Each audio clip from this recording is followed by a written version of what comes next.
Good afternoon, everyone, and thanks for joining us from across the world. I'm Talia Deckel, Vice President of Content at the Jerusalem Press Club.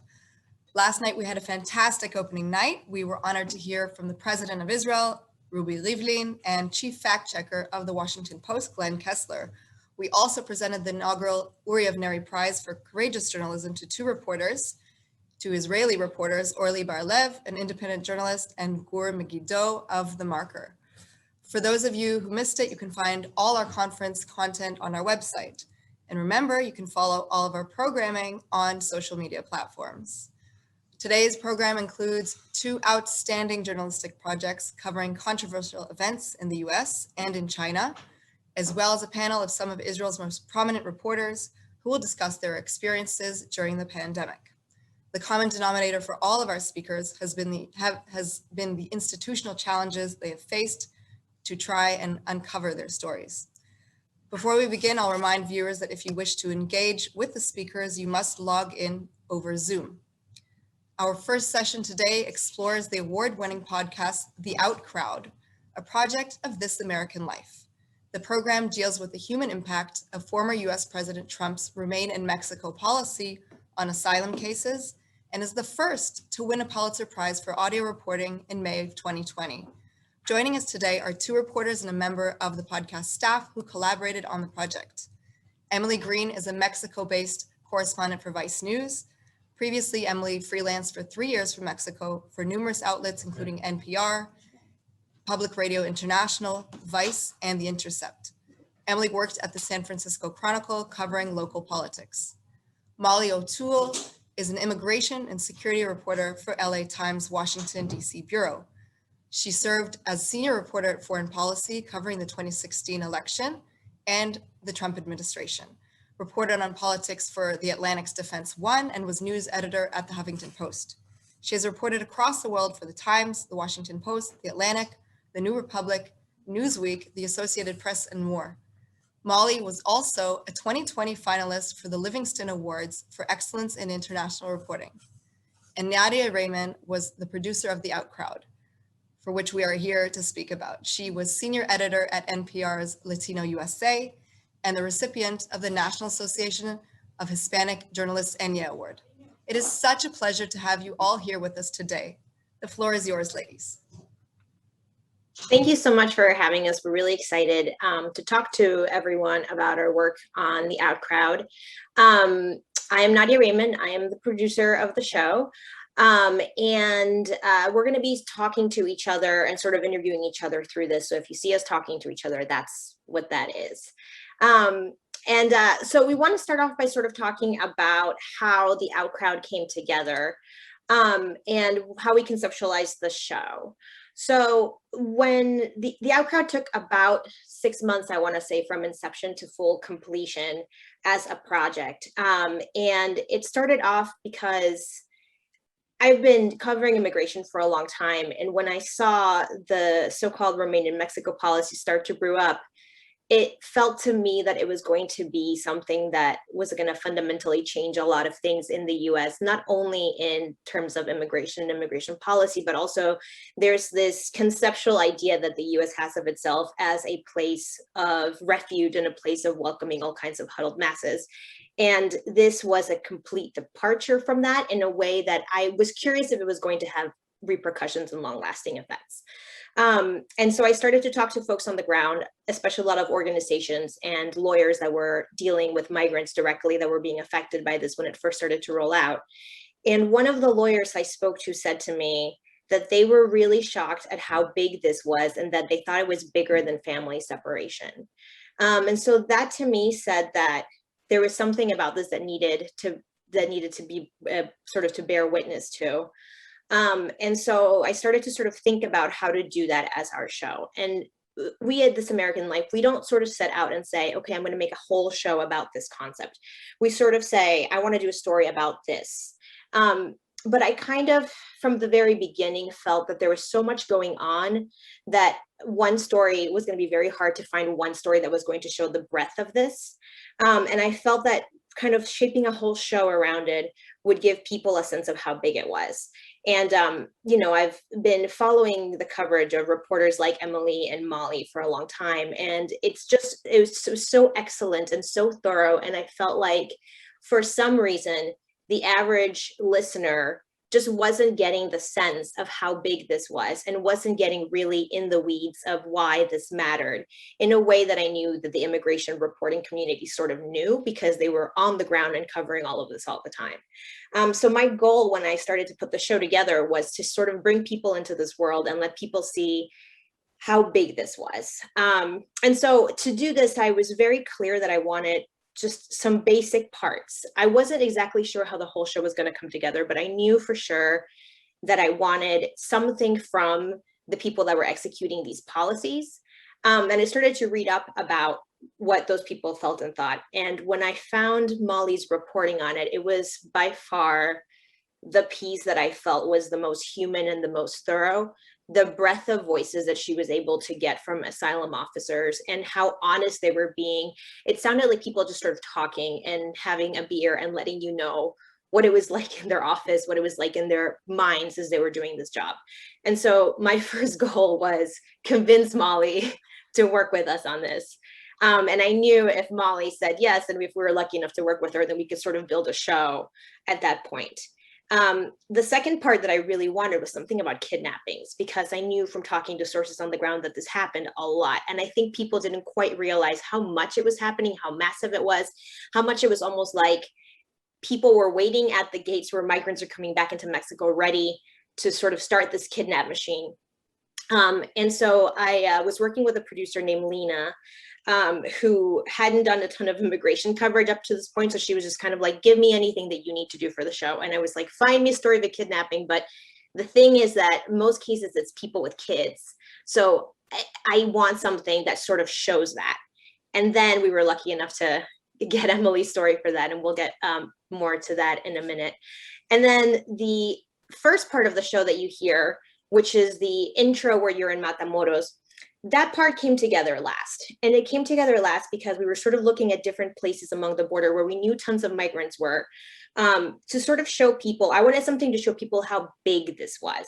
And I wanted people to stop thinking about this as something that happened over there on the other side of the border that I didn't have to worry about. And I wanted people to know that there was this massive situation that we as a country had created. It didn't exist to this level up until this point. And so we sort of thought about different places, and Matamoros was just the biggest place that we could find where we felt like you could really get a sense of it. And so I want to start off by playing you a little bit of just the very beginning of the introduction to the show, because this is a very dark show. And that's something that we knew from the beginning, that it was going to be a show that was going to be hard for people to listen to, that it was going to be emotionally challenging for a lot of folks, but we thought it was important. And one trick that Ira sort of does whenever he does shows like this that I think is just brilliant is that he kind of starts you off with a little bit of joy, and then you slowly descend and descend and descend into the darkness. And I kind of, when I was reporting before, I had this idea that like you just kind of show the hardest stuff and just the toughest thing that you can think of, and that'll grip people, but people get fatigued. And so it's really hard to sort of do that, especially in our field, when I think by the nature of the covers that we do, a lot of what we do is really hard stuff. It's tons of people in very distressful situations that we have to report on. And I think one challenge that we always have is to sort of, how do we keep people engaged and caring about this and not sort of tuning out because they just don't want to deal with pain, kind of. And so this was a trick that Ira used. And when I sent him to Matamoros to report, he and my coworker, Aviva, found this little boy. And he was sort of the start of the show. So I want you to hear how this kind of starts and how then it descends. Darwin's 9, and he's a kid who, I don't know, people just give him stuff. When I met my coworker, Aviva, he was playing with a soccer ball somebody gave him, eating a taco somebody else gave him. And Darwin's mom was explaining all this. Can you just describe what just happened? I have no idea, she says. A man, as you're talking about that people just give him things, walked by and gave you, how much did he give you? Yes. Wow. 10 pesos. 10 pesos. ¿Y por qué te dio eso? Why'd he give you that, Aviva asked him. Darwin gives a little shrug like, yeah, what can I say? Porque pensaba que yo estaba pidiendo una moneda. because he thought I was asking for a coin. His mom says he was just sitting there, eating. You're like king of the camp. Que sí, soy el rey del campamento. Yes, I am the king of the camp, he says. As Aviva sits there with Darwin's mom, Elizabeth, he runs off for 15, 20 minutes at a time, and then returns with cash. Ay, Dios mío, santo Dios. $5. $5. $5. She hugs him. Ay, tan lindo. Muchachito. Darwin runs to their tent to pull out all the money he saved and show Aviva. $279, a huge wad of cash, which, for context, they're living in a makeshift tent camp in Matamoros, Mexico, right over the border from Brownsville, Texas. And I mean, like, immediately on the other side, nestled against the U.S. and the Rio Grande and the customs office, you can see the big red arches of the border station. It's so close. Over 2,500 people living here, hoping to get asylum in the U.S. Darwin and his mom came here from Honduras. $279 here is huge. Most people, even the migrants who came with a little money saved, have been here so long they've spent it all. Our family sends us money, his mom says. Lots of families do that. But he brings in so much more than they send. Es inteligentísimo. So you go from the very beginning of just hearing him kind of be like the king of the camp to hearing about how there's all these people waiting and how little money goes a long way. And from there, you just kind of get to hear how the people actually live in the camp, how there's no running water, how there's no way of knowing who's in and out, how there's kidnappings. And so from there, it just sort of, you get into the world in a little bit of an easier way. And I think that that's something that audio can do really well. It can transport you into a world in a very different and very intimate way. I think when family separation started to happen, hearing the audio of the kids being separated was a very big moment for the American public. I think up until then, they didn't quite get the breadth of it and the emotional toll of it. So what we were hoping to do with doing something in audio for the Remain in Mexico policy was to do something like that, to sort of get people to feel the emotional breadth of it. And so when we got to work with Molly in her section, which we called the Goodbye Stranger, we knew that part of what was great about it was being able to get these voices and being able to hear the sources that she already had cultivated really talk to people in this way. And so I'm hoping, Molly, you can talk a little bit about just what the collaboration was like and just how you sourced out the story and what it was like for you to sort of work on it in audio as well. Yeah, I think my experience was a little different, maybe even than Emily's, and I can't wait to hear about some of her experience. Us like working on different parts of the episode means that we still, like to this day, there's some sort of magical mystery about how it all came together. But this was my first real experience working in audio, which I realize makes me just about the luckiest person in the world that got to be with This American Life and on this kind of an episode. But there was a lot that I didn't understand about the differences between those mediums and the challenges of that. It already is challenging enough, as I'm sure I don't have to tell this group, working with anonymous sources, working with people who are really taking risks, essentially whistleblowers, to kind of put their livelihood on the line when they feel strongly about something. And that's already challenging enough in print. So I'm glad that Nadia sort of had this vision, because there were times where I was thinking, how are we going to capture that emotion and how strongly people feel these asylum officers, while also protecting their identity in an audio context. And but like Nadia said, I really feel like I can only do so much with words. Hearing people sort of talk through this emotional journey themselves, hearing them say the words is just so different and so powerful in a way that with writing, I don't think I could fully convey. Emily, you have a lot more experience sort of with audio and video than I do, but I don't know if you feel that way, sort of audio versus the sort of printed word. Yeah, I think that audio, when there's emotion involved, which was very much the case for all of our stories, that is conveyed much more powerfully in audio and in a way that can't be conveyed in print, although in print you can of course get into a lot more detail. And I think that was the powerful thing for our stories. I wonder, one of the things I wondered, Molly, I don't know if we should play the tape now or later, but when you initially did your interviews with your sources, were you recording them at that original interview? And maybe we should play the tape so folks know what we're talking about. Well, I think Molly, you did a very thorough print piece first. Right. In that one, did you record folks, or were you just taking notes when you were talking to them? I mean, just as like sort of a best practice, I do tend to record and ask people, but I never think of that. I never think of that as like audio to potentially be used for a podcast, because I'd never done one before. That's more just like a backstop. If you need to go back and listen, you didn't quite catch a quote, that sort of thing.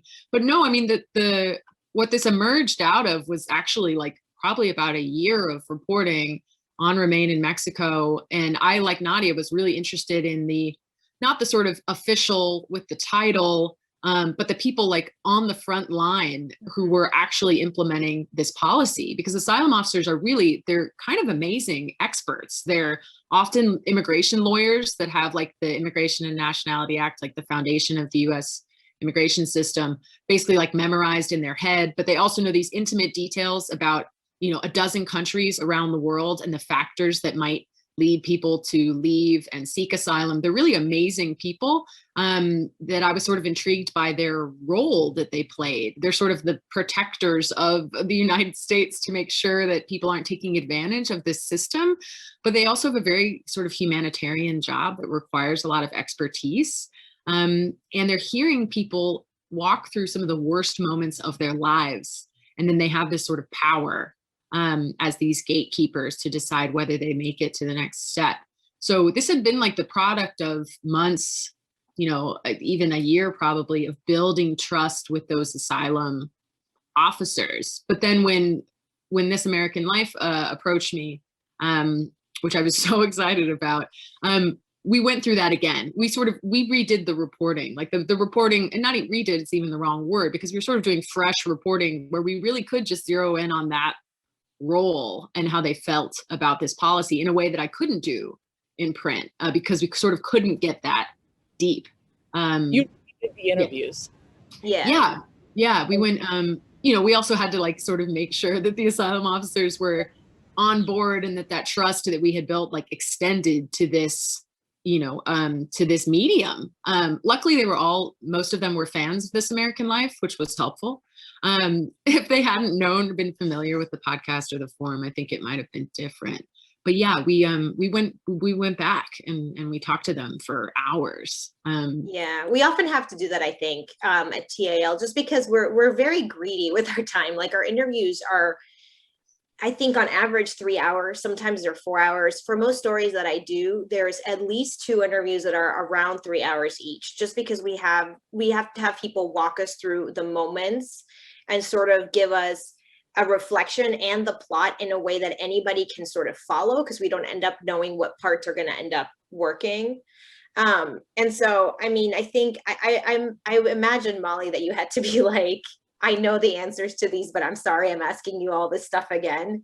But I'm wondering how the conversations were between you and them to sort of, I guess, to convince them to do this again.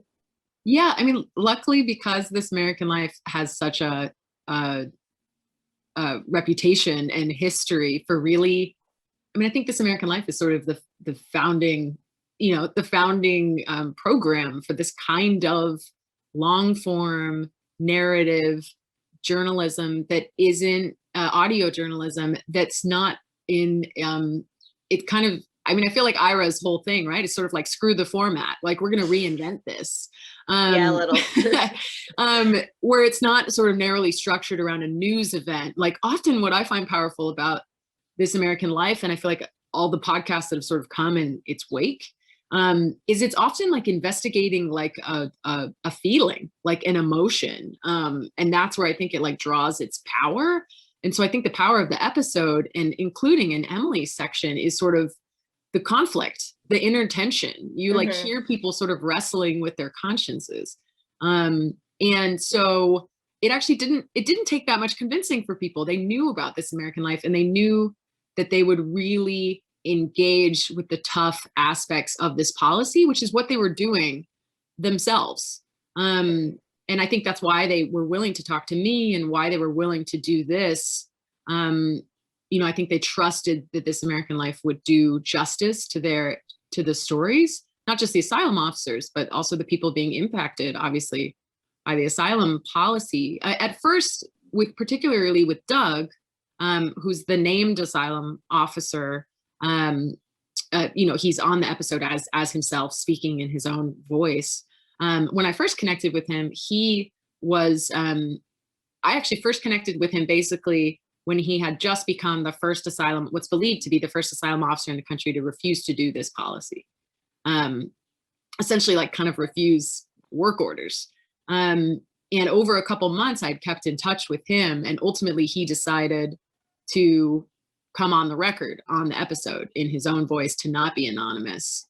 And that, I think, also lends a lot of power to the episode, is him in his own voice. I think it probably would have been different not that it wouldn't have been powerful, but I think it would have been, we didn't have to.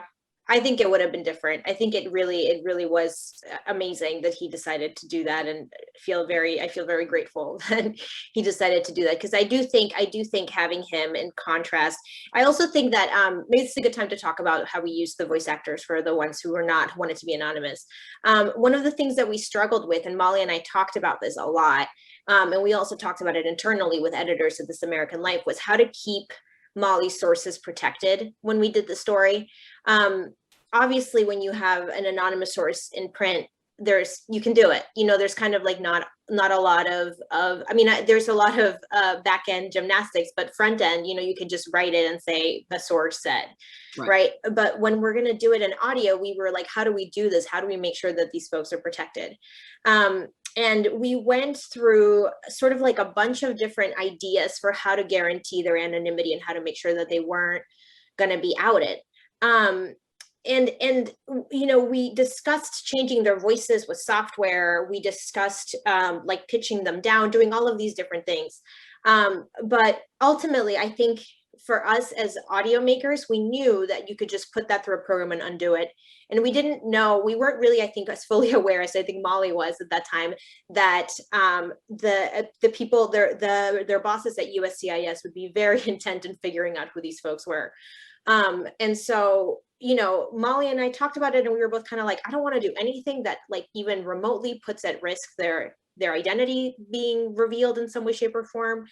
And so we decided to use voice actors, which was something that we also then had to discuss internally, because our jobs are also to present a journalistically sound piece of work to our audience. And we want to make sure that the audience doesn't even think for a second that we're pulling their leg or that we're doing anything to obscure any sort of meaning.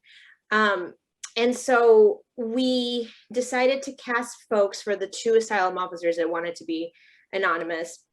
And it was a really interesting exercise, because we essentially were looking for actors who were not going to act. Like, we just needed actors who were going to lend us their vocal cords and sound like this person.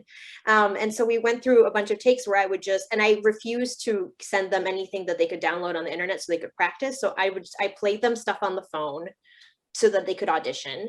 And when I found the 2 that I felt were, comfortable with it and also liked the story, liked the show, wanted to do a good job, we hired them. And then we played it for them live in the studio and just had them sort of like parrot back what people were saying over and over again until it sounded as close to the person as possible. And it was interesting because one of the officers, the one that we call Anne, they were very emotional in their tape. They had, I think, the most emotion out of the people that we talked to. And so when you have an actor, you kind of have to be like, okay, I need you to get this feeling of this person, but I don't want you to fake cry. I don't want you, because then it ends up sounding acted.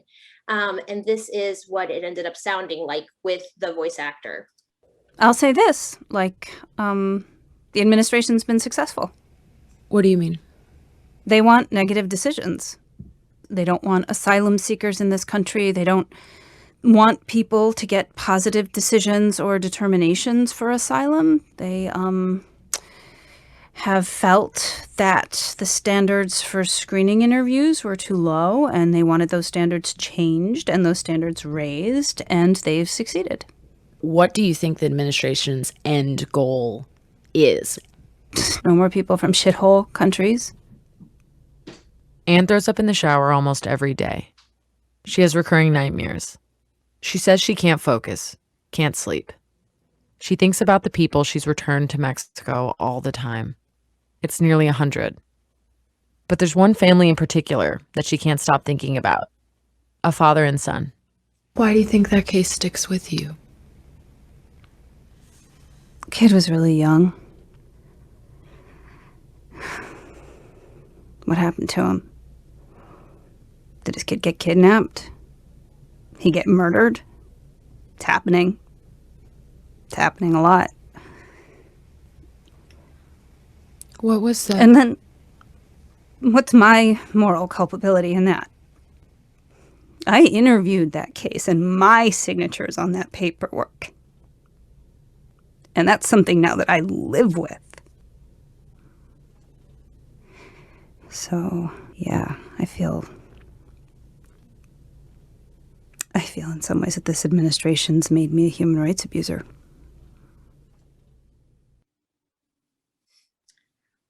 Can I just say, that was like for me listening for the first time, because I didn't listen to their section before the piece came out, which is kind of crazy. Like I only listened to Molly and Nadia's the whole thing besides for mine, the day that the piece aired. And I heard the section and it just sent chills down my spine. It was so, so, so powerful.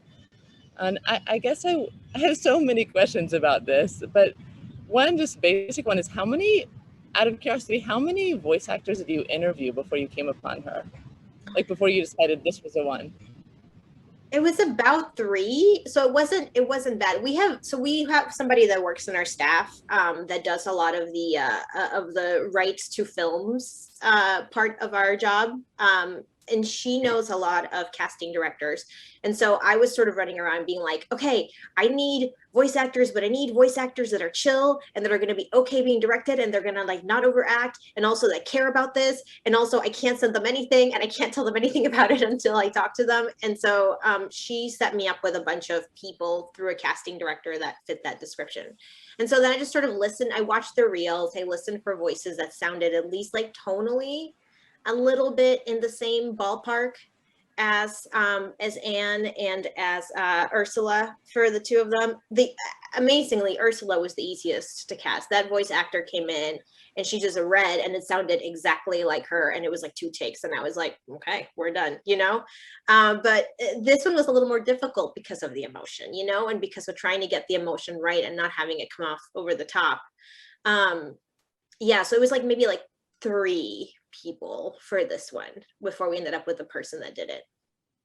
And can I, like, when you redid the interview, Molly, did you revoice your questions, or did you pull your questions from your original interview?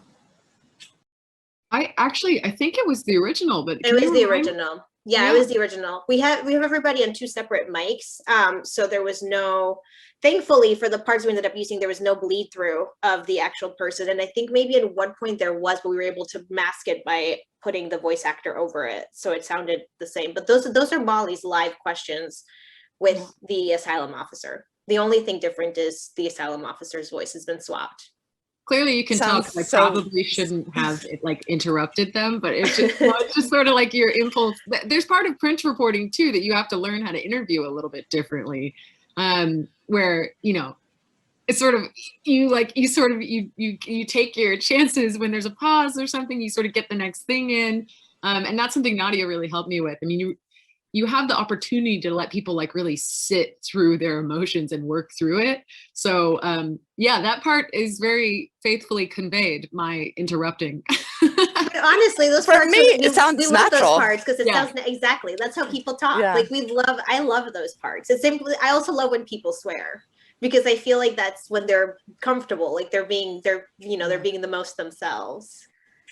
Because for me, the power is like, I forgot that they were voice actors. I mean, I like the interruptions too, because you say clearly they're voice actors and then you promptly forget. And I think that was so powerful to me, because I would have assumed that the whole time I'd be thinking these are voice actors, it's not the real person, but I didn't feel that way at all. Well, I'm glad, because that was a balancing act that we had to do journalistically, because we really wanted to say these are voice actors, and we don't want people to hear that and then be like, by the way, not the real person, you know? And we also wanted to make sure that people knew. So we said, I think Ira said something like, we had them replicate the emotion and the way that people spoke as closely as possible, so that people knew that if the voice actors were getting sad, it's because the asylum officer was getting sad. It wasn't the voice actor trying to juice up some kind of part of the story for dramatic effect. Right. Yeah, even listening now, you forget that they're voice actors, because knowing who these people are too, I almost forget. Sorry, Emily, go ahead. I was gonna ask, sorry, I think there's a delay, but were the asylum officers nervous? Like, as the episode got closer and closer to airing, were you having to call them up and say, don't worry, was there ever any fear that they'd back out? Actually, no, which may seem kind of surprising. It actually was pretty quick after we spoke to them for a whole lot of reasons. And I know that's not how poor Nadia like normally necessarily works. No, I feel bad for you, because it was your first experience with TAL, and then we were like, by the way, you're going to do everything in 2 weeks. Yeah. I think if there had been like more of a delay, some stories like especially sort of investigative stories, they can take like 6 months, which is a luxury that some people have in their jobs journalistically, and some people don't. And you do have to kind of keep people's trust and earn their patience. But there's a lot of sort of walking people through being transparent about what we do and how journalism can work. But in this case, I think we were lucky, because I think they understood what we were trying to do, and it was fairly quick. They didn't have to wait too long, and sort of Doug had made this active choice to be on the record. Although you can hear in some of his audio that he certainly was emotional, but I think he was a little nervous. I think they understood I think they even understood in a way that perhaps I didn't, because I was too in the weeds of this policy. I don't know if you feel this way too, Emily. But I think they understood even in a way that I didn't, how big this was going to be. But didn't seem nervous about it. They seemed to sort of welcome it. I think because they were playing this sort of whistleblower role, they wanted this out there, even if maybe they were a little nervous. But that actually didn't happen, which might be a little bit surprising. I mean, did you have to sort of go through that too, Emily? I know we're going to listen to and get more into your section, but sort of keeping people's trust and helping them understand what this process was going to be? Yes, but not maybe to the same extent, because it's not like the people I was featuring, to be fair, had ever heard of This American Life. Like they didn't know, right. Yeah. They like literally, even when we won the Pulitzer, I remember I called up one of the sources and I told her I won this big prize, and she said, "Oh, that's great." And I said, "It's like the Oscars of acting." "Oh, that's great." I mean, this is just not a world that they operate in. Yeah. Molly, I'm wondering if you can talk, I think you started to, but I want to hear more about just the impact of this reporting, like what happened afterwards, and what did you think about that? Yeah, I reporting on immigration under the Trump administration was certainly an interesting experience. There was a lot of unprecedented things about the Trump administration, whatever your politics.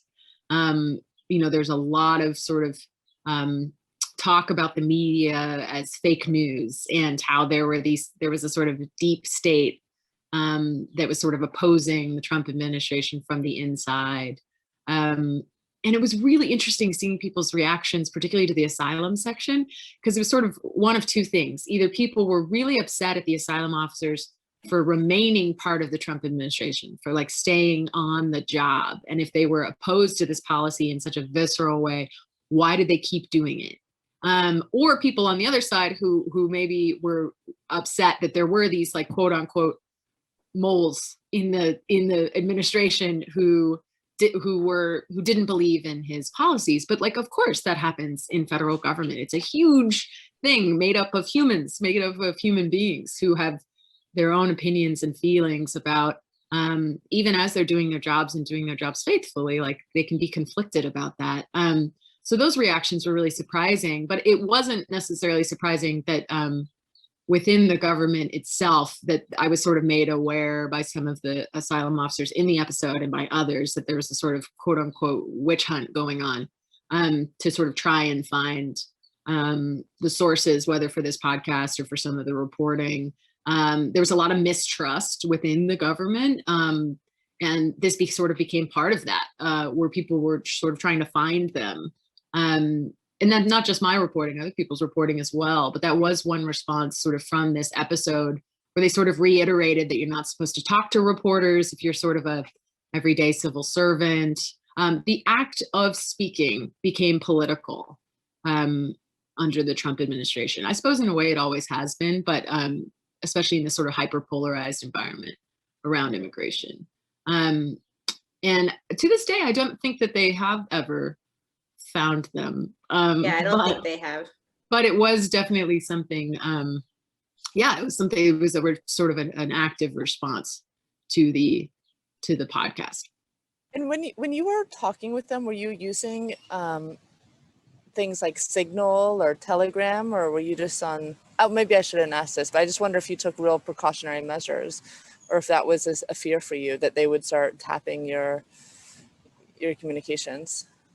I mean, I probably should have even better practices than I do in terms of like digital security, but it is something that, especially like over the last few years, I would say, and the more you start to work with anonymous sources, especially like within the federal government, try to be like more and more careful about, using encrypted messaging, definitely try not to put names or certain details like in any messages at all, disappearing messages, and to the extent that we could, like tried to use that. But I know that even Nadia like took precautions, and I'm sure you do as well, Emily. But it's a real challenge for journalists right now.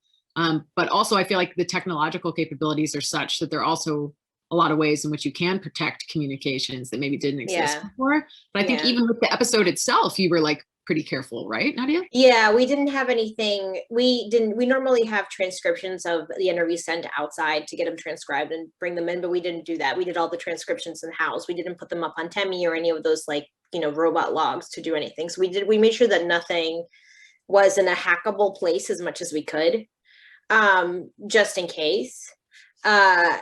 But that's like the extent to where, and like I said, we didn't send anything that was downloadable. Like no voices were sent over the internet, which is very, it's different for us because we all work very much off of the internet. I feel like everybody does. Let's move on to talk about your section, Emily, just because I want to make sure that we have time for people to ask questions too. Sure. So for this part, for your section, which we called Take the Long Way Home in the episode, I'm wondering if you can start off by talking a little bit about how we sort of reached out to you in that collaboration, because that was even something that I was peripherally involved in, but not as directly involved in, and what it was like to for you to sort of do this in addition to your work with Vice at that time. So I had done this story for Vice, and I knew at the time the audio I had was pretty incredible. I felt that the next thing I'm going to say might be a bomb to freelancers, but I wrote This American Life and I pitched them this story, and then I heard crickets. I'm sorry. I heard nothing. So then, which is to say, as a freelancer, do not get down if your freelance pitch does not get responded to, because it might win a Pulitzer. And then I then very luckily, fortuitously, the producer I was working with, Lena, reached out to a reporter for the New Yorker magazine, and Jonathan Blitzer, and he's a gem of a human being, and he responded, "The person that you should talk to is Emily Green. She's done the most reporting on this." And Lena wrote me, and I said, "Well, funny that you wrote me. I sent you a pitch that you never responded to." And we'll talk about how to and pitch This American Life in a way that it doesn't get sucked into a dark, dark hole, because there's ways. there's ways. So all this is to say, for me, I feel this whole thing has been so serendipitous. And that, you know, Lena reached out, Jonathan Blitzer was a gem. You know, I think this is to say, and now I'm not freelancing, but as a freelancer, you really rely on the generosity of others in so many ways. And so that's how it happened. But I did say I knew from the beginning that the material I had was really quite incredible. And I give it, like, as soon as really anybody at This American Life read the pitch, I think that they also realized this. And sometimes it's a question of just getting your stuff before eyes. And that's always a difficult process sometimes. It really is. It was incredible. Like when Lena came to me and was like, what about this story? I was like, absolutely. Where has this story been? You know? And then once we got the tape from Emily, it's just, you get to hear this moment sort of happen live in a way that I don't think people normally get to hear. Like you get to hear the sort of bargaining that goes behind the nitty gritty, the kind of stuff that goes behind these interactions. I think we have such like a narcos idea of what kidnappings are like. And it's not really how it is. And this was just so, it felt so special and so real. I want to play it for folks so you guys can hear just this amazing live tape that Emily was able to get of the cartel negotiating with the family member. It was getting dark out, and I'd been told not to stay in Nuevo Laredo past dusk. I crossed back into the U.S. to go to dinner, probably not a mile away from where I'd last seen David. And my phone rang. It was David's sister. I'll call her Laura. She had my number because it was my phone he called her from earlier today. She was crying so hard I struggled to understand what she was saying. She tells me David and his son had been kidnapped just hours after I left them. She'd gotten a call from a cartel demanding ransom.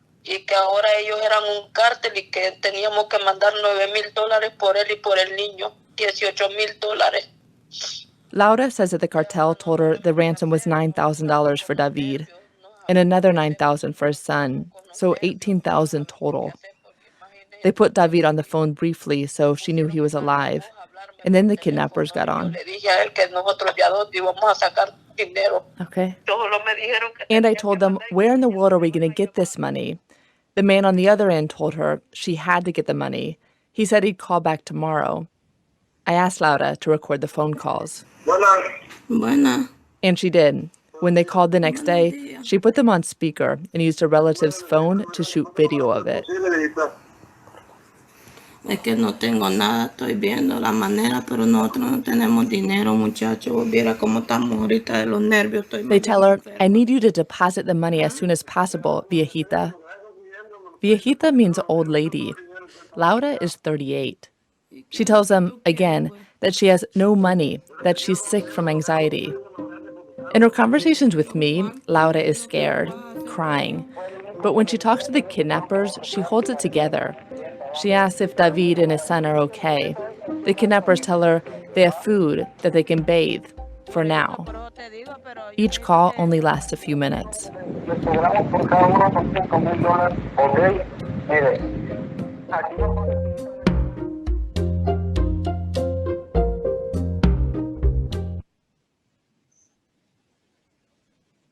So yeah, I think once we heard that tape, we were like, this is incredible. Like, it's just incredible to get to see in that world. And I'm just amazed that you were able to get that.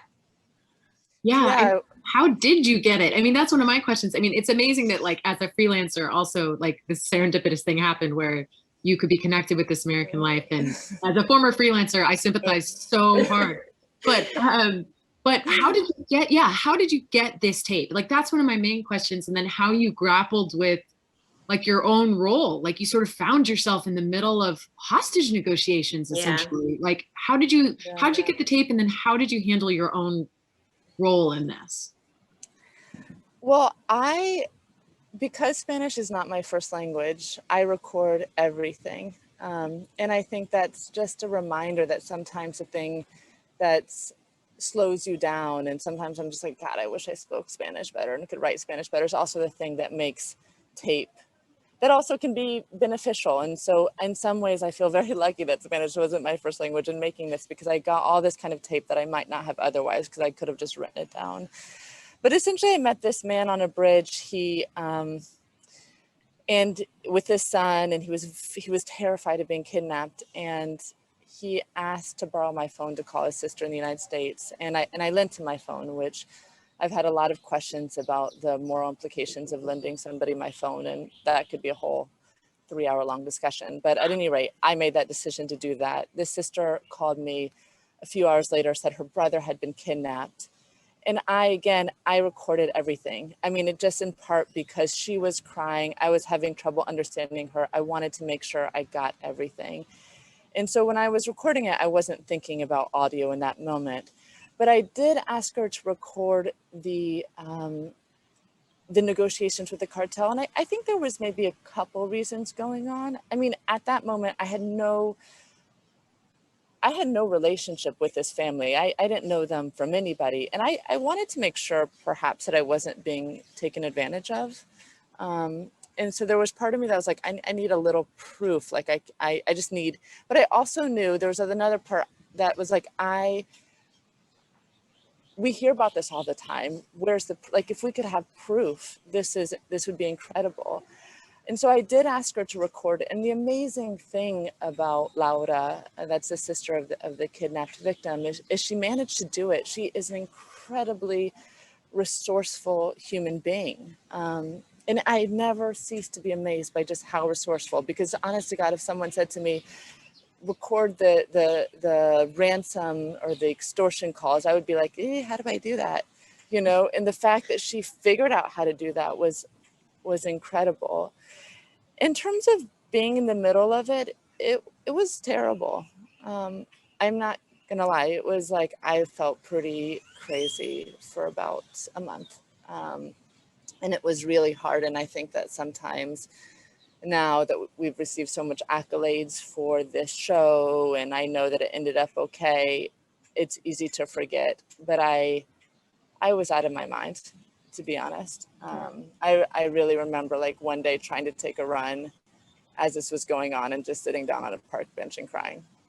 And it was bad, you know. And so I think that, I guess another thing, sometimes when people are feeling really crazy in stories, I have to say, well, maybe it'll go somewhere great. But sometimes the best stories can really be very, very difficult emotionally, especially in the immigration beat. And it's something like Molly and I've said to Molly, I was like, I personally want to move away from kidnapping, because it is a very...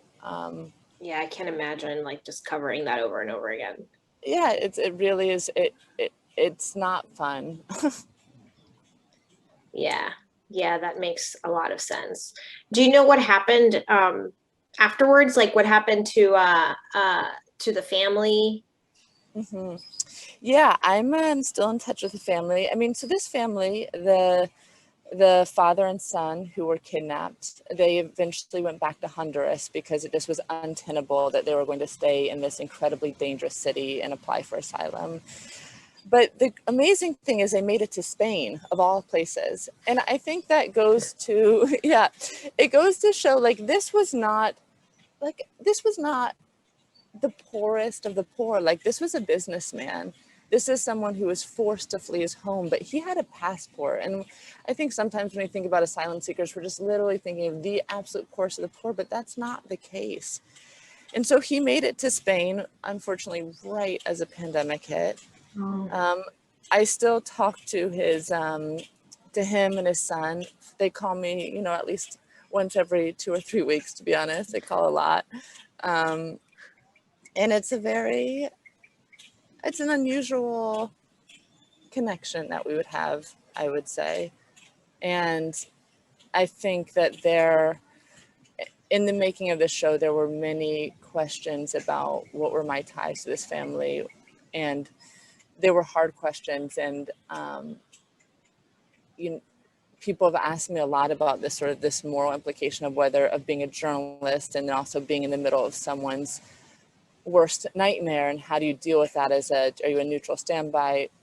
do you just sort of stand by neutrally, or do you get involved, or what extent do you get involved? And to be honest, I don't think there's clear-cut answers.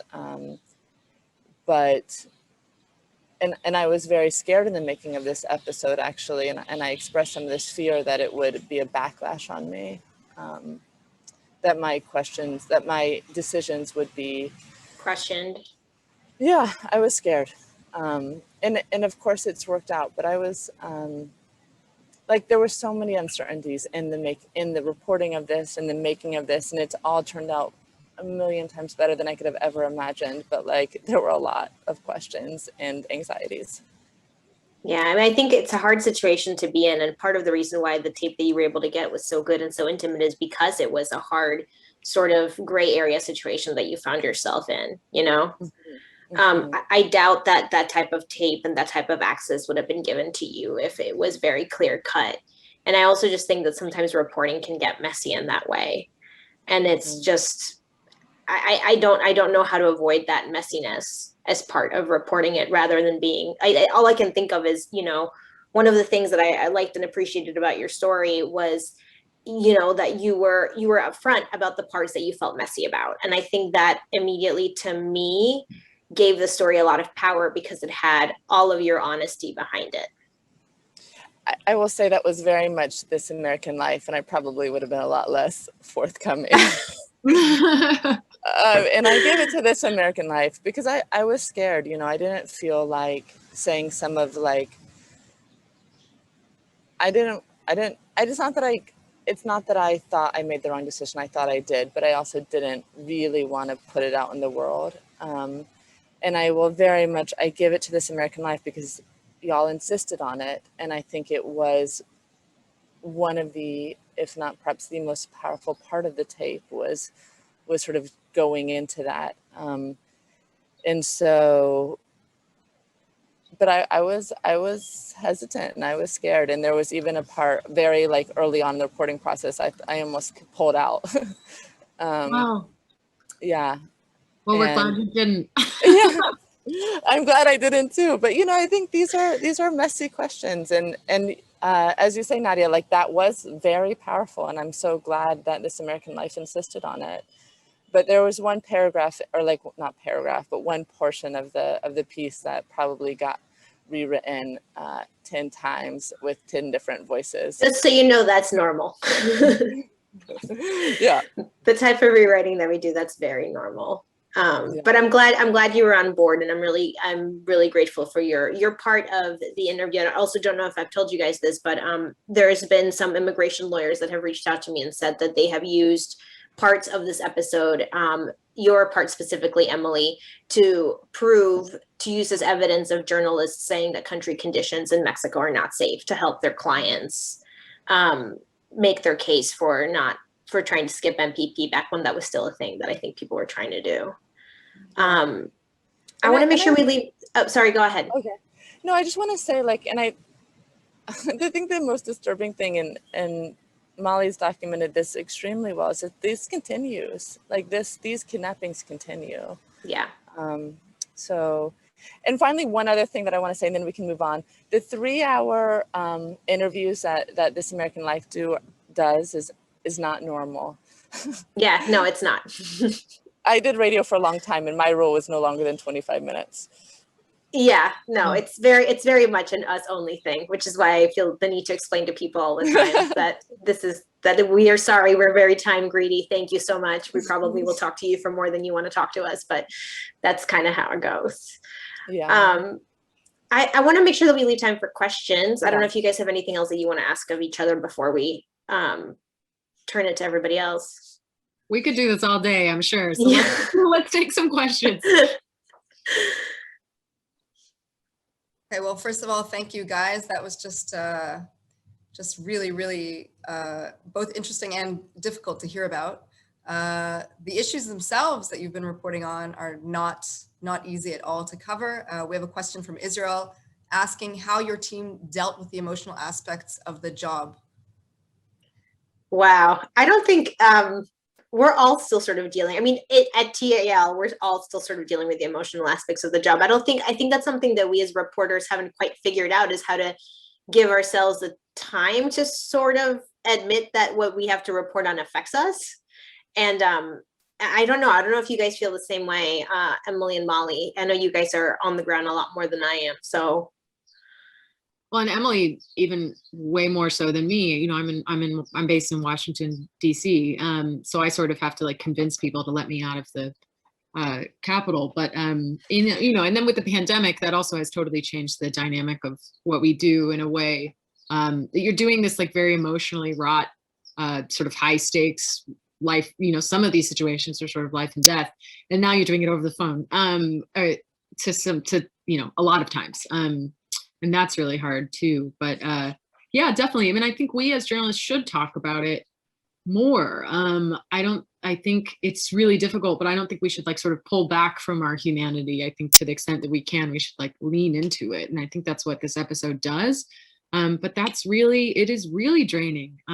Just feeling this sort of responsibility to the story, to these people, and hoping that you do the right thing. Like Emily, like just hearing you sort of grapple with that. Yeah, it's really hard. And I think we should be more transparent about that so that people understand that that's an aspect of the job, too. Mm-hmm. And I would just add, No, go ahead. sometimes you need to take a break. I mean, I think there was a point after this episode came out and I was talking to asylum seekers and they were telling me horror stories and I'd be like browsing Facebook, you know, like fucked up shit that I was doing. And I was like, oh, I need to take a break from this because I don't have the emotional capacity to listen to your story in a way that does you justice. And so I think that's also a recognition sometimes that you have to take a break so that you can then recharge and go back in and do justice to somebody's story. But it's been nonstop for I know. years now. Yeah. I think that's something we have to think about too. It's not like all of this stopped with the 2020 election. Very different approaches between these two presidents to immigration, but like Emily said, a lot of these things are still happening. So yeah, recognizing that you need that space and having the support to do that is so important. So another question that came in, you talked about a witch hunt for your sources. Were you ever concerned with spins? Maybe there were those out there trying to change the story with the people that you were interviewing? Just if I understand the question, sort of like spin in terms of how people were going to try and spin the story sort of after it was. No, the actual sources that you interviewed, you talked a lot about finding sources that were reliable. Was there ever a concern that you would actually fall upon a spin, a source that was planted there perhaps by someone with a different interest in shaping the story?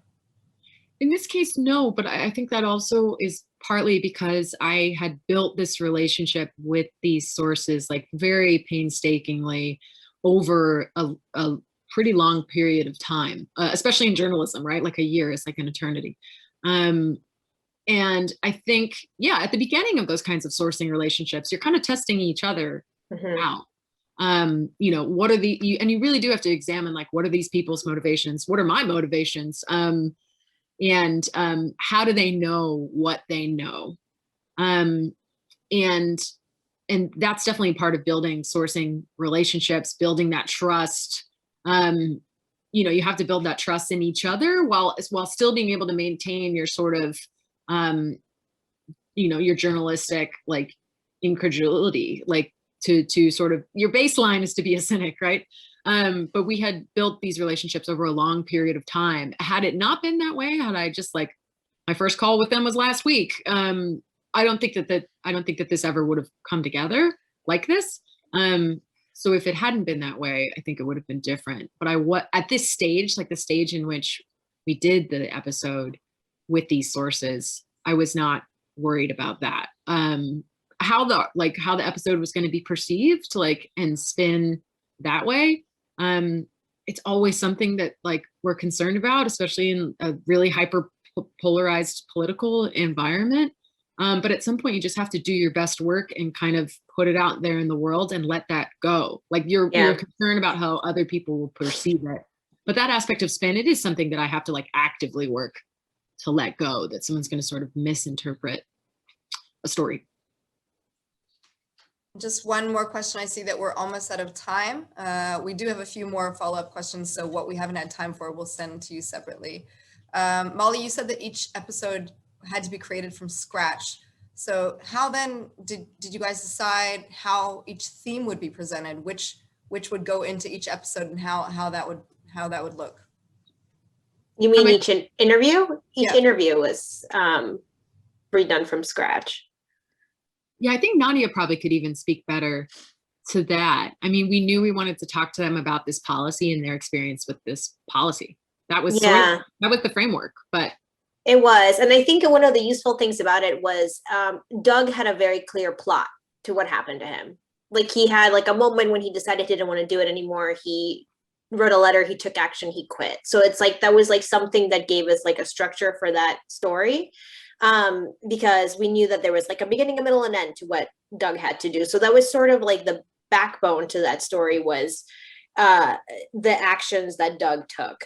Since for both Anne and Ursula, it was more them talking about the impacts of the job. But they all ultimately, we asked them all a similar timeline. Like, what was the moment that you knew that, like, when was the first time that you thought this policy was wrong? What was it about it that made you think it? What did you do? What did you say? What did you feel afterwards? What happened next? It was like a lot of that, just to kind of get a lay of the land from them. And it also, I think, was helpful to me just to have them all sort of talk about the same time period, because we got to see from different sides how it gave us a sense of like how the like people in that office were feeling, or in that agency were feeling, just from hearing like these three different sides. And in terms of selecting what audio went in, I mean, I think one thing that Molly and I would do after each interviews, we would sit in the car and we'd say, like, what were your favorite parts? And we just jot them down. And we kind of knew that at least some of those would end up on the episode, because those are like the parts that jumped out to her. And it was important also for me as her producer to like hear what parts she was interested in, to make sure that those also stayed as part of the episode. And then the rest was just honestly listening to the tape and pulling whatever tape felt like it was going to have an emotional impact and was going to help like the frame of Doug's action, basically. Which I guess is sort of the opposite of Emily. It's like you had this tape and knew it was powerful. Yeah. But yours was also very action. I mean, there was clearly like a very plot, yeah. Plot and action happening, like real life, real life, not a plot that you'd have to like invent. It was like unfolding before you. So, but being able to see that. Mm-hmm. Yeah, I think the way you guys structured your story was so incredible, because there wasn't an obvious narrative plot. And I thought about that a lot. Like it's not something that obviously is a beginning, middle, and end.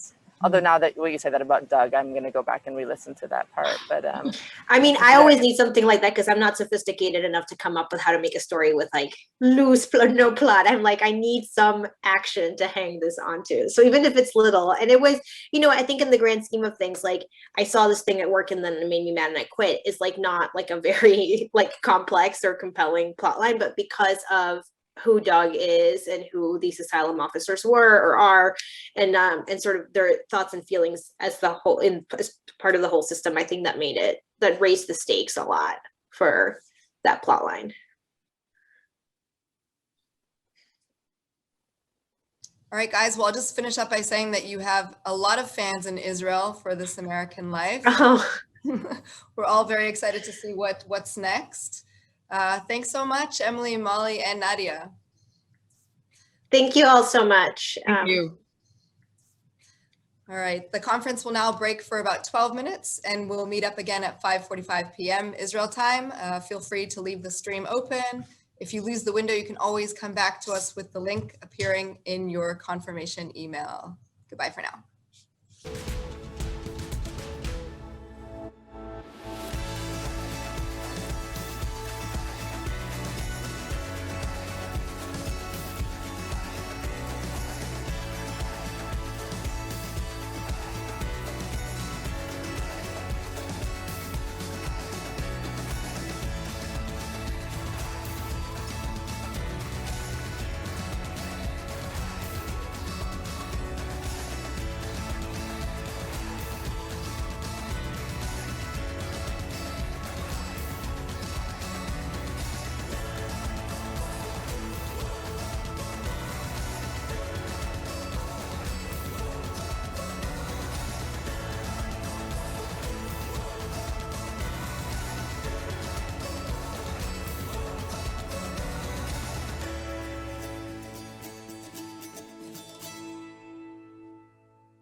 Thanks everyone for coming back. During our next session, we will hear from 3 of the New York Times' most daring reporters who spent the first months of the breakout of COVID-19 in China before they were forced by the regime to leave together with all foreign reporters in March of 2020.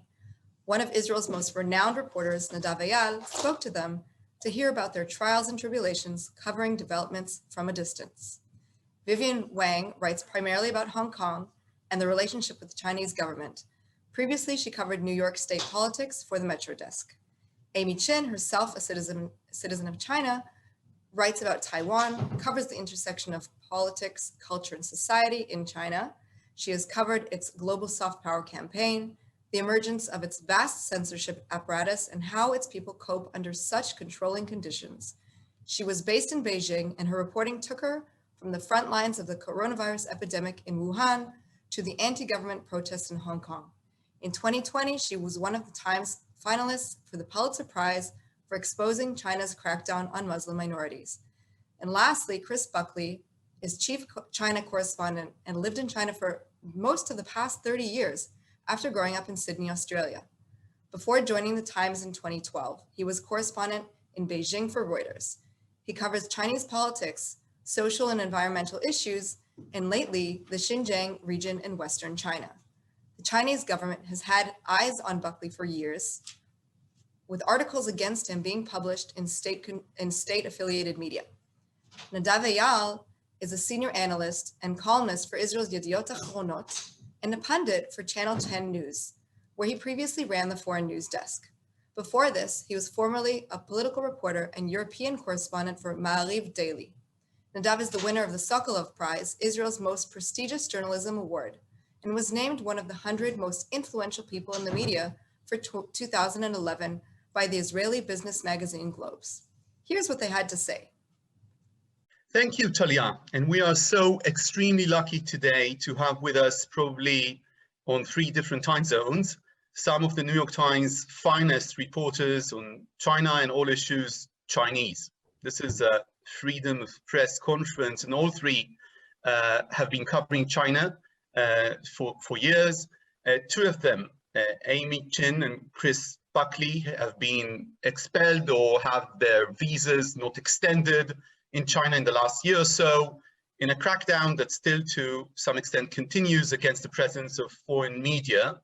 And we are probably seeing now the lowest numbers of foreign journalists in China in recent decades.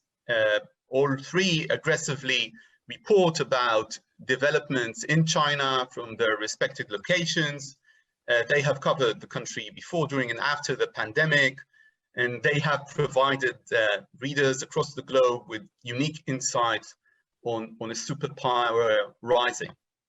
Vivian Wang is a China correspondent, writes primarily about Hong Kong and their relationship with the Beijing government.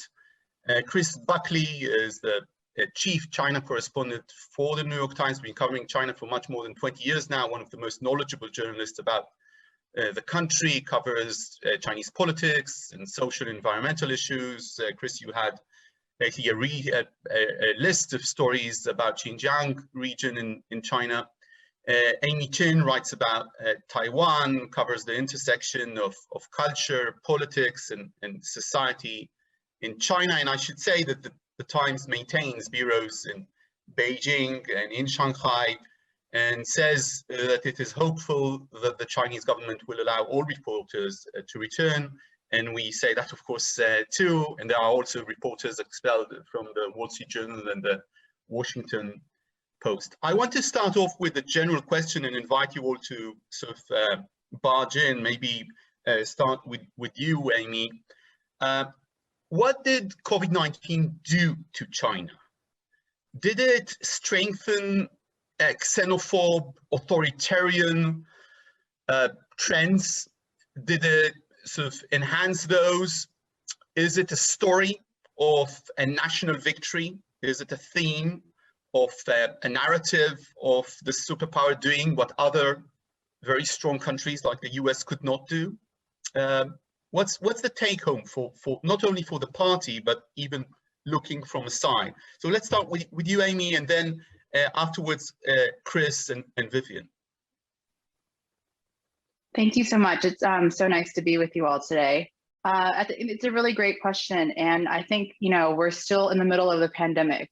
So it's really a shifting narrative. When we were covering the story, one day in when we had heard about the lockdown in Wuhan, we knew that it was going to be a big story in China. And 3 weeks in the middle of February, it looked like this was going to be, possibly the fall of Xi Jinping. It looked like, the Communist Party was getting a lot of criticism for how it handled the pandemic. It was really bad in Wuhan. It was bad across China, and we hadn't yet, the virus hadn't yet spread to other countries. And then a few months in, it was a vastly different picture. We saw that China actually was able to get the coronavirus under control, whereas all these other countries were totally bungling their response to it. And so I would say, we're a year and about 3 months into this pandemic now. I think at least from this vantage point, and of course, who's to know what's going to happen in the future, it does look like it's been a victory of sorts, or at least the Communist Party has really been able to kind of, use its success in controlling the virus, and at the same time look at how everyone else has been sort of not been able to control the virus at all, to kind of show its citizens, like, look, our top-down centralized model is better than this, democratic model that you're seeing in the United States that you've worshipped for so long.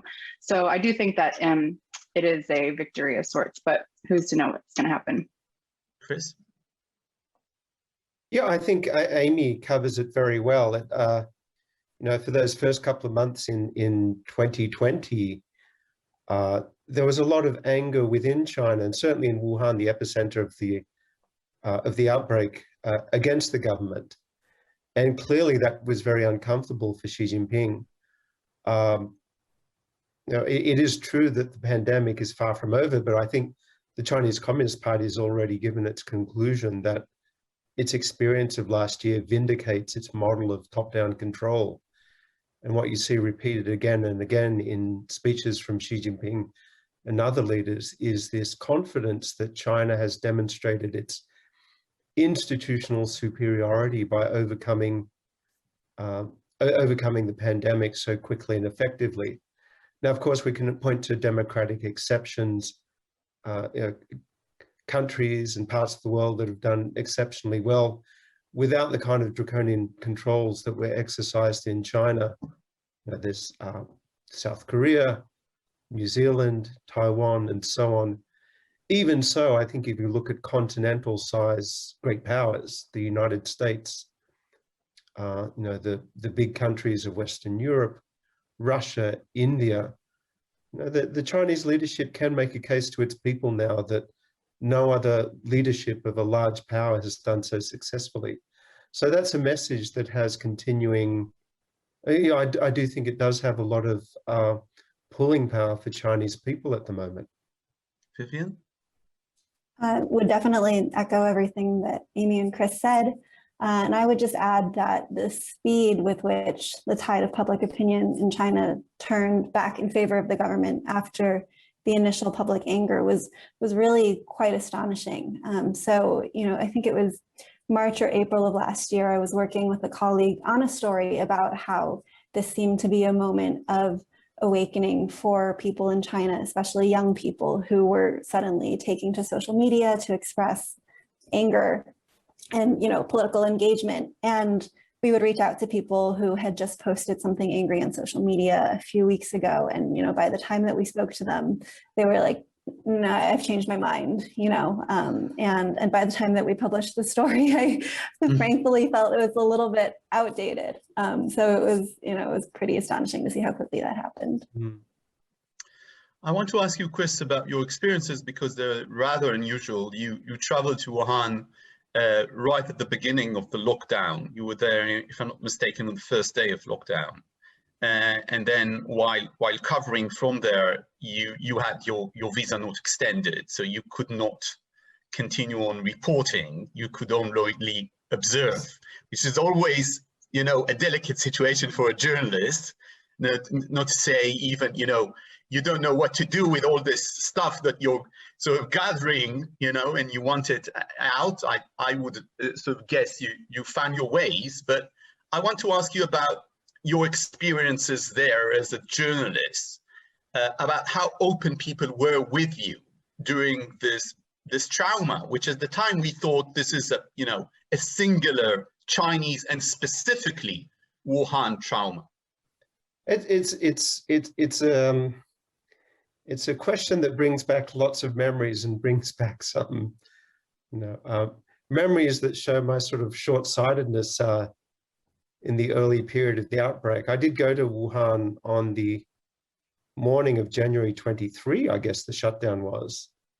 But I went there with this expectation that the outbreak would last perhaps a week, 2 weeks, 3 weeks, and it would be a serious problem, a crisis for Wuhan, a serious problem for China's leadership. But in the back of my mind then, I'd never imagined that this coronavirus would spread so quickly across the rest of the world. So I went there not complacent, but never imagining that it would grip the entire planet in the way that it had. And to be there in those first few weeks was really, and Amy joined us in Wuhan shortly afterward as well. So she can speak to this as well. I think one of the things that I discovered early on is that people there were going through this extraordinary flux of emotions, and there was a lot of anger. And it was anger, surprisingly enough, I always felt that some of the most angriest comments seemed to come from people who were officials in the Wuhan government. You would go to a clinic or a hospital and be talking to people outside, and the ones who would speak, sometimes off the record, but speak most emotionally about what had gone wrong, would be government officials who had some idea about how government worked and what the missteps were. And that kind of anger was reflected among a lot of people in the city. But even then, in the early days, I always thought that the anger was balanced or accompanied at least by other emotions as well. Like people would often say that, yes, we do want some sort of reckoning with the mistakes that let the virus spread. But for now, during this period of emergency, we also have to work with the government. We have to obey these rules. Now's not the time to focus on protests. It's simply to get through this emergency. And at the time, that sounded like people might have been perhaps blunting their message because they were speaking to a foreign reporter. But I do think looking afterward, I think we've seen so many other parts of the world that have gone through this period of crisis and these emotions in which you can feel anger at the incompetence of our officials, but also a kind of helplessness or a need to be part of this collective effort to get through a crisis. So looking back, I do think a lot of people were feeling this flux of emotions then. And I think what I and other reporters there, and then Amy as well, were trying to do is try to fairly reflect what was happening in the city. Both the serious problems with access to medical care, with access to medical equipment, but also the sort of extraordinary mobilization that went on there to lock people in their homes, to lock down communities that, as we've subsequently seen, managed to slow and then stop the spread of the virus more effectively than we've seen in many other parts of the world. That's a great point, because one of the questions I wanted to ask, actually all three of you, is to what extent this pandemic sort of teach China, or maybe enhance the argument that now we have learned all that we can learn from the West, that we have achieved what we can do, and now we don't need, I remember reading a Chinese Communist Party official talking about that correspondence that the Chinese emperor had at the time, a famous story all three of you know, in which he says, we don't need your shipments of goods. We don't need anything from the West. Yeah, and he's writing, that Chinese political, Communist Party official, he's writing what a mistake it was. So it was very much something that lived within the Communist Party. To what extent, maybe because the Trump administration poisoned the conversation with incitement, with racial slurs like Kung Flu and others, to what extent that this story means that China is saying, no, we're grown-ups right now. We don't need to learn from the West. We can actually do it much, much more better. Can we start with you, Amy, and then Vivian? That's a good question. I would say that there's definitely a sense of looking inward, and that there was a sort of for a long time, this, as you said, this sort of line that the Chinese government took, that, we are growing, we're in this development stage, we still have a lot to learn from other places. Democracy, China's just not ready for it, but it was always sort of held out as a possible something to, work towards in the future. And I do think that now you see a sort of changing in the sort of feeling of how the Chinese government feels about its place in the world right now. And it's not really this, as you mentioned, part of it is, it's not all on China's being done at its own volition. Like, I think that part of it is just a reaction to how other countries are treating China right now. And there is this almost sense of girding itself for possibly being kind of cut off in the future. And you see that when they're talking about, food supplies and, being able to create its own semiconductor chips. And I think that part of that is, as you said, sort of driven about this kind of confidence in themselves, but also it's sort of kind of taking a temperature of the global environment right now, and knowing that in the future, this kind of, very kind of interconnected, globalized world in which they've been able to thrive so far might not stay the same. Vivian, I want to ask you this, and specifically when I read your stories about Hong Kong, and about the way, maybe I'm asking, I don't know, that the Chinese government is using the fact that we're all very focused on the pandemic in the last year or so to do stuff that in other periods of time would be seen, as breaking all the rules, internally and otherwise. And we'll talk maybe as we go along about Xinjiang and other elements.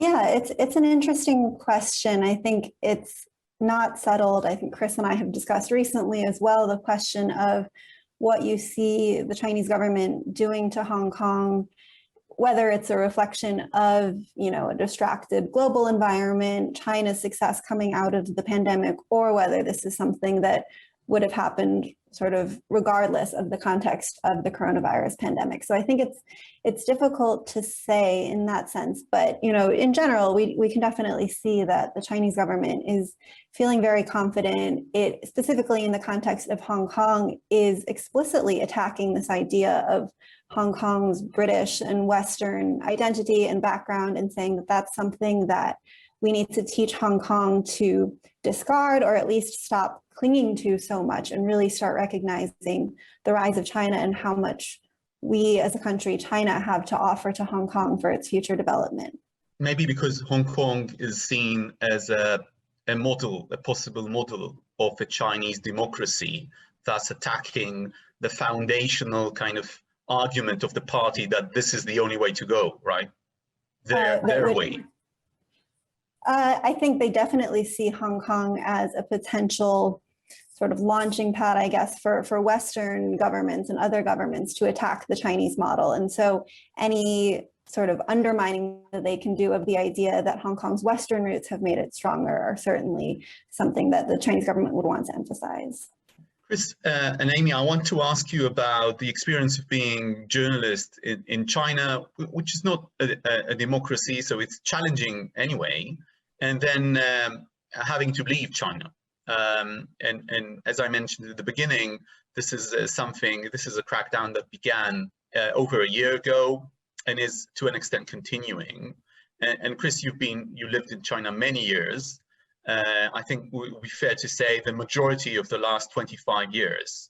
And could you tell me, first of all, about how it came about? Do you think that the Chinese are using Western media as signals, or is it about reporting, or is it both?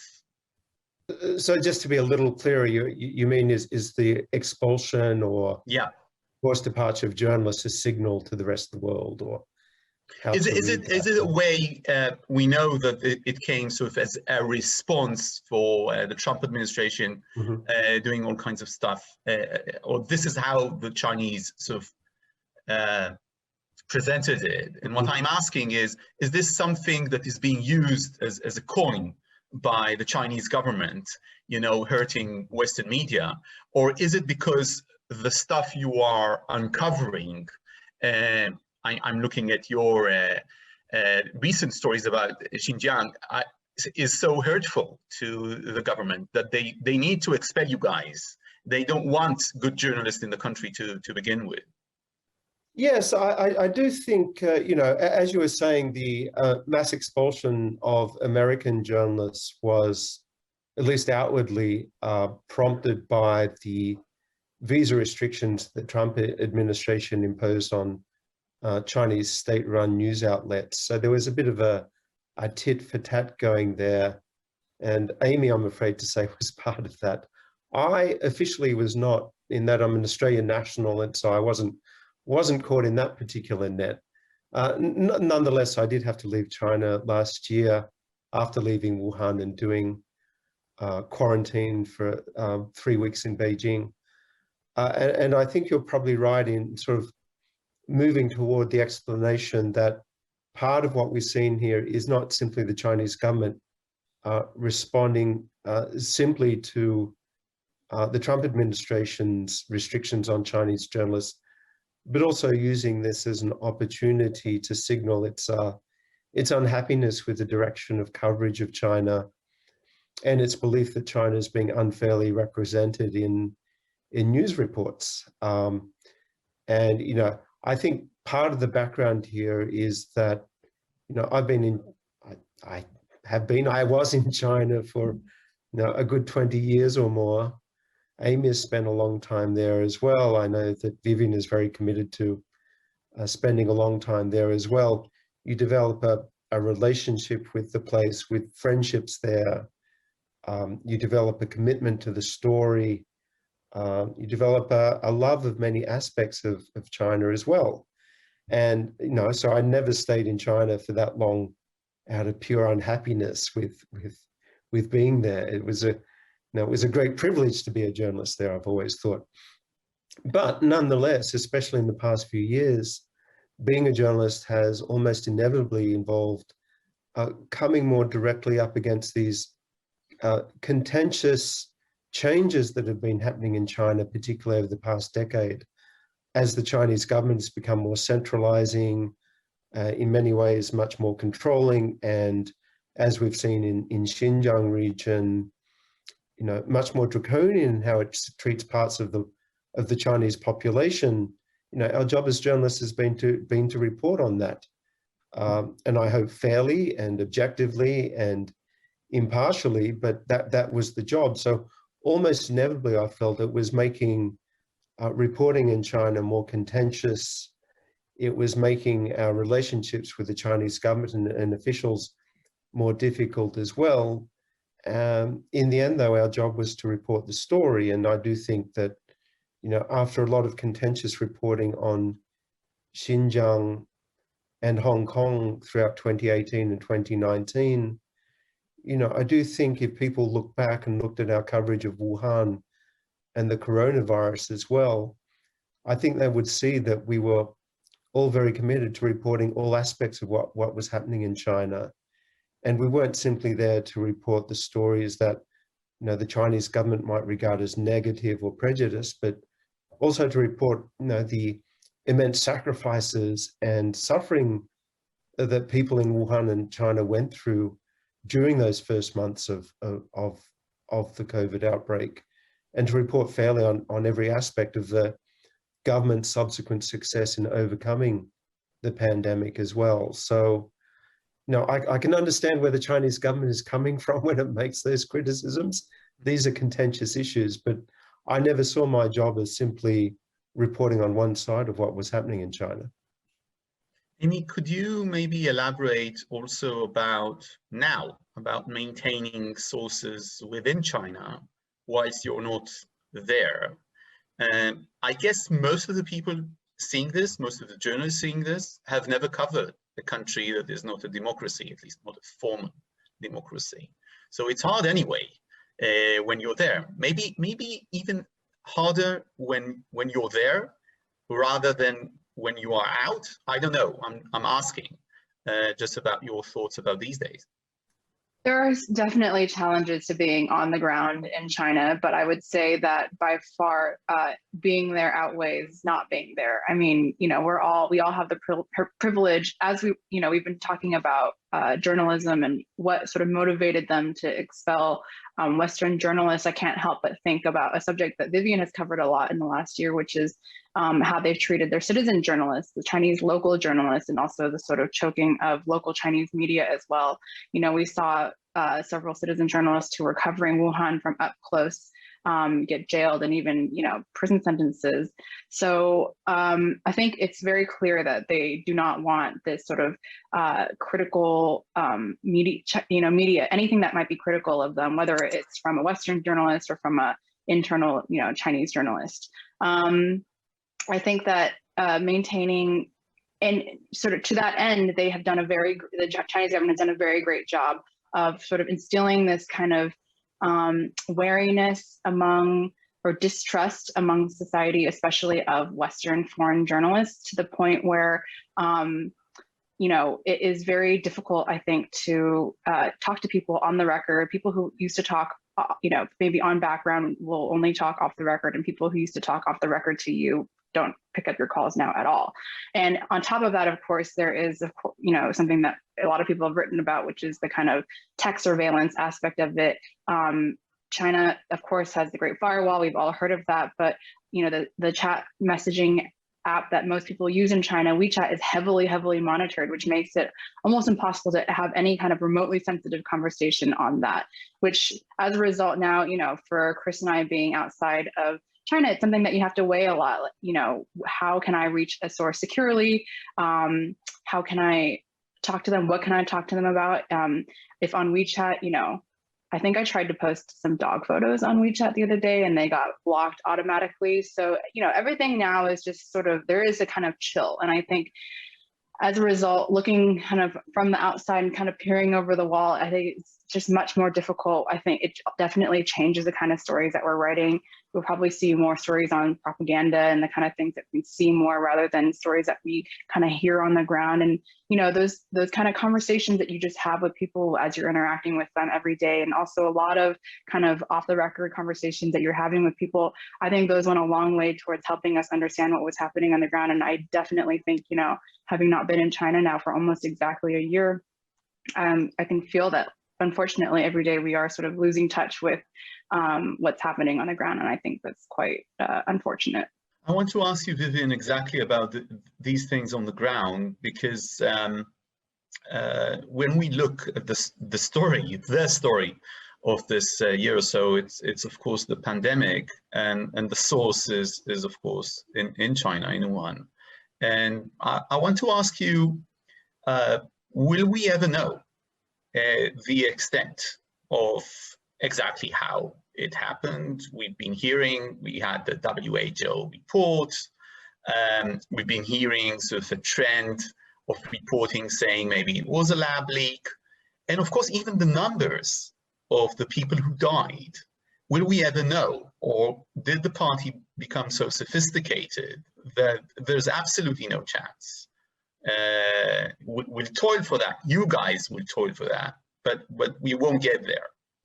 I would definitely be hesitant to say, yes, we'll know one day, or no, we'll never know one day. I feel like it's kind of an impossible question. But, of course, that is a question that we discussed a lot. We discussed with our editors a lot, especially sort of, around mid last year as Wuhan started to open back up, was the question of, is it possible to measure what exactly happened here and the toll of what happened in Wuhan? And Chinese media and Western media alike have tried so many ways to try to figure this out, right? Caixin did a piece about how there were just lines of people at one particular funeral home trying to collect urns and collect ashes after the lockdown was lifted a little bit. And they were trying to do the calculations of, okay, if you have this many people at one funeral home, what does it mean for the entire death toll? And I think the short answer is it's really the death toll. It's going to be really, really hard, certainly for us as Western media, to get an accurate count. And that's even setting aside the question of the origins of the virus itself, which of course, the entire scientific community is debating. So I don't feel especially qualified to weigh in on that. But I guess the short answer to your question is I have no idea. Okay, so I'm going to push a bit with that, Amy.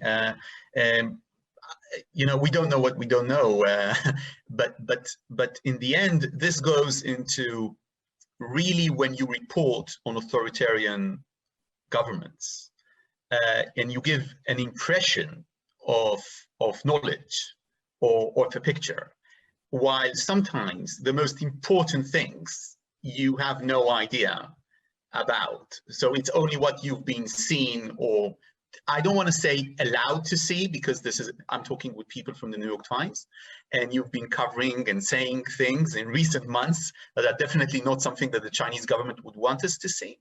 But to what extent do we actually know stuff about China that we can say with certainty about this pandemic? For instance, that it succeeded. So sometimes I need to tell my viewers or my readers, look, even if they are hiding, 10 times the number of deaths, 100 times the number of deaths, 1,000 times the number of deaths, it's still a huge success if you're measuring it, vis-a-vis the United States, for instance. So I'd like to hear your thoughts as someone who's been in the ground in Wuhan about that.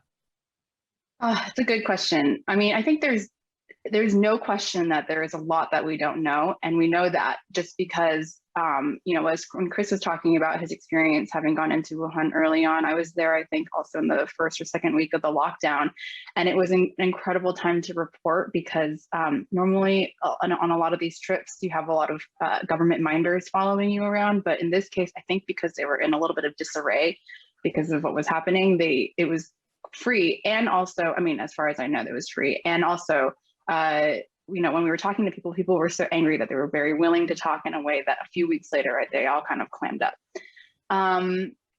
We have heard of, we know of Chinese journalists who did a lot of incredible reporting. Some of that came out, but I think most of it, I think one editor at a prominent Chinese magazine said they were only able to publish something like 30% of what they reported because what they reported was so sensitive. So there's no question that some stuff will come out later. Whether or not, what we're saying is completely, these conclusions that we're coming to based on the kind of what we know is just the tip of the iceberg. I don't know if it's completely wrong. And I think that, we are pretty upfront about what we don't know. Though I don't think that it'll come out later. I don't know. I have no idea what will happen, in the future. And if maybe, they'll come out with some report that said like an alien started the virus and, that'll just completely upend everything. Of course, we don't know what we don't know, but I think we know a lot about the Chinese Communist Party. It's been around for more than 100 years or so. 100 years this year.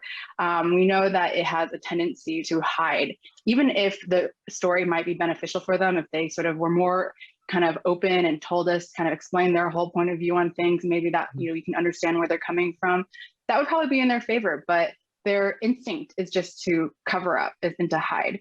And I think that is something that, beyond just the pandemic, like we know the sort of how the kind of government bureaucracy works and how it sort of evolved over time. And we can bring that sort of analysis to a situation like this to come away with some tentative, maybe not completely, firm conclusions. Yeah, Chris, I think it's a relevant question for you specifically because you published lately a story that rarely comes out of China, of documents talking about the internment camps in Xinjiang, and they showed, how secrecy and how spying measures are being used, and they also risen the questions about the numbers of people that are being kept in those camps. So that's an example of a story that usually doesn't come out of China. Yeah, I don't particularly want to dwell on that particular story. It's just too sensitive in many respects to talk about that. I did want to say something in general, just building on what Amy and Vivian said, though, that relates to that story, which is that the Chinese government now is extremely powerful, in many ways very effective, but it's not omnipotent, and it's not always absolutely effective in realizing and achieving its intentions, including when it comes to censorship. So, partly reflected that's in that story, certainly reflected in a lot of the reporting that the New York Times and other news outlets have done on Xinjiang region and what's happening there. Now, a lot of that reporting has relied in large part on this patient, meticulous process of going through Chinese government documents and announcements, going through tender documents, going through company records, going through local government websites that inadvertently reveal useful information, and out of that building a picture, an understanding of what is happening and what in many ways the Chinese government doesn't want the world to understand. So, just back to that, what I just mentioned at the beginning, the Chinese government can be extremely powerful and very effective at suppressing information, but it's not omnipotent. And with any number of stories we're working on now, it's a process of patiently working through what we can find out and building up an understanding from that. And given that we can't be on the ground now, that takes more time, and there's certainly more limits to what we can understand. But now our job as journalists has never been to say we give up and throw up our hands. It's always to try to find another way into a story. And if another way doesn't work, then you find another way into it. And I think that process is, that practice is becoming more important, certainly to us journalists working on China from outside China, but even for the journalists who remain on the ground there, it seems to be becoming more and more important. Vivian, I want to ask you about the sense of the ordinary, if there is an ordinary Chinese citizen. Does he feel, does he have a specific sentiment towards the country sort of being closing or shutting down to an extent to the West? Does he even sense that? Is it something that only we in the West sense, and he does not? Is it something that lives, within middle classes in Beijing or in Shanghai, or is it something that is completely right now on the outskirts of conversation? It doesn't really, it doesn't matter right now, and something that Western media deals with, but for mostly even middle-class Chinese would not. I think when it comes to the question of, has China learned all it can learn and needs to learn from the West? Should China be more proud of and excited about turning inward? Generally speaking, I don't think it's something that's necessarily confined to elites or confined to, China's megacities. We've done a lot of reporting as a paper, and media in general has done a lot of reporting about sort of how nationalistic this generation of younger Chinese citizens is compared to previous generations. And I think that's true. I think there's so much pride in how far China has come in the previous few decades and in recent years in how it's handled the pandemic, as we've discussed today. And also, whether it's entirely organic or whether some of it is encouraged, of course, by the censorship and by the propaganda, you do see a lot of sort of homegrown sentiment that is turning against the West and very much towards China. So, in recent weeks, there had been a lot of public anger towards brands that had said that they were going to stop using Xinjiang cotton, like Nike, like Adidas.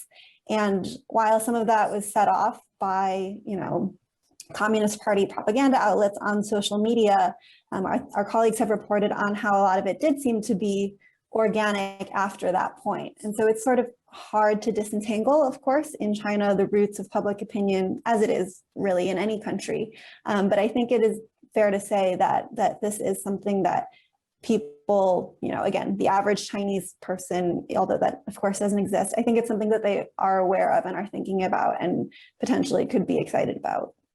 I want to ask you, Chris, about the most important person in this story, which is President Xi, who is President Xi.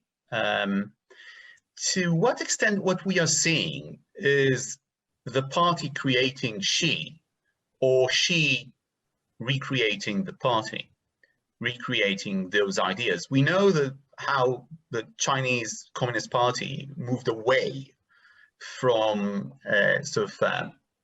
personality cults after Mao, and it was very worried about being too focused on one person.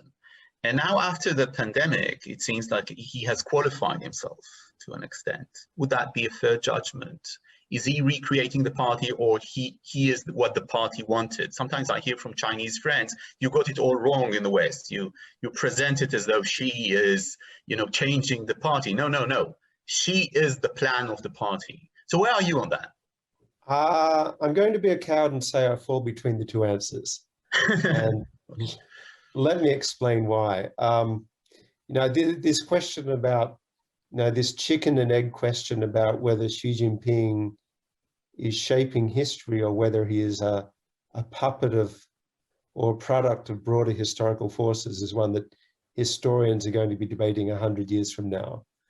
What I would say is that I do tend to think that it's probably a combination of those two factors, that the broader changes happening in China and the broader problems accumulating in China before Xi Jinping came to power created an opening, a shape for a particular type of leader, and he has in many ways fit that shape. But at the same time, the kinds of changes, the intensity of changes, the intensity of ideological and political change that he's brought in, I think has also gone beyond what people would have expected if this was simply a process of a leader coming into power and filling a particular chair that had already been designated. I do remember, back when Xi Jinping came to power in November 2012, when he was appointed Communist Party General Secretary, I went to a meeting in Beijing. I think it was the day after the announcement. This meeting of retired officials and academics and journalists, generally politically liberal leaning, but not all of them, talking about the prospects for China under a new leadership. And I would say in that room at the time, there was a general feeling that Xi Jinping was going to be a more centralizing leader, a leader who felt he had to deal with the accumulating problems in China, particularly corruption and government mismanagement and dysfunction, but not a leader necessarily who was going to be of a strong ideological cast. And I think that was there were a lot of Westerners and certainly Americans who had that view as well. And it's a view that many Chinese people, certainly people in Beijing, shared as well. So it wasn't completely a figment of the Western imagination, those expectations for Xi. But I think what we've seen then is a leader who feels that he has to reinstill in China Communist Party values or traditionalist values that seem to be falling out of favor in the previous decades. And he's a leader who's acted on that imperative with extraordinary resolve and intensity. And that's why I think in part we've seen these extraordinary changes in Xinjiang, in Hong Kong, and also in mainland China itself. Now, where that comes from, how much of it is due to the individual, how much of it is due to larger political forces, I think in each case you can begin to disentangle a different balance between the two. But I do think it's generally true, once Xi Jinping was installed in power, once he achieved this domination of the Chinese political elite, a lot of what we are seeing now does ultimately reflect his particular imperatives, his particular vision of where China should be headed. That may be a vision that many members of the Chinese political elite and many members of the Chinese public at large ultimately share, but it's not as if they're the ones who get to decide on it in the end. I think perhaps much more so than even say 5 or 8 years ago, the Chinese decision-making now is much more centralized around a particular leader, of course, Xi Jinping. And so, again, just to arrive at an answer to your question, I think you can see that the particular circumstances allowed Xi Jinping to seize, to seize the particular opportunities of the moment that were there in 2012. But the way he's used them, I think, has been particularly distinct and very bound up with who he is as an individual leader. I want to follow up on this with you. I have a friend from China, and one day I told him something like, he's the strongest leader that China had. I use the term strongest since Mao. And he said, oh, no, he's much stronger than Mao. And I said, why? And he said, because Mao didn't know what everybody was thinking all the time. And I want to ask you about surveillance and about the way that surveillance, because this is a global question. What we're seeing in China now is going to be really important for the world.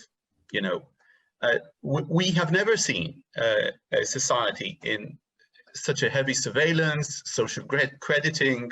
This is not something that we've seen in history. Do you think that this changes the nature of politics, even politics in an authoritarian regime, even the Chinese conversation, the traditional Chinese conversation?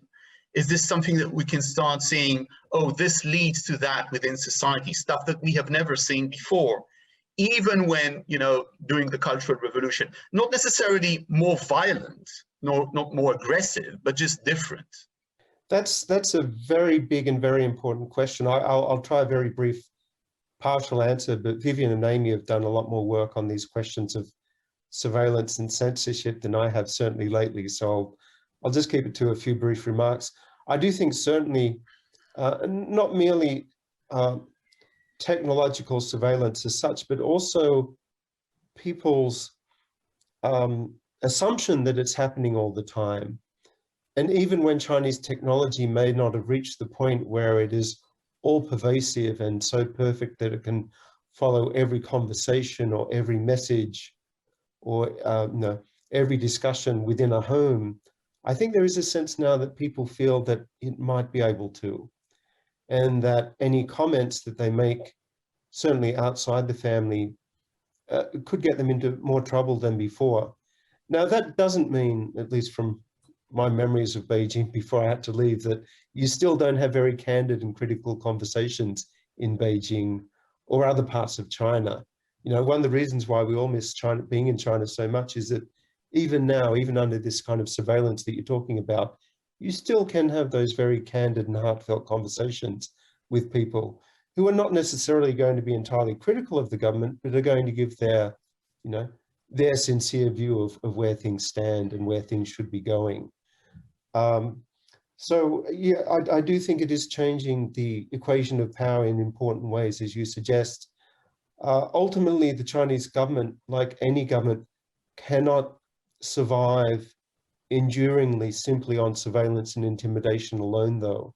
So when there are these social issues that come up in China about equality, about equity, about rights, even now, even under Xi Jinping's power, at its very zenith in many ways, there are still people who will speak out. And I think Amy and Vivian could probably speak to that more. Vivian?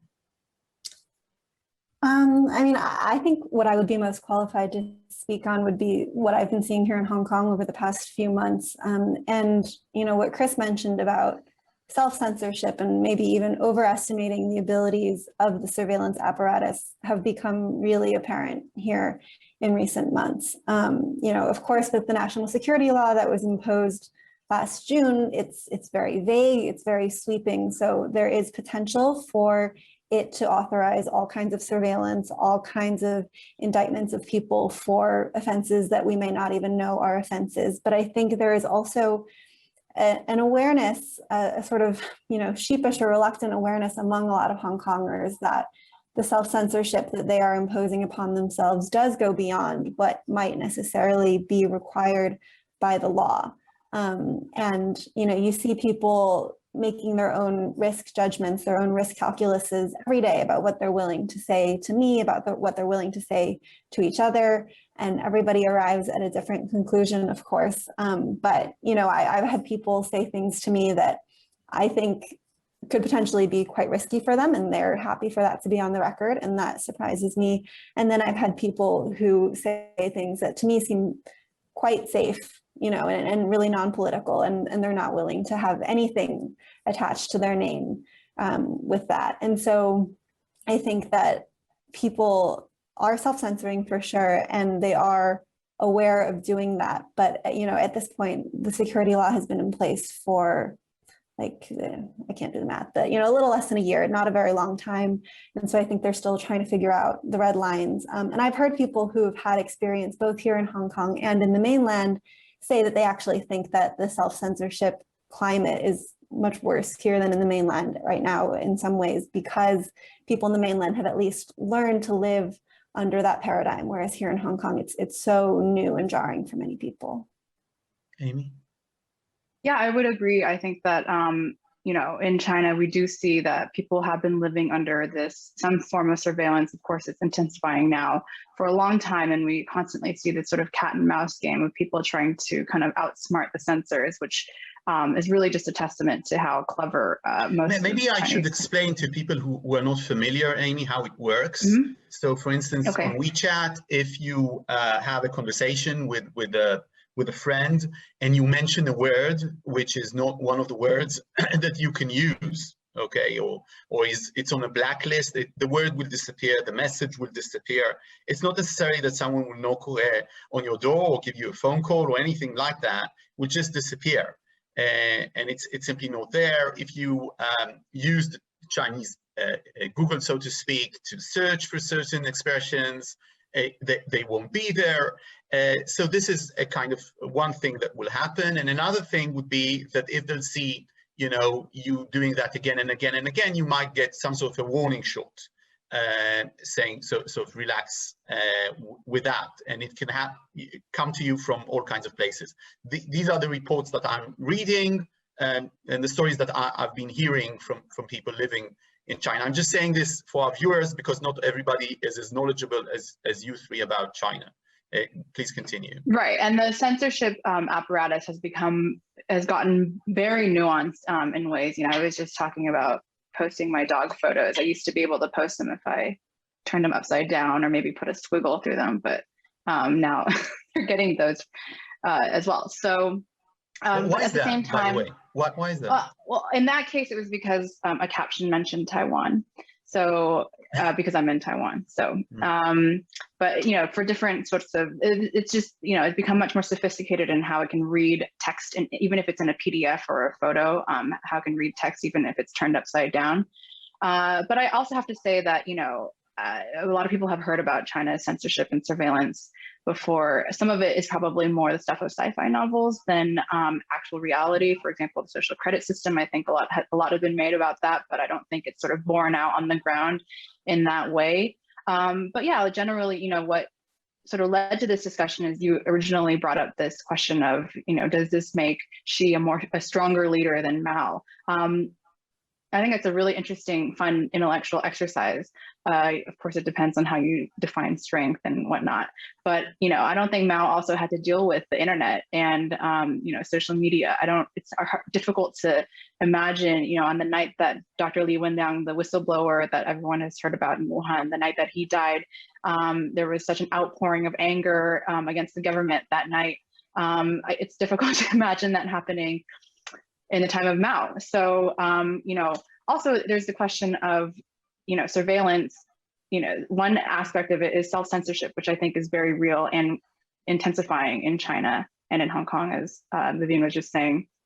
But what do you do with that information when you are surveilling? On one hand, it really empowers local officials, local police to sort of go after their own constituents. But does that information necessarily make it up to, you know, Xi Jinping sitting in Zhongnanhai in Beijing? I don't know. I mean, it depends on who sort of he has around him. And I think we can sort of go on forever, as we were talking about earlier, about kind of the black box of Chinese elite politics, but it's not completely clear that, you know, that this surveillance is necessarily kind of coming up to him in this sort of democratic way where he's able to kind of cast this like Eye of Mordor, view around China and know exactly what's going on at any minute. I want to follow up with you, Amy, because you're in Taiwan, and we've seen, regional tensions rising, and we're also seeing the US becoming, and it's actually a continuation of something that Obama said at the time about being the first Pacific president, and it seems that the Biden administration, in that sense, like in many other ways, is sort of continuing this thing, and the invitation of the Chinese prime minister, the Japanese prime minister to the White House. To what extent is the pandemic a watershed moment in the relations between the US specifically, not the West, and learning from the West, but the US specifically and China? And to what extent are we sort of slowly continuing our march into a hypertension in the region between those countries who will not have a Chinese dominance, whether it's Taiwan or Japan or other countries? I'm saying in the region, though it's Asia, it's very far away, but do you think that what we're seeing is an escalation in the process? I think it's a really interesting time right now because, of course, under the Trump administration and under Xi Jinping over the last few years, we've seen this ratcheting up of tensions between US, China in a way that a lot of people were asking after Biden was elected, whether or not he would try to go back to a sort of more Obama era kind of, peace in a way, sort of with China. And what we've seen so far, we saw, the meeting between Chinese officials and American officials in Anchorage. That was very testy from what we saw. And certainly I think what we're seeing now is kind of all sides trying to kind of puff up their chests and make their positions known. In China's case, especially on the Taiwan issue, it's always been, one of the first things that they sort of make their diplomatic partners acknowledge that there is this one China policy and their stance on Taiwan. And for the US as well, Taiwan is front of mind too, in addition to many other issues. And so we've seen that the Biden administration has kind of continued more of the sort of more confrontational stance towards China, even if it's kind of toned back some of the more inflammatory rhetoric. And whether or not that will lead to a confrontation, I guess, is something that a lot of people are asking right now. Just from my seat in Taiwan, I would say that people in Taiwan have been living under this threat of Beijing for 70 years. And so there's not any kind of immediate sort of concern. In fact, there's actually a lot of talk, though, about, about Israel. Actually, a lot of people bring Israel up and kind of wonder, why hasn't Taiwan militarized in the same way, sort of built this kind of sense of immediate threat among its public in the way that you would see in Israel. Of course, the situations are very different. But yeah, I don't think that there's a sense that there will be any kind of immediate confrontation, though, of course, we do see generally increase in military activities, which of course always raises the risk of some kind of accident happening, which is oftentimes how these things sort of get set off. But it's something that I think everyone is watching very closely right now. Okay, so in this regard, Vivian, I want to ask you about the de-dollarization and the story that we might be missing, maybe the biggest story that we're missing right now, the Chinese digital coin, and the idea of I don't want to say a crypto coin because it's not exactly crypto technology, right? It's controlled by the government. Is it possible that the Chinese are really heading to de-dollarization? That this is their real aim? That this concept that they need the dollar strong too is sort of something they want to get rid of in a couple of years? So I have to confess, I know almost nothing about this topic. So if Chris or Amy do, feel free to jump in. Okay, so Chris, I'm gonna hand it over to you. Would you take it? I would recuse myself as well. Okay. So there's a great deal of excitement about digital currencies in China. Ultimately, they're going to be an accompaniment to the yuan currency. The fact is, across the world, in every currency, electronic transfers are a part of how the economy works. So they're a sort of adjunct to that. I think in general, I think what you're working toward is this broader phenomenon that we're seeing, which is the Chinese government promoting this idea, not of decoupling from the world, but of creating more capacity in China so that China is less dependent on the rest of the world, and certainly the United States, for technology, for consumer markets, and for credit. And that's the trend that comes back to digital currency, but also includes a lot of other changes as well. In particular, we're likely to see a big push on technological innovation, and whether China can succeed in that, whether it can sort of claim a place on the sort of commanding heights of some of these core technologies, such as semiconductors, is really going to be very important in establishing the balance of power in the next decade or two. So you've been very generous with your time. I'm going to ask you one last question to all three of you. It's going to be kind of a TV journalism question, so forgive me for this. But what's the single most thing, the single thing that people get wrong about China? That people constantly get wrong about China. And Chris, you're going to begin, and then Vivian and Amy, you will have to think about something different. Okay, as shorthand, when we talk about China, we often talk about China doing this in the world, or China's policy toward the United States, China's intention toward the Western world, or what China thinks.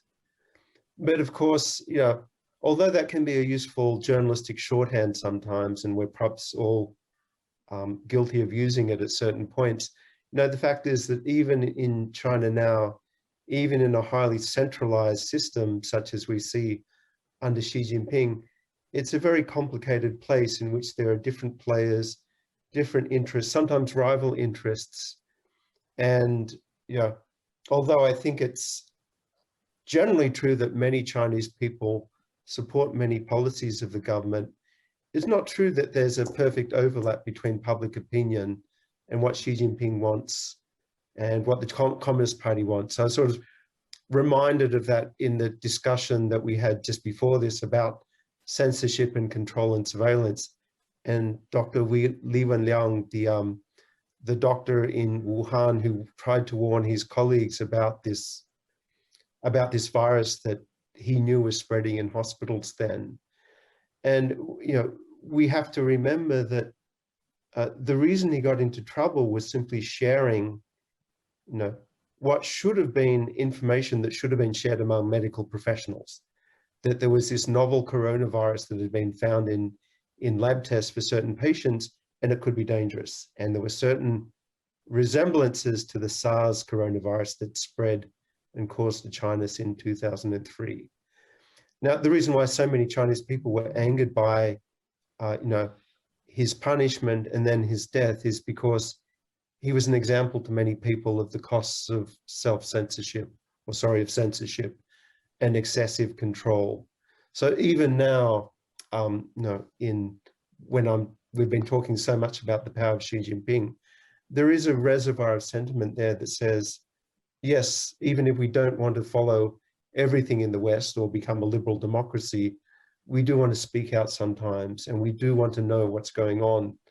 And we do certainly want to know if there's a potentially deadly virus spreading among us. And if the habits of power in China discourage that, then ultimately, the Chinese public is going to speak out against it too. Amy? So many things I could say, but I think generally that I would just, there's so much talk these days about democracy versus authoritarianism, and I think that binary, while important, sort of shields or kind of covers another aspect that has become very important over the last year, especially during the pandemic, which is the idea of governance. And we always this is always kind of in the background of our stories, and kind of like a write-off line. And I'm sure the Chinese government would love for us to write about this more often, which is just that, and at the end of the day, conditions and livelihood in China has improved vastly over the last few generations. And we've seen that, from one generation to the next, the material kind of lifestyle has improved by a lot. So when people ask, how could one live under that kind of regime? I mean, some people in China ask, like, how could you live in America where there's mass shootings every day? So I think, at the same time in China, there are trade-offs that people make. And I think that they understand that there are sorts of, drawbacks to their government. They're not blind to it. But that in some cases they don't have a choice. And in many cases, their lot is oftentimes better than the lot that their parents were in. And whether that's going to stay the same is, I think, a big challenge for the Chinese Communist Party. And we're already seeing economic slowdown and whatnot. But I do think that that's important context for people who are outside of China to keep in mind. Vivian? This is a perhaps small semantic thing, but it's something I've actually thought about a fair amount since getting to Hong Kong last year. So I'm still relatively new to reporting on this part of the world, but I've just constantly been reminded of the dangers of imposing a sort of Western and specifically American political vocabulary on ideology here.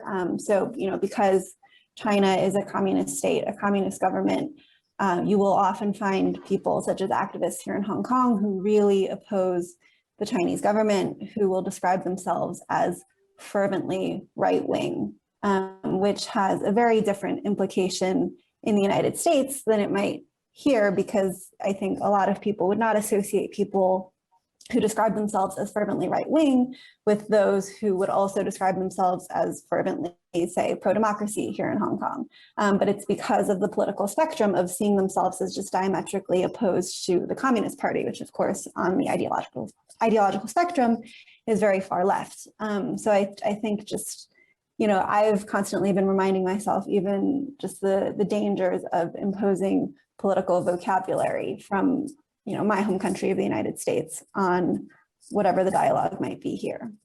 Thank you so much. I want to thank all three of you. It was, I think, tremendous discussion, and we really have been so lucky for you to be so generous with your time.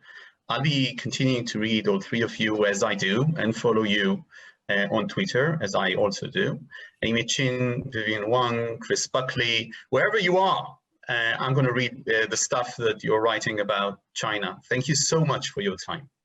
Thank you. That was a pleasure. Thank you so much.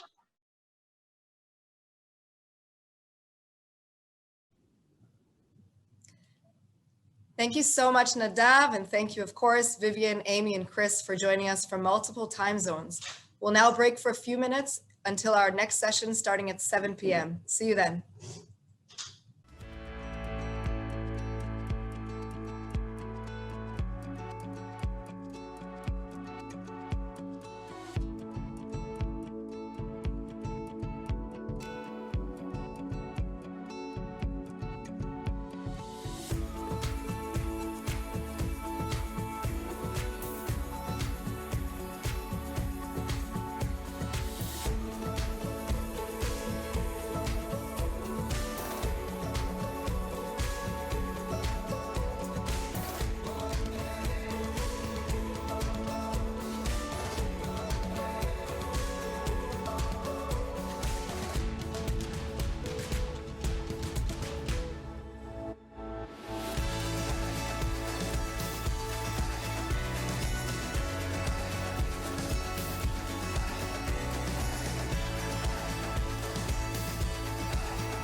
Welcome back. I'm delighted to open our first panel of the conference that will focus on journalism in the time of a global pandemic, how the media distributed valuable information to those following, and whether in retrospect, reporters did so successfully. Our moderator for this panel is Moav Valdi, Chief International Correspondent and Foreign Editor of the Israeli Public Broadcasting Corporation.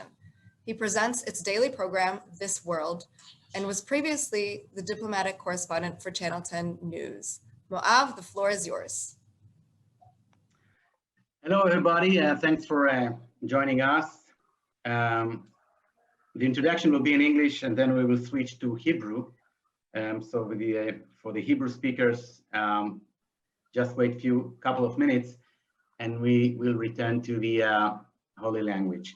I'm speaking in English because we want to open this panel with a few words from a distinguished guest. His name is Kai Kupperschmidt. Mr. Kupperschmidt is now a contributing correspondent in Science magazine in Berlin. He studies molecular biomedicine and attended journalism school in Berlin. He has been reporting on infectious disease for German international media. He has written a book about the subject. In just a couple of seconds, I will introduce Kai to you. few words in Hebrew. הפאנל הזה, אנחנו ננסה לדבר על התפקיד שלנו, התקשורת, בזמן מגפה באופן עקרוני ובזמן הקורונה. ואנחנו אחרי אירוע די דרמטי של שנה שלמה, שאנחנו יכולים ככה להסתכל ברטרוספקטיבה, ולנסות ככה להעריך גם את האתגרים שעומדים לפנינו, גם את ההזדמנויות שזה הציב לנו, ואולי דרך זה לנסות לנתח את התפקוד שלנו בשנה האחרונה, ובאיזשהו אופן את בוא נאמר, את האופן שבו תפקדנו ואיך אפשר להסיק מזה דברים לעתיד. יהיו איתנו כאן בפאנל אורחים נכבדים, אני אקריא אותם לפי סדר א' ב' של השם הפרטי. אדווה לוטן היא מנכ"לית עמותת מדעת, שפועלת למען השכלת או הנחלת ידע לציבור ולמקבלי ההחלטות בנושא הבריאות. אלעד שמחיוף, שליח חדשות 12 לאירופה, מוכר לכולנו. פאטמה חמאיסי, היא עיתונאית ב-24 News, וגם חברה כותבת בארץ 21, שזה מיזם שבא בעצם להכשיר עיתונאים צעירים בכל מיני תחומים.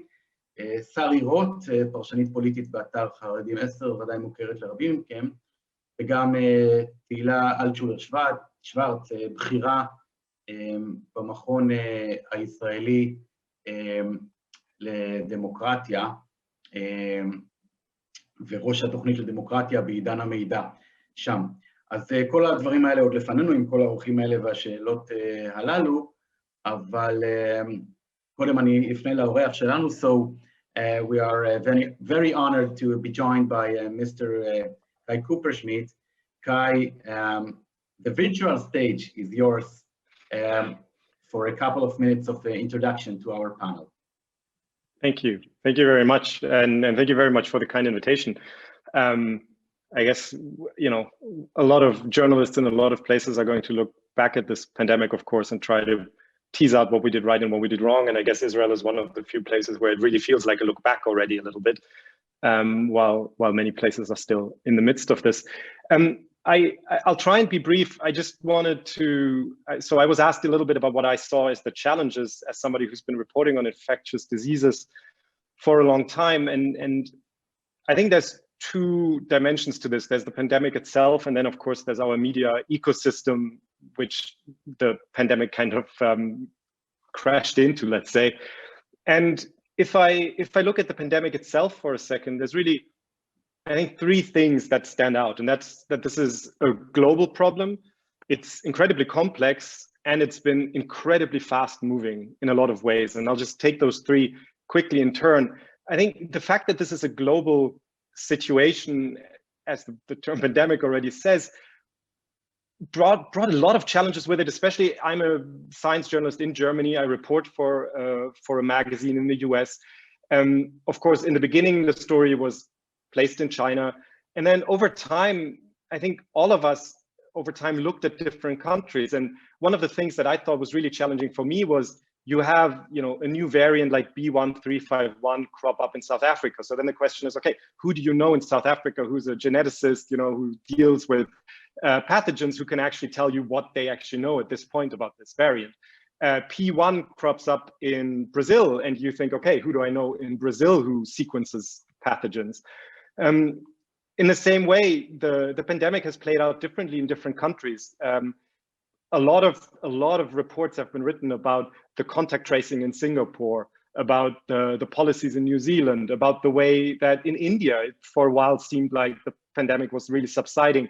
Now, of course, we're hearing a lot about India, and it's a terrible situation. So in all of this, it really brought home to me where I have contacts that I can talk to, and where I really have still just a lack of contacts. And it's interesting because science, of course, is a global endeavor, but there are places that we routinely talk to with scientists, and others where we don't. So that was kind of the global situation. And then, of course, a lot of things are complex, but I think this pandemic, there are so many issues in this pandemic. When you delve down into them, they get so complex. I was writing a story today and a thread just about this decision on the AstraZeneca vaccine. So the question of who do you actually give the AstraZeneca vaccine to? What does the risk-benefit ratio look like? And I mean, the complexity is mind-boggling. On the very lowest level, you can look at it at a population level. You can look at an individual level. You can talk about the other options that you have. What other vaccines are there? You can talk about timing. You can talk about, so if the risk-benefit ratio is positive now, is it still going to be positive in the future? How does this change over time? What is the uncertainty about these side effects? Do we know who's more likely to get these side effects? So there's just this incredible level of complexity. And I've actually been really surprised how well it has worked on Twitter, which sounds crazy, but actually Twitter has been a really good tool for a lot of scientists to write threads and really try to get at that complexity in a way that sometimes I think traditional media has actually shied away from. And then the third part, of course, is just the speed at which this is happening. I mean, it's a year ago, basically, that most of us started reporting on this. And at this point, we have a dozen different vaccines that are being used in different places. We have learned so much about this virus. There's still so many questions at the same time. If I just look at what happened with the AstraZeneca blood clotting disorder, which is linked to the vaccine, you can see that it really, in the space of 2 months, we have learned an incredible amount about this. We've just generated a lot of data, and it's really hard sometimes to just stay on these things. Around December, I started reporting on the new variants that were coming up. And for maybe the first 2 or 3 weeks, it was possible to follow all the science being done on these variants. And then it was just impossible. There were just so many papers coming out. And of course, science journalism in the past has worked with embargoes. So you know that there's a paper coming out in a week. You have a week to talk to people, and then the embargo lifts and everybody writes about the paper. Now suddenly, not only is there not an embargo, but you're actually talking about preprints that come up. So no other scientists have actually looked at these papers. So that puts a huge pressure on journalists to do, in some ways, some of the job that you sometimes would expect peer review to do. So other scientists who've already looked at the paper before it becomes accepted. So those three things, I think, were really challenging about the pandemic. And then on the other hand, of course, it meets a media ecosystem that is really bad at dealing with complexity, I think, and that very often is more interested in opinions, in often outside opinions, and that needs, in the end, of course, we're journalists, we report news. So at some point, the most important information wasn't really new anymore. If you listen to the WHO press conferences at the moment, they keep repeating the same thing because the most important thing is still the same public health advice that they've given, for a year. But of course, that's not how journalism works, and we can't keep writing the same story. So we've really run, I think, with this pandemic into some of the problems that were always apparent, only that in this pandemic, they've just, because it's so fast and so complex, and because everybody's so interested in it, you can really see, I think, the cracks in where our media ecosystem doesn't work, where we as journalists also have built something that doesn't really satisfy the needs of our readers, that doesn't really give our audience the best information. And I think that is something that we really have to look at very carefully, because, and this is my last point, but I believe that what we're seeing, the fact that this pandemic was global, was complex, was really fast moving, that is exactly the kind of challenges we're going to face in the future. That is exactly what you would expect in the 21st century of stories that are important. We are interconnected, things are incredibly complex, and everything has accelerated. So these three things are going to be true for a lot of the challenges we're going to face in the future as journalists. And so I think it is really worth looking at where we've struggled to do this, and also where some people have done really well. I think it is really interesting, if you look at some of the stories that have been written, the way that we collapse complexity. I think there's a good way of doing it and there's a bad way of doing that. And if you look at some of the stories that have been written about, here's 5 reasons why Italy handled the pandemic badly, or the UK, or here's 5 reasons why Israel was so good in vaccinating, or why New Zealand was good. I think very often these stories, there's a kernel of truth in them, but what they need is much more caveats and much more context. And I think what I've seen in this pandemic is that actually there is an audience for that, because when people know that their lives depend on good information, they do know what good information looks like. And I think our media ecosystem doesn't always elevate the good information. And so I'm really, really curious about what we've learned from this. And also, of course, in the context, every country is slightly different, but especially in Israel, how you feel this has been handled. Yeah. Mr. Kupperschmidt, just a very quick follow-up question. We are discussing today, this evening, the juncture in which media or journalism meets a global pandemic, which is not only a public and a health crisis. It's an issue that almost requires scientific knowledge from journalists who are not experts, and they have to convey and to explain and to expand and to give some kind of context to the one-liner in Reuters about new variant, or about vaccination, or about an outbreak of some kind of mRNA, something that now we all know what it is all about, but back then, a year ago, we did not. Looking forward to the next kind of scenario, I don't want to say the next pandemic, but to the next kind of scenario that involves, I would say, a scientific area of coverage. What would be the most significant tip that you can give for us journalists? I mean, given what you saw during last year, how to better execute our job, to deliver, to convey information, which is very delicate in a very, I would say, uncertainty climate atmosphere, even to scientists.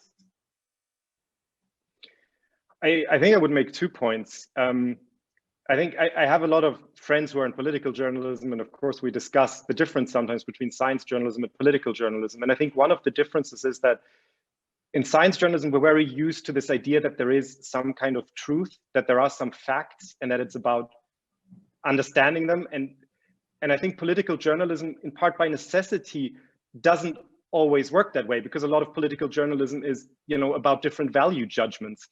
You can have different opinions, and they can both be, valid opinions. So one of the first things I would say is that when it comes to issues where it is about facts and about truth, you have to switch a little bit from that mindset of opinions and arguments and a little bit more to, okay, how do I get the most accurate, best information?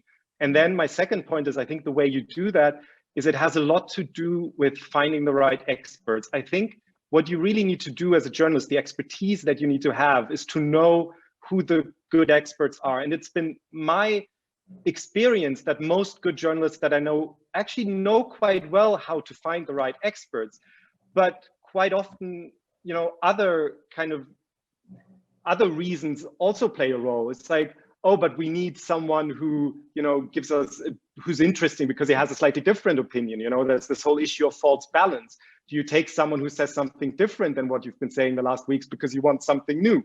Do you take someone who's kind of provocative and interesting because of that? Or do you take someone who has maybe more credibility and is more careful? So I think it really comes down to a certain extent. People always say follow the science, but of course it's not that easy. Science is something, it's a way of knowing that is slowly building. But there are scientists, and I think most journalists have been able over the course of this pandemic to identify the ones that they would trust themselves. And very often I think we end up giving a platform to scientists, not because we think they are the best people and they know it best, but because we think that they might be the most interesting or might give us the most clicks or the most views or whatever. And I think we really need to re-examine that when we're in a situation like the current one. Okay, very thoughtful and very eye-opening what you're saying with this combined perspective of the journalistic and scientific point of view about this past year. I want to thank you so much, Mr. Kai Kupperschmidt, for taking the time to speak with us. From Berlin, I guess, right? Yes, pleasure.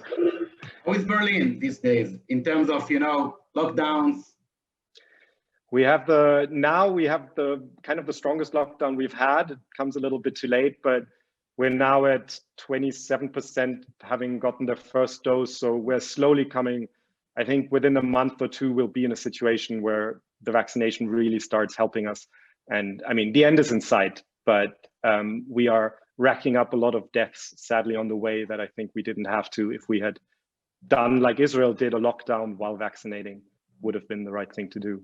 Yeah, it's a fascinating story and issue, because if we had another panel, I would ask you what the reason for this crisis in vaccination operation in Germany, whether it's the EU trying to share the same amount of vaccines between all the 27 countries, or is something inherent to the health system in Germany that made it very, very hard for the government to supply it. But this is for another panel. Thank you so much, Mr. Thank you. From Berlin. Thank you. עכשיו אנחנו לשפת העברית, אנחנו עם הפאנל שלנו, אדווה לוטן, מנכ"לית עמותת מדעת, פטמה חמאסי, עיתונאית i24 News, אלעד שמחה, שליח חדשות 12 לאירופה, שרי רוט, אתר חרדים 10 ותהילה אלטשולר שוורץ, המכון הישראלי לדמוקרטיה. אני רוצה להתחיל איתך, שמחיוף. אנחנו הולכים לדבר בשעה הקרובה הרבה על האתגרים והקונפליקטים, מה ייחד את השנה הזאת במפגש שלנו עיתונאים עם מגפה, אולי גם לנסות לתת לנו איזו תעודת גיליון ציונים איך היינו. אני רוצה לפתוח איתך במשהו אולי ככה הכי קונקרטי. אתה יכול להמחיש לנו, אם יש לך איזו דוגמה שממחישה את האתגר הזה שנפל לרגליך, אולי גם את ההזדמנות, כן? במובנים מסוימים של קריירה, בסיקור מגפה עולמית, שהיא כמו שאמרנו נושא מדעי, נושא רפואי, משבר עולמי, הרבה חרדות, הרבה יצרים וחששות, איזשהו רגע, סיטואציה, דוגמה שממחישה את השנה הזאת עבורך. תראה, יש המון, זו הייתה שנה מאוד מאתגרת, לי ולאחרים, מן הסתם, עם מגפה דינמית שמשתנה כל הזמן, מגפה שכביכול משטחת את העולם, כי היא פוגעת בעולם פחות או יותר באותו זמן, פחות או יותר באותה צורה, אין כבר הבדל בין מדינות עשירות ועניות, חזקות וחלשות, אנחנו רואים מקומות כמו צפון איטליה, העשירה והחזקה שקורסת, ואנחנו רואים מדינות אחרות שהן לכאורה חלשות פחות, כמו יוון, ועניות יותר שמצליחות. אז כל החוקים השתנו, ולכן זאת השנה מאוד מאתגרת. אני אתן לך דוגמה אחת, מבלי להיכנס יותר מדי לז'רגון הרפואי, זה בכל זאת פאנל עיתונאי, אבל כאשר מגיעה הקורונה, יש קבוצה של אנשים שטוענת למשל, שאם חלית והבראת, המערכת החיסונית שלך לומדת את המחלה, ובפעם הבאה תתמודד איתה ביתר קלות. תאייתי, תאייבים שנקרא, והם אומרים את זה מההתחלה, כי הם מסיקים ממחלות אחרות שהן דומות, מהמשפחה, מהסביבה, מהאזור. ואז ככל שמתקדם הזמן, וככל שהמגפה כבר מתפשטת ליותר אנשים, מתחילות להתבצר עוד ועוד עדויות שאכן הדבר הזה קורה.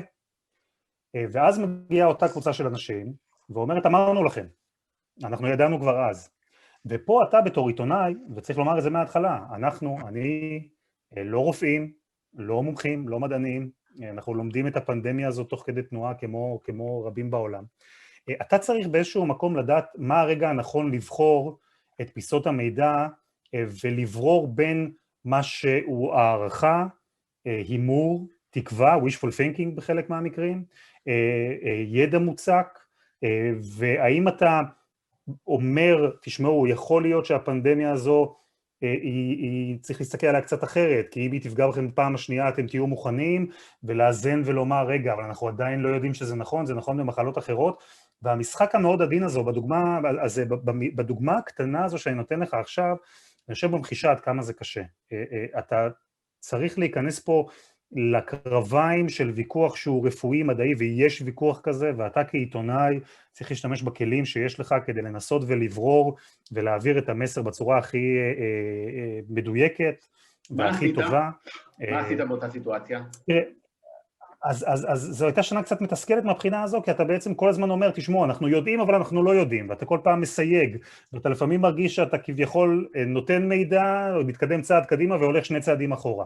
במקרה הזה אני יכול לומר לך שאני חוויתי על בשרי, אני כתבתי על תאי ה-T ועל מערכת החיסונית, כאשר הדבר הזה כבר קיבל צבר של עדויות במחקרים ובבדיקות, שאי אפשר היה להתעלם ממנו.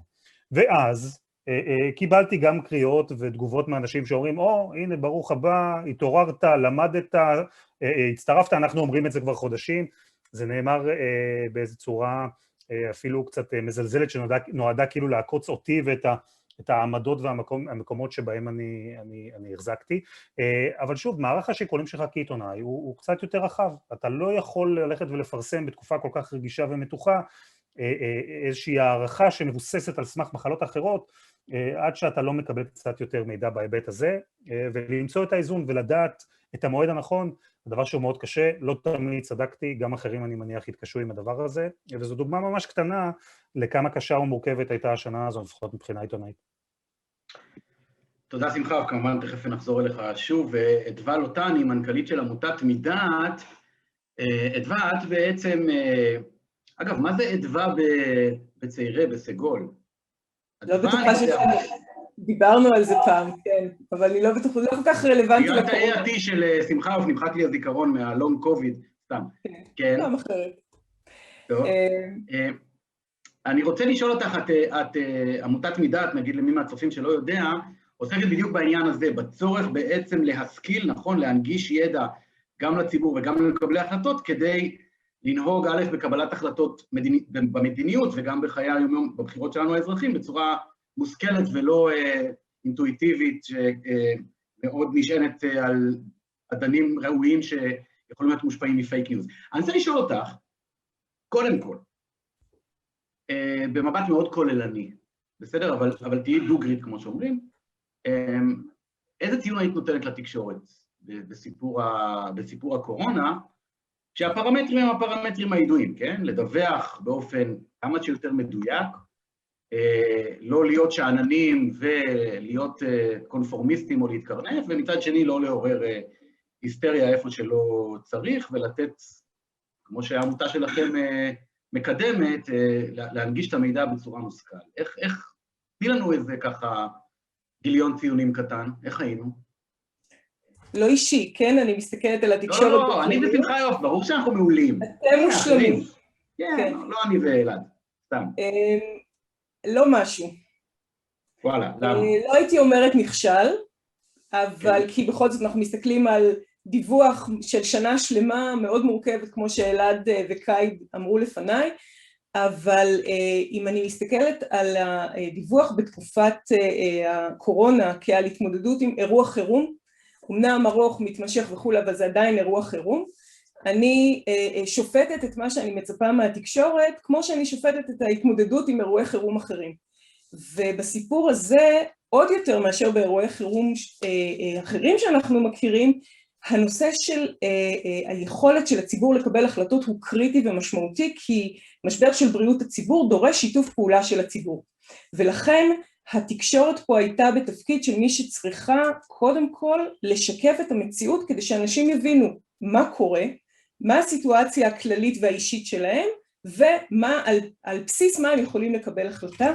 ואני חושבת שפה הרבה מאוד כלי תקשורת פספסו והמשיכו לדווח כמו שרגילים לדווח על נושאים אחרים, וראינו כל מיני תופעות, החל מזה שממהרים מאוד, בשונה ממה שאלעד ציין קודם, ממהרים מאוד לדווח על דברים בלי לבדוק אותם, לפעמים דיווחים חלקיים שממש מייצרים הטעיות ופייק ניוז בעצמו. היה לנו מדור מיוחד שחלק לא קטן ממנו הוקדש להפרחה של פייק ניוז שנוצרו באופן הזה על ידי גורמים בתקשורת.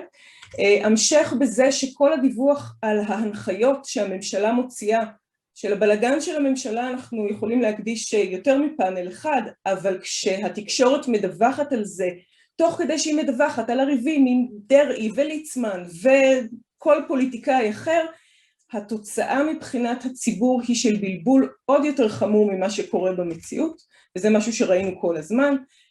ניתנה לא מעט פעמים במה לאנשים שפשוט לא הייתה שום סיבה לראיין אותם מבחינת הקשר שלהם לנושא הזה, ומהצד השני היו דברים שכמעט נעלמו. אנחנו ראינו בשבוע האחרון מה קורה כשיש אירוע חירום דרמטי, אסון נוראי שיש בו הרוגים ונפגעים, והצורה שבה התקשורת מדווחת, ובעיניי בצדק, על מי שנפגעו בכזה אירוע. ביחס לזה, מאות אלפי חולים, חלקם חולים לטווח ארוך, חולים קשה, אלפי הרוגים או קורבנות או נפטרים בקורונה, תלוי איך מסתכלים על זה, והנוכחות שלהם ביחס למספרים האלה כמעט ונעלמה. אני חושבת שזה משהו שאנחנו עד היום נאלצים להתמודד איתו מבחינת תפיסת הסיכון של אנשים לגבי המגפה הזאת, שמאוד מאוד משפיעה אגב על השיקולים של אנשים, והאם אני רוצה או לא רוצה לקבל את החיסון.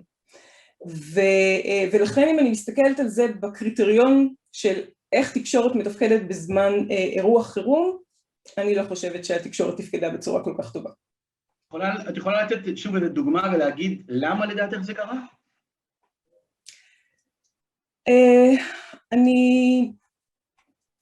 אני חושבת למשל על סיפור שהיה לנו בשלב יחסית מוקדם של המגפה, מתישהו בסביבות יולי אני חושבת, שבו היה דיווח באחד הערוצים על מסמך פנימי של משרד הבריאות שרוצה לעשות שינוי בהגדרה של מה זה חולה קשה.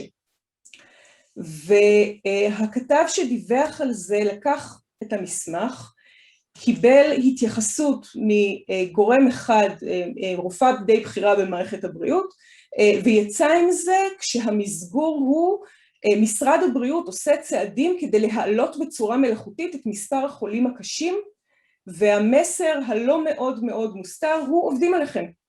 אין פה באמת כזאת בעיה. עכשיו, מי שמכירים את הנושא בצד המקצועי, ומי שאפשר היה להתייעץ ולקבל תשובות והתייחסות, וגם ניתנו כאלה מצד העצתם ועוד גורמים מקצועיים, היה יכול להסביר שמשרד הבריאות הבין שזה אירוע מתמשך, שדורש שיתוף מידע גם בישראל אבל גם בינלאומי, ולכן הם עושים יישור קו למה שמוגדר מבחינת מה זה חולה קשה בארגון הבריאות העולמי.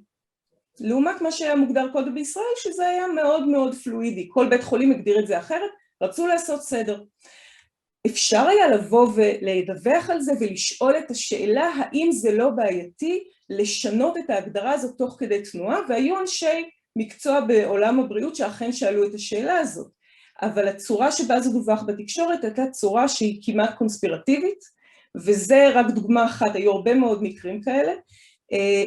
אני לא יודעת להגיד לך למה זה קורה, אני חושבת שאתם אולי תדעו להסביר יותר טוב ממני מה מנחה עיתונאי לדווח בצורה כזאת לעומת דיווח שהוא הרבה יותר מאוזן ומציג את כל ההיבטים ואת כל האפשרויות, אבל זה סוג דיווחים שהתמודדנו איתו, אני אומרת התמודדנו כי נאלצנו להסביר לאורך הדרך את המשמעויות האמיתיות של דיווחים כאלה, ולדעתי יצרו הרבה מאוד נזק. אני רוצה דבר להציג לך אולי דעה הפוכה לצורך השיחה כאן. יש שיגידו שהתקשורת הייתה מאוד מאוד קונפורמיסטית עם הממסד הבריאותי והממסד הפוליטי, לא ערערה באמת על הצורך בסגרים, לא ערערה באמת על הצורך להחזיק את מערכת החינוך סגורה כל כך הרבה זמן, לא ערערה באמת על הקביעה שאם חס וחלילה נפתח, המדינה תקרוס, לא הציגה איפכא מסתברא, וזה כשהיו מספר לא קטן של בכירים במשרד הרפואי בארץ, אנשים מכובדים, לא סתם קונספירטורים בשקל או פרובוקטורים, שהציגו עמדה אחרת, יש את הפורום המומחים האלטרנטיבי וכל מיני כאלה, זאת אומרת, אולי, את יודעת, לא מספיק פיקפקנו, את באה ממקום שרואה את הפנדמיה בצורה מאוד מסוימת, אבל התקשורת די זרמה עם הממסד פה. אז אני רוצה לחלק את התשובה שלי לשני חלקים.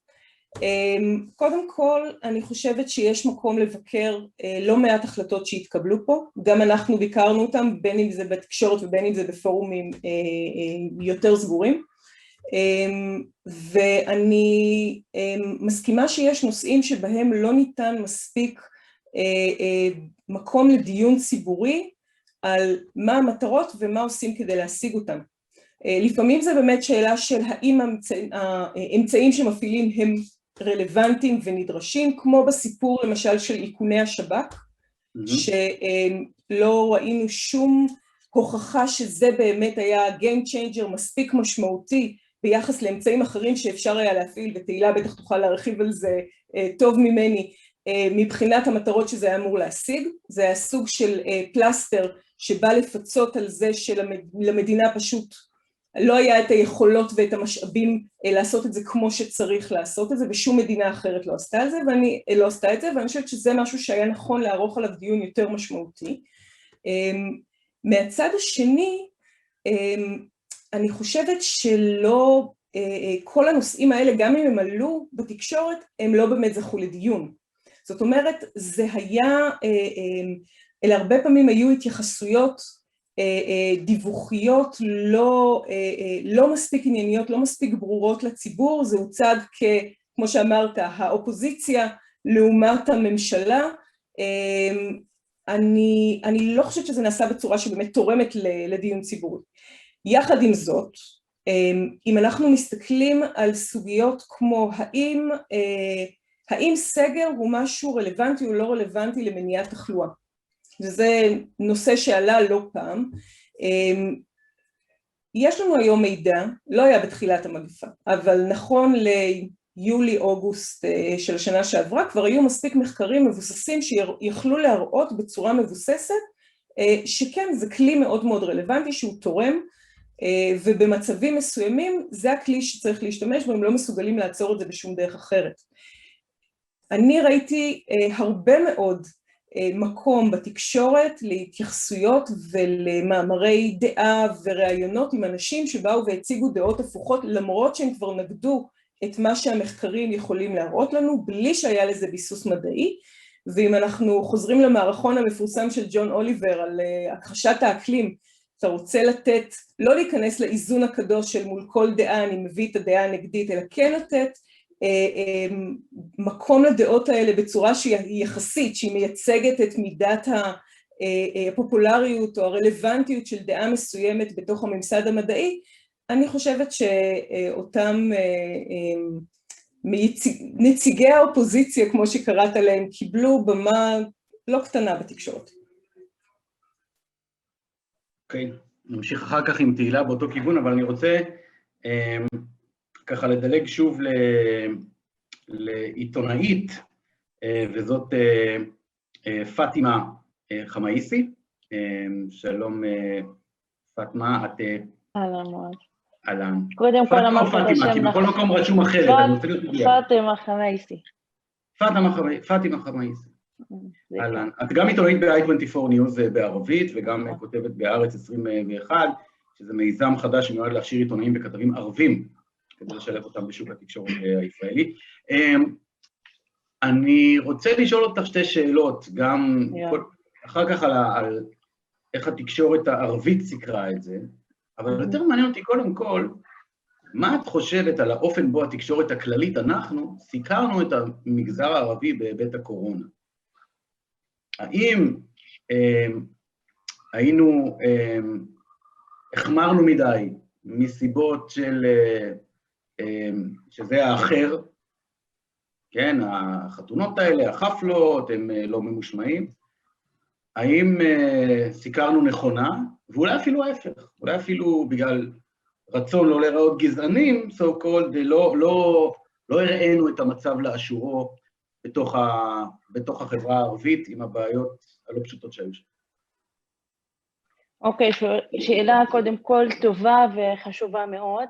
לדעתי היה מחסור רב בלסקר את החברה הערבית ומצב התחלואה שהיה בה, וגם נקודת המבט וזווית ההסתכלות הייתה ככה סטריאוטיפית, כפי שאמרת, חפלות, חתונות, כל הזמן משווים אותנו, ושמים אותנו עם החרדים, תראו, החרדים ככה עשו, ובמקביל הערבים ככה, הם קצת היו ממושמעים, אכפו והצייתו להנחיות או לא. בזמן שהתחלואה באמת עלתה בחברה הערבית, אף אחד כאילו לא התייחס לזה בצורה מאוד מאוד, כאילו שמו את הפוקוס על זה, אחרי שעונת החתונות נגמרה, והתחלואה עדיין הייתה בעלייה, אף אחד כמובן לא התייחס לזה, אני לא יודעת למה, ולא ראיתי שמארחים מדענים ערביים, מארחים וגם מסקרים את החברה הערבית, יורדים לכפרים ערביים ומסקרים מה קורה שם. האנשים שם סבלו מאוד מחוסר תעסוקה וגם מקבלת המידע. החברה הערבית לא קיבלה את המידע בצורה פשוטה, משרד הבריאות עבד בצורה מאוד מאוד שונה לדעתי, היו מעבירים את הנתונים ואת המידע למשרדי יחסי ציבור, ומשרדי יחסי הציבור היו דואגים לתקשר עם כלי התקשורת הערביים בחברה הערבית, וכלי התקשורת, שמצב התקשורת בכללי בחברה הערבית הוא מאוד חלש מלפני הקורונה, ומצבו לא ממש טוב, אז הם היו מקבלים את כל המידע ממשרדי יחסי הציבור שהיה מתורגם מעברית לערבית, ומשדרים את זה ומפרסמים את זה באותו נוסח. אנחנו מדברים על נוסח שמאוד קשה, השפה אפילו בערבית לא הייתה מובנת, האזרח הפשוט לא יכל להבין את המסרים ואת ההנחיות משרד הבריאות מנסה להעביר להם, לכן היה כאילו פער בין האכיפה לבין המצב במציאות, וגם את האכיפה עצמה הייתה שונה. נגיד... אבל רגע, פאטימה, אני רוצה לבודד קצת פרמטרים. יש את העניין של איך משרד הבריאות תקשר לחברה הערבית, כנראה אולי לא בצורה מוצלחת, בסדר? ויש את הבעיה, חוסר תעסוקה וכן הלאה בתוך המגזר. אני רוצה, כשאת אומרת שלא עשינו עבודה טובה בסיקור המגזר, אני מתכוונת למה? להבין את הבעיות התשתיתיות, דווקא לשים את האצבע ולהגיד, יש שם בעיה של התנהלות ואי קיום, אי ציות להנחיות, באיזה אופן העבודה שלנו, או הביצועים שלנו כתקשורת מול החברה הערבית בקורונה, ספציפית לקורונה, היו לא טובים.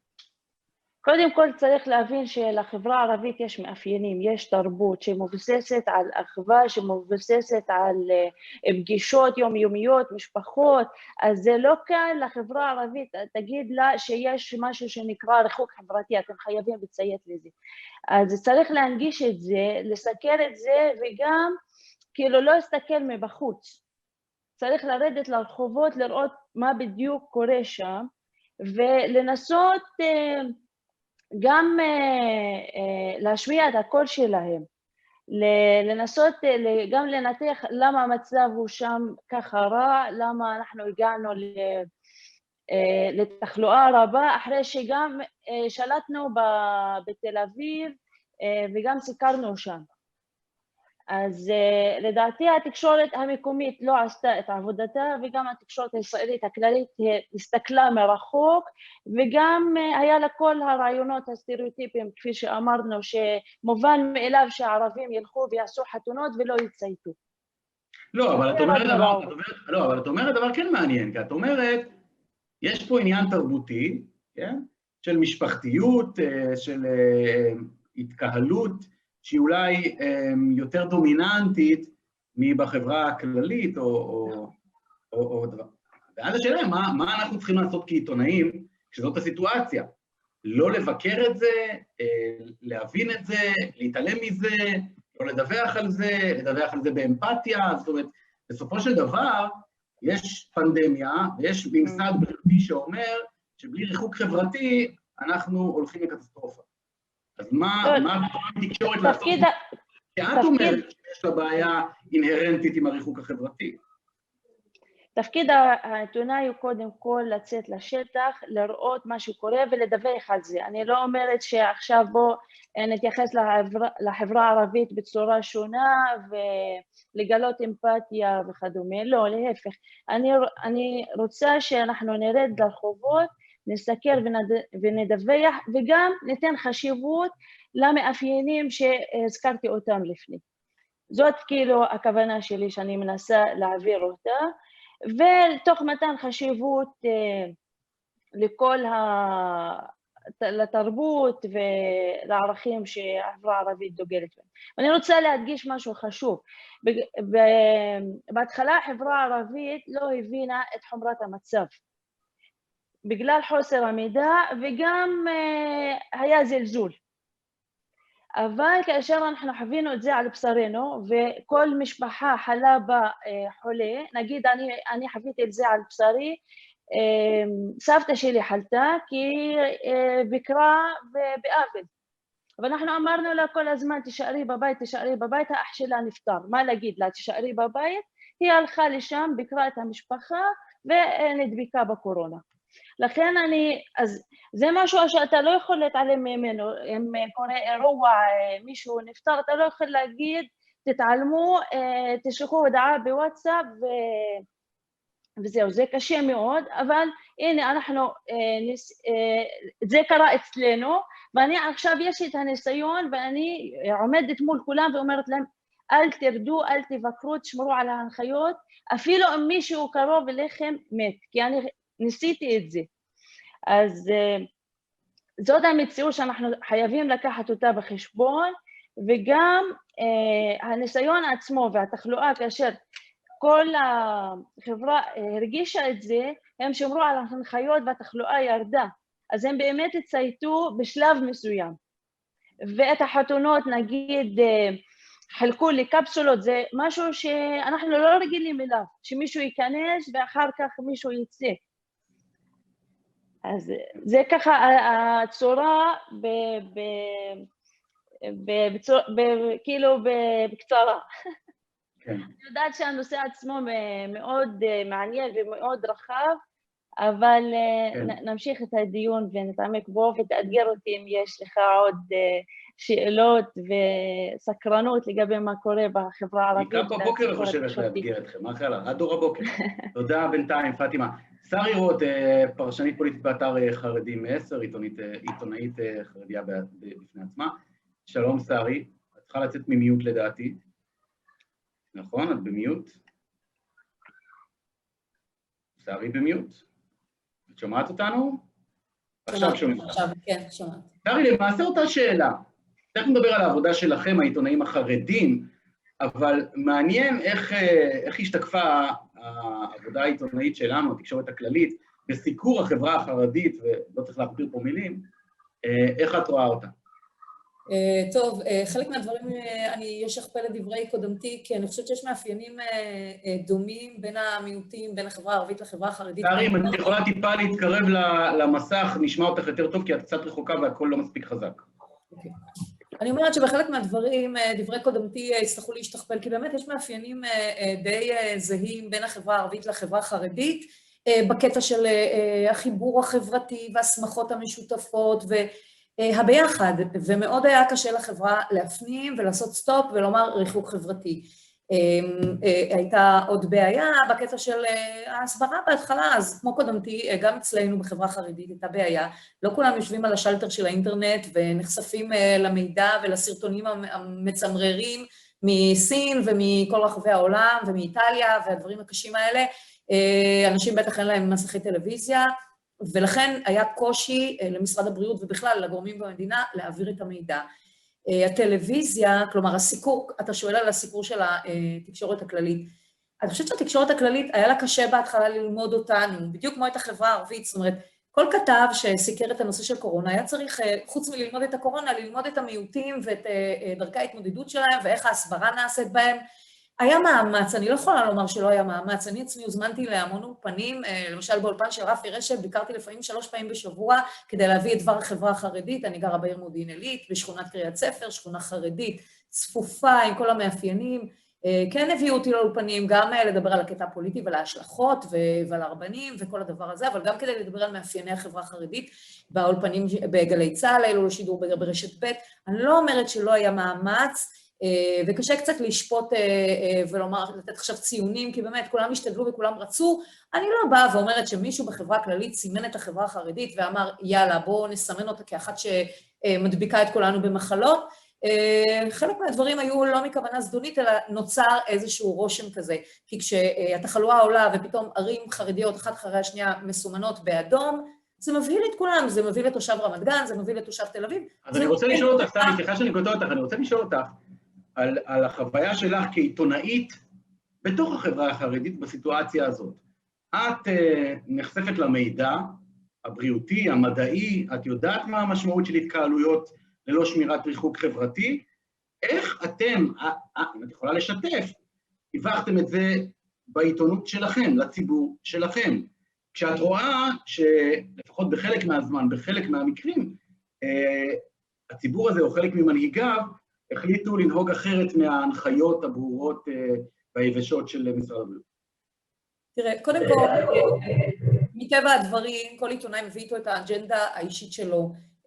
אני מכירה כלי תקשורת חרדים שבהם למשל אחד האורחים שייך לפלג קיצוני חרדי שממש במוצר לא שמר על ההנחיות. מטבע הדברים, האייטמים אצלו בכלי התקשורת היו קצת יותר מטרניים בקטע הזה של ציטוט גורמי אופוזיציה ואנשים שמתנגדים לשמירת ההנחיות ואנשים והמון פרופסור לס והמון כאלה ודומה. לא, יגידו לך שהוא כל מיני דברים, אבל לא עיתונאי. אולי זה הסיפור, זאת אומרת, השאלה אם התפקיד שלנו... בוא נרמק. רק שנייה. השאלה אם התפקיד שלנו, הוא לאתגר גם את הערוגה ממנה באנו, שיש איזה קונפליקט. אז מה שאני מנסה לומר זה שלמשל אצלנו באתר חרדים 10, בגלל האג'נדה שלנו שהיא מאוד מיינסטרימית, אפילו לפעמים אפשר לומר שנמנענו מלהביא מרואיינים שקראו בקול גדול, אל תתחסנו, אל תשמרו על הנחיות וכאלה דברים. אז אני לא יודעת אם זה תואם את העבודה העיתונאית, אבל זה מאוד תואם את העבודה של שמירה על שלום הציבור. אתה בסוף צריך להיות לא רק עיתונאי מדווח, אלא גם עיתונאי אחראי, וכשאתה חושב שהאייטם שלך יזיק לשלומו של איזשהו זקן שיושב וקורא משהו באתר חרדים 10, וזה יגיד לו, לא כדאי לך להתחסן כי יש עדויות כאלה ואחרות, לא מספיק אמינות אפילו שאומרות שהחיסונים פוגעים, או אל תשמור על ריחוק כי סתם מבלבלים לך את המוח, אתה כעיתונאי גם לפעמים צריך לקחת אחריות ולהיות המבוגר האחראי. עכשיו אתה שואל עוד שאלה, בקטע הזה של איך אתה מתמודד עם שני הכובעים שלך, כלומר, אתה בסוף הזה, אתה גם עיתונאי וגם חרדי. אתה רוצה לשמור על שני הכובעים, כשבעצם עיתונאי זה אומר לדווח על הכל, להיות נאמן לחוק במדינת ישראל, למערכת המשפט במדינת ישראל, למערכת הבריאות במדינת ישראל, אבל כשאתה חרדי, אתה בעצם צריך להיות לויאלי לרבנים. אתה כאדם חרדי גם מביא איתך השקפת עולם מאוד מאוד ברורה בקטע הזה של מה שרב אומר הוא קדוש, מדברת על רבנים בסדר גודל של מנהיגי הציבור החרדי, אתה מביא איתך גם סט ערכים של הלכה, מה אומרת ההלכה החרדית, ההלכה היהודית בעניין הזה, ופה אתה בעצם לפעמים, בדרך כלל זה לא בא בסתירה, כלומר ביום יום אין סתירה בין שני המומחים, אבל בתחילת הקורונה לפחות, כשעוד לא היה ברור מה ממדי המגפה, ולחלק מהרבנים לפחות לא היה ברור עד כמה המגפה הזאת היא אכן מגפה, לקח זמן עד שגורמי ההסברה באמת הגיעו לבתי הרבנים, עד שגורמים בריאותיים, דוקטורים, קודקודי מערכת בריאות, ובסוף אפילו בנימין נתניהו בקולו, במכשיר הסלולרי או הפלאפון או הטלפון במשרדו התקשר כדי להסביר מול מה אנחנו עומדים. בהתחלה היה חוסר במידע, ויש כאן שאלה מאוד מאוד הלכתית. אני מדבר בשלב יותר זה בדיוק העניין, אני רוצה לקחת אותך לנקודה הקשה אולי. אם את יכולה לשתף, איך את סיקרת את ההתנהגות של הציבור החרדי, אני מדבר כבר באזור חגי תשרי, שכבר היה ברור מה זה אומר לא להיות בריחוק חברתי, והיה ברור שיש כמעט הנחיה או החלטה ציבורית שם, מבחינת מדיניות, לא להקפיד על הריחוק. איך את התייחסת לזה כעיתונאית מסקרת את המגזר מתוך המגזר. קודם כל בואו נדגיש שלא הייתה שום התנגדות בציבור החרדי לא לשמור על ההנחיות. היו ציבורים, לא יודעת להגיד מה גודלם, האם זה 40-60 או 50-50 או 20-80, אני עד היום לא הצלחתי לעשות מחקר מדעי, אין לי את הכלים לזה כדי לדעת כמה מהאוכלוסייה החרדית לא שמרה על ההנחיות. אני יכולה לומר שהחלק שאני שייכת אליו, הציבור הליטאי, שהוא רובו של הציבור בקריית ספר, למשל במודיעין עילית בכלל, ציבור שמאוד שמר על ההנחיות, ובראשו עומד למשל הרב גרשון אדלשטיין, שהוציא המון סרטונים בקולו שלו, ואמר תשמרו על ההנחיות, אל תתארחו בחגי תשרי. אנחנו מדברים על התקופה שבה כבר נודעו ממדי המגפה, בעיר יחסים יצא לי להיות לא פעם, זו עיר ליטאית בחלק מאוד גדול שלה, אנשים מאוד מאוד שמרו בה על ההנחיות, אז כך שהתקשורת החילונית הלכה וצילמה, ברור שאם היית הולך לרחובות ירושלמים, שיש בהם איזושהי חסידות שלא שמרה על ההנחיות, והיו כמה כאלה חסידיות, שוב, לא כולם, אז ברור שהיית רואה אנשים ללא מסכות, ואני עצמי, כשהייתי הולכת בשבתות ברחובות, עם בעלי, אנחנו לפעמים ממש היינו נואשים מרוב עצבים, איך אתה רואה מולך אנשים, שאיך אמרתי, אבל אפילו לא קנו מסכה בצרכניה הסמוכה, אין להם אפילו בבית, אבל אני לא יכולה לומר שזה שיקף את הלך הרוח בחברה החרדית, ממש לא. השכנים שלי, אני, ציבור המשפחה שלי, אנשים שברובם הגדול שמרו על ההנחיות ככתבם וכלשונם, חלקם אפילו הסתגרו בבתים, אם יש איזה ילד בסיכון או כל מיני מקרים כאלה, כך שזה שהתקשורת החילונית לא תמיד ידעה לעשות את ההפרדה, ואולי טוב שכך שהיא קרה גם לפרשנים חרדים, כדי שידעו לעשות לה את ההפרדה, שידעו להגיד לה, תקשיבו, חסידות זאת וזאת אכן לא שומרת על ההנחיות, אבל הרוב הציבור החרדי כן שומר על ההוראות. אתה שואל מה אני כעיתונאית חרדית עושה, כשאני הולכת לסקר את הציבור החרדי, ונתקלת באיזשהו בית כנסת ששייך לפלג הקיצוני שלא שומר על ההנחיות, ומהחלון אני מבחינה באי שמירת הנחיות, ואומרת לעצמי, האנשים האלה מסכנים אותי, את אבא שלי, שאז עוד היה חי, נפטר בחודש האחרון, זכרו לברכה, מסכנים אותו ועל בריאותו, אני הייתי חרדה בכל תקופת הקורונה, אני יכולה עכשיו לומר את זה, יותר מכל מה חששתי על הבריאות שלו, האדם חולה סכרת, שבאמת, הקורונה הפחידה אותי בהקשר שלו, וכל פעם כשהייתי אותה את המסכה בהקפדה יתרה, הייתי אומרת לעצמי, למען אבא שלך, למען אבא שלך, ולא רק כמובן, למען כל המדינה, אבל גם, וכשאני הייתי רואה דברים כאלה מצמררים, מחלונות של בתי כנסת, של ציבורים קיצוניים שלא שומרים על ההנחיות, בצרכניה, אתה עומד ליד מדף העגבניות, בא לבחור עגבניות, אתה רואה לידך, מגיע בן אדם ללא מסכה, ואתה אומר לעצמך, אז מה לעשות עכשיו? להעיר לו, לריב איתו, לתפוס מצלמה, לצלם אותו ולתעד אותו, או פשוט לעבור לדוכן סמוך ולחכות עד יעבור זעם, כלומר עד שהוא יפנה את המקום. אני באישיות שלי, וזה לא קשור למקצוע לעבודה שלי כעיתונאית, כל בן אדם בסוף מביא איתו לעבודה גם את האופי שלו, את האישיות שלו, אני לא טיפוס שמעיר לאנשים, את הלידה לא אהבתי את המלשינים של הכיתה, אני לא טיפוס שילך ולשין אנשים, אני אף פעם לא לקחתי מצלמה, תיעדתי ואמרתי, הנה תראו האיש הזה והזה, לא עטה מסכה, קודם כל אתה צריך לדון לכף זכות, אולי יש לו אישור מרופא, אולי הוא לא יודע, אולי הוא לא נחשף, אולי הוא לא שמע, אני לא יודעת, אני לא אוהבת לעשות את זה, יש שיאמרו שזה מוריד לי נקודות בתפקידי כעיתונאית, יכול להיות, אז אני לוקחת את זה, את האשמה בכיף. אני לא תיעדתי דברים כאלה, לא הפללתי אנשים, אני לא מצטערת על זה במבט לאחור, כי אני לא יכולה לשנות את האופי שלי לכבוד העבודה שלי. בסוף כל עיתונאי מביא איתו מעלות וחסרונות, אז האופי הזה גם לפעמים מביא לי מעלות מול מרואיינים, מול מקורות שנותנים בי אולי אמון, בגלל הנושא הזה שאני לא יפליל, לא יקליט, לא ילשין, או כל מיני דברים כאלה, אבל כן, לפעמים מעלתי בתפקידי כעיתונאית כנראה. לא, אנחנו לא בבית משפט לעיתונות סטארית. תודה בשלב הזה. תהילה אלטשולר שוורץ, ראש התוכנית לדמוקרטיה בעידן המידע במכון הישראלי לדמוקרטיה. אגב, לא אמרנו, מי שצופה בנו מוזמן לשלוח שאלות בצ'אט, ואנחנו נפנה אותם לפאנליסטים הנכבדים שלנו מיד בתום החלק הזה. בצ'אט כאן אפשר לרשום שאלות אלינו, ונפנה אותם למשתתפים. תהילה אלטשולר שוורץ, שלום. אני רוצה לשאול אותך שוב, לנסות לבקש ממך איזשהו ניתוח שלך לעבודת התקשורת שלנו, העיתונאים, במהלך שנת הקורונה, דוגרי. רק מנומק. אז אני רוצה לפתוח בכך שאירוע כמו הקורונה חושף אמיתות וכשלים בתפקוד של כל מיני מוסדות חברתיים, של ממשלה, של הפוליטיקאים שלנו וגם של התקשורת. אנחנו מכירים בשגרה את הכשלים האלה, אנחנו מעדיפים להתעלם מהם, וחלק מהם באמת הגיעו לנו לפרצוף, בטובתנו שלא בטובתנו בזמן הקורונה. אספתי לי פה כמה נקודות שחשבתי שכדאי לדבר איתן, אבל אני רוצה לפתוח בשאלה אליך מואב, איך יכול להיות שדווקא אתה מנחה את הפאנל הזה? איך יכול להיות שדווקא כתבי החוץ הפכו להיות הכוכבים הגדולים של הקורונה, של סיקור הקורונה? מה זה אומר על כתבי המדע הרגילים? מה זה אומר על הכתבים שנמצאים בשגרה ומסקרים את מערכת הבריאות? אני חושבת שיש פה משהו בעניין הקוסמופוליטי של הקורונה, שאפשר לכם, האנשים שיודעים בשגרה לקרוא אנגלית, האנשים שקוראים בשגרה עיתונות זרה, להפוך להיות מתווכי מידע מאוד מאוד חשובים עבור הציבור בישראל, עבור הציבור שלא צורך את אמצעי התקשורת האלה, ובדרך כלל גם לא מאוד זקוק להם. אז זה הדבר ראשון שחשבתי שכדאי לשים פה על השולחן, ותודה באמת לכתבי החוץ שנכנסו לתוך הנעליים הגדולות האלה. זה בצד של...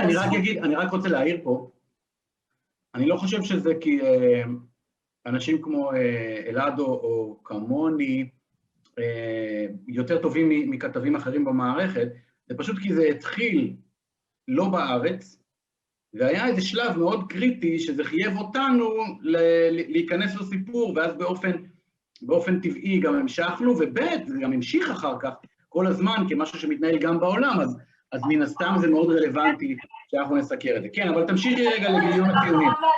שים לב אליך, נדב אייל, אלעד, ארד ניר, הפכו להיות כוכבים גדולים של הקורונה, וזה דבר מאוד מעניין. מה שרציתי להתחיל בו זה הדבר הבא. תראו, אנחנו צריכים לשאול את עצמנו מה התפקידים של עיתונות ממוסדת. עיתונות ממוסדת צריכה לתת פשר והקשר למציאות, היא צריכה לבדוק עובדות, היא צריכה לדבר אמת אל כוח, כן? To speak truth to power, מה ששרי קודם דווקא קצת הקטינה בחשיבות של הדבר הזה. זה התפקיד של עיתונאי, לדבר אמת אל בעלי הכוח, ולהגיד להם או לשקף להם את המציאות, אבל בעיקר התפקיד של תקשורת ממוסדת הוא לספר סיפור שיש לו התחלה, אמצע וסוף, שיש לו הקשר, והדבר הזה אי אפשר לעשות אותו בטלגרם של משרד הבריאות, ולא באתר האינטרנט של משרד הבריאות, ואי אפשר לעשות אותו גם ברשתות החברתיות. ובמובן הזה הקורונה הגיעה באיזו נקודה נורא חשובה עבור התקשורת הממוסדת, נקודה שבה הציבור כבר מבין את ההטיות ואת הכשלים שיש ברשתות החברתיות, ונקודה שבה אמון הציבור ברשתות החברתיות מתחיל לרדת. והייתה פה הזדמנות אדירה עבור התקשורת לחזור ולקחת את התפקיד החשוב והמסורתי שלה, ואני חושבת שבחלק מהדברים היא הצליחה ובדברים אחרים לא, ואני רוצה ככה מאוד מהר למנות אותם. הדבר הראשון הוא הסיפור הביטחוני, או הביטחוניזציה של המשבר הזה. אדווה הזכירה מאוד יפה קודם את המילה קורבנות, יחד עם המילה קורבנות נכנסו לחיינו, נלחמים במגפה, ממגרים את המגפה, נמצאים בתוך מערכה. הדבר הזה מאפשר באמת קפיצה מאוד מהירה לזה שרק ארגוני הביטחון יושיעו אותנו, אבל בעיקר ההגירה הזאת למעין נוהל פיגוע מאפשרת לתקשורת לעבוד על מין אוטומט, כן? לא צריך להפעיל יותר שיקול דעת, הרבה כותרות, אולפנים פתוחים, המון מלל, הדבר הזה לא עושה טוב לציבור, הוא לא גורם לציבור יכולת להבין יותר מה שצריך, כן? מחסלים כל דבר אחר שנמצא בחדשות, ואז תביאו לי מומחה לווירוסים, ותביאו לי את מנכ"ל משרד הבריאות, ותביאו לי מנכ"ל בית חולים ומנכ"ל נתב"ג, ואיזה מין הצפה כזאת שמאוד מאוד קשה להבין מה קורה בתוכה.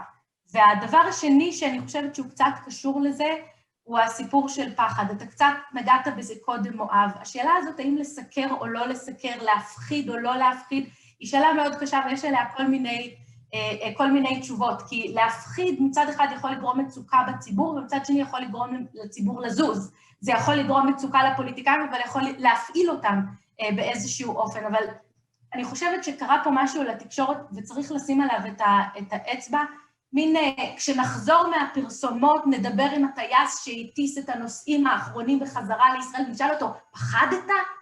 זאת השאלה שכל הזמן שואלים. עכשיו, לתקשורת יש המון ביקורת על ראש הממשלה, על זה שכאילו הוא רוצה להיבחר בזכות זה שהוא מפחיד את הציבור, איראן וכל מיני דברים כאלה, אבל בעצם התקשורת עשתה משהו מאוד מאוד דומה, כן? ואולי אפילו משיקול כלכלי, הם מפחידים את הציבור כדי שיצפו בהם, כי ישראלי פוחד, או ישראלי שרוצה מידע, וישראלי שרוצה מידע צופה בטלוויזיה.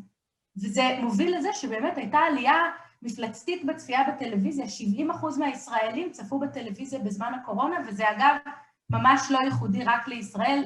אני רואה נתונים של ה-BBC, אלעד, אני בטוחה שאתה תוכל להגיד אם זה נכון או לא, אבל עלייה אדירה בצפייה בערוצים של ה-BBC בתקופת הקורונה, שזה גם כן דבר שאנחנו מבינים שהציבור חוזר מהרשתות החברתיות אל התקשורת הממוסדת. בסדר, אבל אם אני מבין נכון, את אומרת את זה בזווית ביקורתית על התקשורת שמייצרת חרדה כדי להדביק את עצמם למסך, אני לא בטוח. זאת אומרת, זאת אומרת, יש באמת מצב שאנשים צמאים למידע גם אם לא נפחיד אותם. זה לא איראן, חמאס, זאת אומרת, אנשים רוצים לדעת מה קורה אם הם עלולים להידבק מחר בוקר איכשהו ומה לעשות כדי לא להידבק. בדיוק, ואז פה אני ממשיכה באמת לבחירות התקשורתיות שעשתה התקשורת, למשל... לא, מה זה בדיוק? את אמרת שאנחנו העצמנו את הממדים החרדתיים של זה, כדי שנייצר סנסציה שאנשים יבואו למסך, גם כשלא היה צריך, אני לא בטוח. אז זו דעתי, אתה יודע, אנחנו יכולים להישאר חלוקים בעניין הזה, אבל אני חושבת שבאמת לדיווח נוסח פיגוע, או נוסח נוהל פיגוע, היו שורשים שהיו שם עוד לפני הקורונה, ומאוד מאוד התעצמו, ומה שנורא מעניין זה שבתוך כל השצף והמלל הזה, הרבה פעמים אנשים לא שמו לב לבחירות התקשורתיות. למשל, למה משה בר סימן טוב, כשהיה עוד מנכ"ל משרד הבריאות, הופיע בלייב רק בערוץ 12? למה הוא לא הופיע אצלך, מואב? למה הוא לא הופיע בשידור הציבורי בלייב ב8 בערב? הרבה פעמים היו אינטריגות מאחורי... לא, החבר'ה האלה עושים סיבוב בין 3 האולפנים, אז 1 לייב ו2 מוקלטים. מוקלט שעה קודם, לא תגיד את זה. זה בדיוק מה שאני מנסה להגיד. למה הלייב ב-12 ולא ב-13? בגלל הבדלי הרייטינג, אבל כולם קיבלו את בר סימן טוב. ואז אני שואלת שאלות באמת, אלה השאלות של מה שמתרחש מאחורי הקלעים. מי מסכם עם מי מה? מה התמורה שניתנת לזה שמישהו מגיע בלייב לאולפן? כל השאלות האלה הן שאלות שכל צופה אורייני צריך לשאול את עצמו. ויחד עם זה, באמת גם ההחלטות, דובר פה קודם על האיזון הקדוש, אדווה הזכירה את זה. אני חושבת שאם יש משהו שהיה מאוד מאוד בוטה, זה באמת איזה מין ניסיון לייצר איזון שטוח, לא איזון קדוש. הבאת את יורם לס לאולפן, אבל זה לא היה באמת כדי לייצר איזון, כי אנחנו יודעים שיורם לס לא דיבר בשם שום ממסד, או שום אמת מדעית, הוא פשוט לרלר, ואז אתה עושה איזשהו סוג של איזון, אבל זה איזון מזויף. זה לא איזון שמציג מורכבות. זאת אומרת, יש מין השטחה מצד אחד, ואיזה ניסיון מאוד מאוד מתחסד להביא כאילו שתי דעות, כשהרבה פעמים אלה לא היו שתי דעות. ואז נוצר מצב שאני חושבת שהוזכר פה קודם, ורואים אותו עכשיו בהרבה מקומות בעולם, שחלק מההפצה של הפייק ניוז מתחיל בתקשורת הממוסדת, הוא בכלל לא מתחיל ברשתות החברתיות. אז זה עוד דבר שחשבתי שכדאי להגיד עליו משהו, ואולי עוד 2 נקודות קטנות. אני חושבת שאנחנו ראינו גם תופעה, שבעיניי היא לא תופעה טובה, של רופאים כוכבים. פתאום נהיו אנשים שהפכו להיות כוכבי תקשורת סביב המגפה, אבל לא היה ניסיון לפתוח את המשרד. זאת אומרת, אותם אנשים הפכו כל הזמן להיות המומחים שחוזרים על עצמם, וכך נוצר מצב למשל, שפרופסור גליה רב, שהיא אישה יקרה וגיבורת קורונה, ושלא יישמע אחרת, אבל היא מתבטאת למשל על זה שהאם הישראלים יצייתו לחובת עטיית מסכות או לא במרחב הציבורי. סליחה, האישה מומחית לזיהומים, היא לא פסיכולוגית התנהגותית, תביאו את האנשים המתאימים שיכולים לדבר על נושאים מתאימים. זאת אומרת, היה איזשהו סוג של השתלטות כאילו, לא חס וחלילה שהרופאים עשו את זה, אבל כאילו מביאים את אותם אנשים כל הזמן, גם כשהשאלות הופכות להיות שאלות אחרות. ואני רוצה לסיים אולי בעוד דבר אחד קטן, שקצת שרי דיברה עליו, ואני חושבת הוא חשוב. מה התפקיד של עיתונאי בסיקור הקורונה? האם עיתונאי מדווח על המציאות, משקף את המציאות, או שהופך להיות באיזשהו אופן דוקו-אקטיביסט? כי נדב היה למשל בקורונה, היה דוקו-אקטיביסט. הוא תיווך את המציאות בכוונה להשפיע עליה, בכוונה לשכנע מקבלי החלטות לעשות ככה ולא אחרת, בכוונה לשנות את המציאות. עכשיו, יש משהו מאוד שובה לב בגישה הזאת, אבל יש בה גם משהו מאוד מסוכן. וצריך לזכור את זה, לפעמים עיתונאי צריך פשוט לקחת את הפוזיציה טיפה אחורה, ורק להציג תמונה, כמו שאמרתי, כמה שיותר מורכבת. יש לי עוד דקה למשהו אחרון? אם זה חצי דקה, אז כן, כי אנחנו רוצים עוד להשאיר זמן לעוד...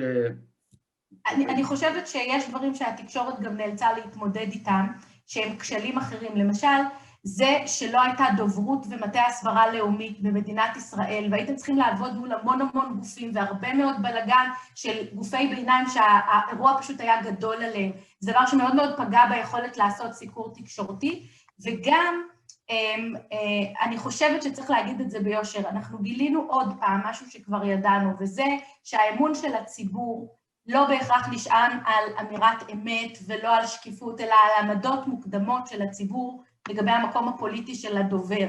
אז ככה כאילו אקלים הפך להיות עניין של שמאלנים, וקורונה הפכה להיות עניין של ימנים, ועצם העבודה המדעית נטענה בהמון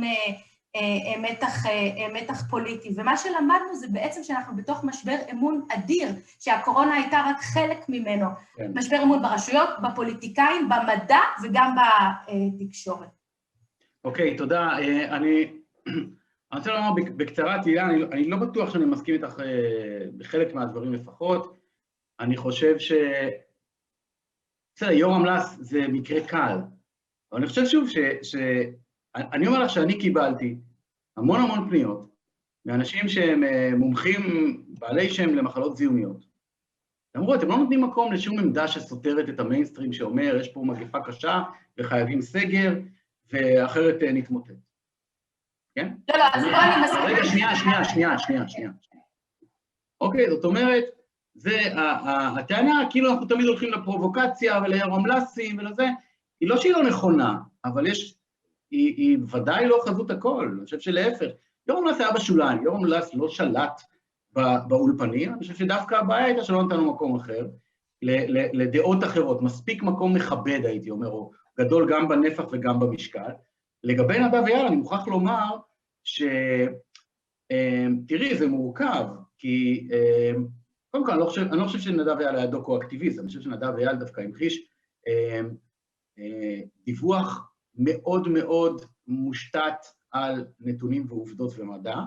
דבר ראשון, דבר שני, כן, יש רגעים שבהם אתה כעיתונאי צריך לשים את האצבע ככה ולהגיד תראו, ולא סתם להגיד הנה זה והנה זה. אני חושבת שאנחנו לא חלוקים בעניין הזה, אני רק אגיד משפט אחד, אולי לתת עוד דוגמה.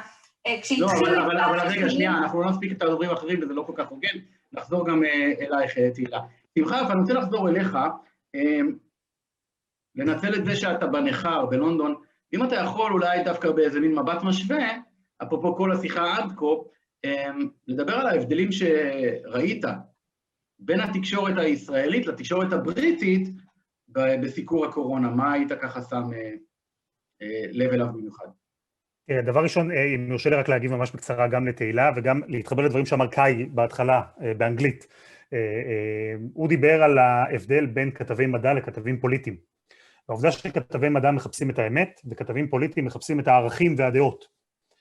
ואני חושב שבישראל אין סיקור מדע, זה תחום שלא קיים. כלומר, יש בשוליים, בכלי תקשורת ממש בודדים, כתבים שהם כתבי מדע. ובעולם, אגב, כמה מהכתבים האינטליגנטים המוצלחים, שאחר כך הולכים ומפרסמים ספרים והופכים להיות הצלחות בינלאומיות, יצאו מתחום המדע. מלקום גלדוול, למשל, היה כתב מדע בתחילת דרכו. ובישראל זה לא קיים. בישראל הסיקור הוא סיקור פוליטי, הוא סיקור צבאי. ולכן גם בהתחלה, אני חושב שזה מה שראינו בקורונה. ראינו את התקשורת מטפלת במגפה הזו, כאילו זה אירוע פוליטי, כאילו זה אירוע צבאי, בכלים שהתקשורת הישראלית רגילה להתמודד איתם.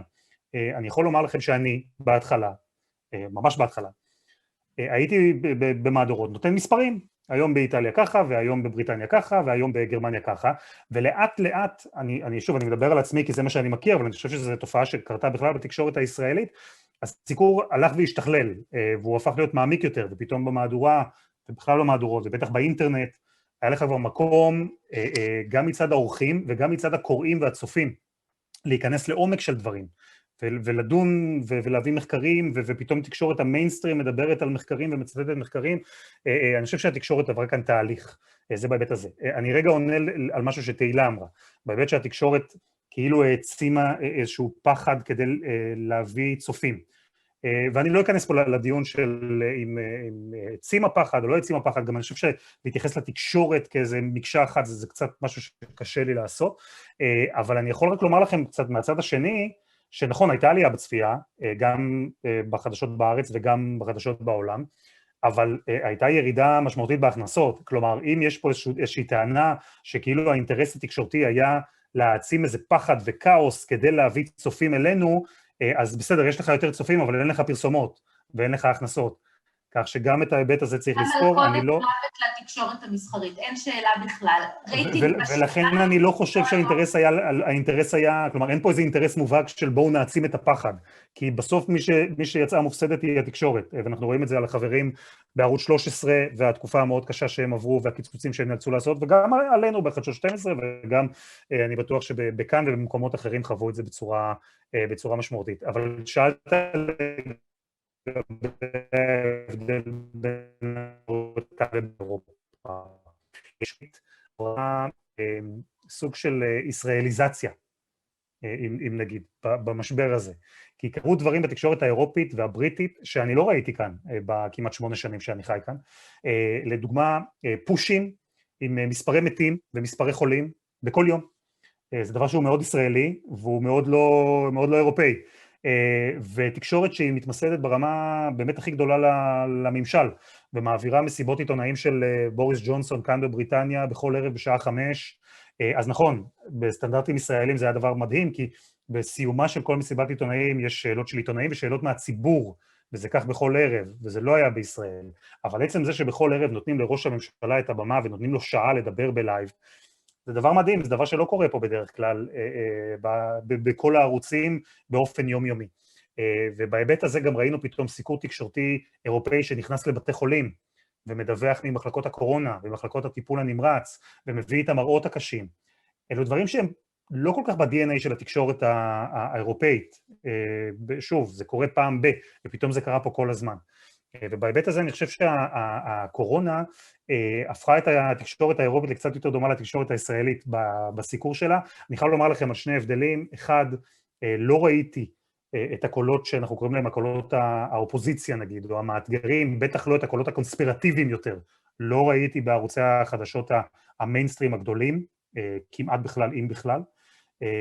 והדבר השני, אני חושב שהתקשורת בישראל הייתה הרבה יותר נשכנית, והרבה יותר עם יד קלה על ההדק, ולצד הטענה שלך, מואב, שאני מסכים איתה, שבהרבה מובנים, בטח בהתחלה, התקשורת הייתה יותר קונפורמיסטית למסרים של הממשלה, אבל אני יכול לומר לכם שכאן בבריטניה, במחדלים ענקיים עם מספר המתים הכי גדול באירופה, והחלטות שבאמת אתה תולש שערות כבר מרוב התסכול, התקשורת לא יצאה פה באיזה כעס או ביקורת או ועדת חקירה או מה בוריס עשה ככה וזה, זה הגיע אחר כך, ובאמת הזה אני חושב שיש הבדל. בישראל מיהרו לקרוא לנתב"ג, בצדק או שלא בצדק כל אחד יאמר, לטעמי בצדק, מחדל נתב"ג, כשכאן הדברים האלה קרו ואף אחד בכלל לא התייחס אליהם ברמת התקשורת.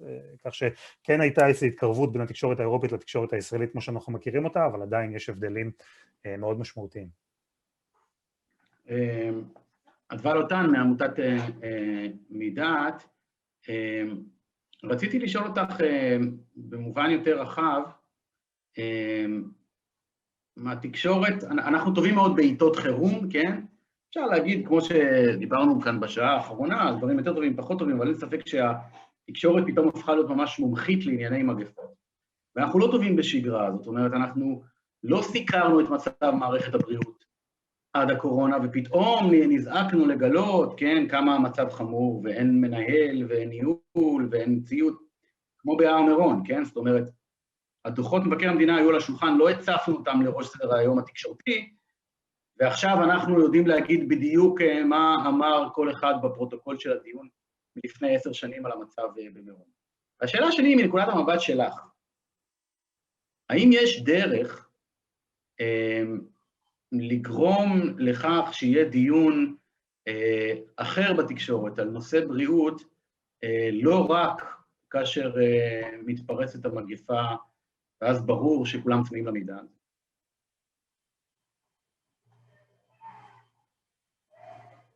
אני במיוט. אני חושבת שזה קשור לשאלה של איך מנהלים דיון יסודי ורציני על כל נושא, לא רק, לאו דווקא מערכת הבריאות, כי דווקא השאלות שאתה מעלה עכשיו, סליחה, הן שאלות שהן קשורות לפוליטיקה, לאו דווקא לבריאות הציבור. די בתחילת המגפה, בסוף מרץ 2020, התפרסם דוח מבקר המדינה, שבין היתר דיבר על האם מדינת ישראל ערוכה להתמודדות עם מגפות. זה היה דוח יותר מינורי, אני חושבת, ממה שהיה נכתב אולי על ידי המבקר הקודם, אבל גם הוא הצליח להראות בצורה מאוד מאוד ברורה עד כמה הפער בישראל הוא פער משמעותי וחריף, ואני חושבת שכל מי שנמצא בעולם הזה ובתחום הזה, בדיוק כמו שאתה מדבר על האסון במירון, בדיוק אותו דבר, כולם ידעו, אין פה שום דבר מפתיע. הדבר היחיד המפתיע, אני חושבת, היה עד כמה המדינה לא הצליחה אפילו להשתמש בצורה נכונה במה שכן היה לה. החל מההתעלמות המוחלטת מהתוכניות, והמשך בניצול הלא הגיוני של כל את מדברת על המדינה, אני רוצה לדבר על התקשורת.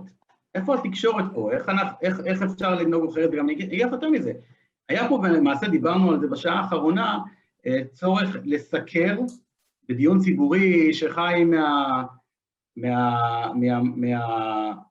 מהסייקל החדשותי 24/7, על נושא מדעי די מורכב. נכון. מה המסקנות שלך?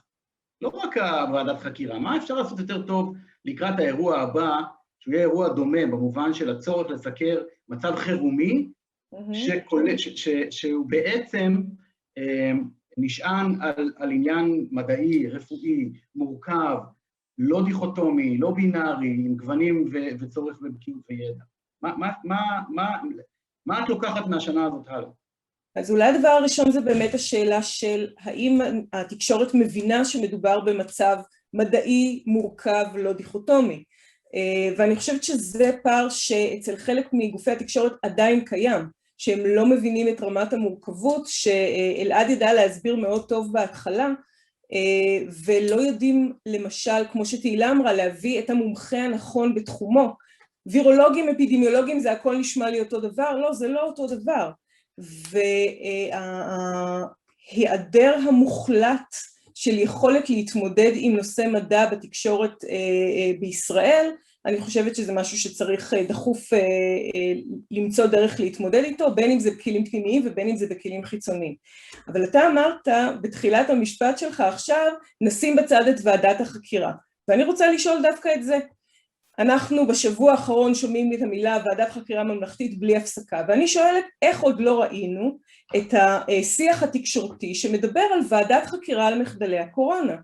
איך יכול להיות שמדינת ישראל, בטח אף מדינה בעולם לא יצאה בצורה טובה, אבל גם אנחנו לא יצאנו מזה טוב. איך יכול להיות שהיום אנחנו על מעל 6,300 קורבנות, כשהיינו במצב שבו אפשר היה בסדרת החלטות לא מסובכת, אולי להגיע לאפס הדבקה. למה זאת לא שאלה שנידונה? אני אגיד לך מה התשובה, אדווה. התשובה היא, בעיניי, כל אחד יש לו דעה שלו, בעיניי קודם כל, 6,000 מתים האלה, הם לא נחווים באמת כ6,000 מתים. נכון. כי רובם אנשים מבוגרים מאוד, שסוחבים מחלות רקע קשות מאוד, שהקורונה הייתה, אתה יודע, הקש ששבר את גב הגמל שם. שזה אגב מה שאתה אומר. רק שנייה. מסר שהוא לא נכון. רגע, שנייה. את לא יכולה להשוות את זה ל6,000 חיילים בני 20 שהיו מתים. את יכולה לדמיין שהם היו מתים 6,000. למה? אני לגמרי יכולה לעשות את זה. קודם כל אתה בא ואתה אומר משהו שעל פניו הוא מסר מאוד מאוד בעייתי. מה זה בעייתי? מה לא נכון במה שאמרתי? רבים מאוד מאלו שנפטרו מקורונה, בסדר? היו נפטרים ממילא במהלך 5 השנים הקרובות. זה אחרת מאשר שבן אדם בן 20 מת. אני מדבר איתך על פסיכולוגיה של המונים. אני לא אומר מי צודק. אבל אני מדברת על תפקידה של התקשורת. עכשיו, תפקידה של התקשורת... אבל בסדר, אבל התקשורת היא שיקוף של החברה שבה היא מתקיימת. בסדר? אז אני אומר לך, הסנטימנט הציבורי הוא קודם כל, שה6,000 איש האלה שמתו מהקורונה, לא דינם, לא יעזור בדין, לא דינם כדין 6,000 נערים בני 20 שמתו. לא משנה במלחמה או במלחמה. זה לא קשור למלחמה. אם זו הייתה מגפה שהייתה פוגעת בילדים, היינו במקום אחר. והדבר השני הוא שאני חושב שאחרי שנה שאתה סגור בבית עם כל הכאב ראש הזה, סוף סוף יש חיסונים, ויוצאים החוצה, באמת ישראל היא סיפור הצלחה, ויוצאים פה לברים ומסעדות והופעות, כשבאירופה, כמו שאמר קאי קופרשמיט, הלוקדאון הכי חמור, אז פסיכולוגית אתה אומר לעצמך, אין לי כוח, העיקר שעכשיו אני יכול לנשום ולצאת עם הילדים לפארק. אני מנסה להסביר לך למה זה קורה, אני לא מנסה להצדיק את זה. אז ענית לעצמך על השאלה למה אף פעם לא יהיה פה דיון ציבורי על מחדלים ארוכי טווח. לא נכון. זה כבר לא מעניין. זה כבר לא מעניין. לא נכון, הנה, על מירון יהיה. על מירון יהיה ועדת חקירה. נכון? ויטפלו בזה טוב. כי 45 צעירים שמתים בפום, שנופלים אחד על שני ואין להם חמצן, זה שוק. אבל 6,000 לאורך שנה, שרובם הם אנשים שגם ככה היו מתים ב5 השנים הקרובות, האפקט הציבורי של זה הוא קטן יותר, לא יעזור. עובדה של מירון... אבל מואב, אתה עונה לעצמך על השאלה. אם זה לא מספיק מעניין, והסנטימנט הציבורי הוא לא כזה שזה יעניין מישהו לערוך דיון על אלפי אנשים שלא היו צריכים למות עכשיו בשנה הזאת, ואני חושבת שאתה יודע... אני מסכים איתך. רגע, את צריכה לשכנע אותי, ואני מסכים איתך. אני לא אומרת שאתה לא בסדר, אני מנסה להסביר למה הדיון הזה לעולם לא יתקיים. כי אם זה לא מספיק מעניין לדבר על זה, ואם זה כבר חדשות שעברו, ואם כולנו כבר במקום אחר, אז למה שמישהו עכשיו ידבר על דוח מבקר המדינה, שמדבר על זה שהמדינה לא ערוכה להתמודד עם המגפה הבאה. זה ייעלם מיד, ואם התקשורת לא תהיה מסוגלת לשנות תקליט, ולהגיד, רגע, אנחנו מסתכלים על זה כמו בני אדם מבוגרים, ומסתכלים על זה בצורה יותר רחבה, מה קרה השנה, ומה הולך לקרות בפעם הבאה, ואתה יודע מה? אני לא יודעת אם יעברו 100 שנה עד הפנדמיה הבאה, יכול להיות שזה יהיה יותר מוקדם, לך תדע. מה קורה עם זה? אז השאלה אם התקשורת מסוגלת להיות הבן אדם המבוגר פה. כן, אני רק אומר, בסופו של דבר, התקשורת, כל תקשורת, גם עיתון הארץ, בסוף הוא צריך גם להיות רלוונטי לצופים או לקוראים שלו. ואם הוא לא יכתוב על משהו שהוא לא רלוונטי לקוראים שלו. ואם הסנטימנט הציבורי, עכשיו אני מקצין את זה לצורך המחשת הדוגמה, אם הסנטימנט הציבורי זה שזה כבר לא מעניין אותנו, לא מעניין אותנו, יצאנו מהקורונה, זה היה אירוע חד פעמי של פעם ב100 שנה, יאללה, בוא נתעסק עם מירון, זה אני יכול להבין, אז גם עיתון הארץ לא יכתוב על זה לאורך זמן, כי זה לא רלוונטי לצופיו. זה לפחות מה שאני חושב. אנחנו קצרים בזמן ורוצים עוד להספיק את הדוברים שלא דיברו.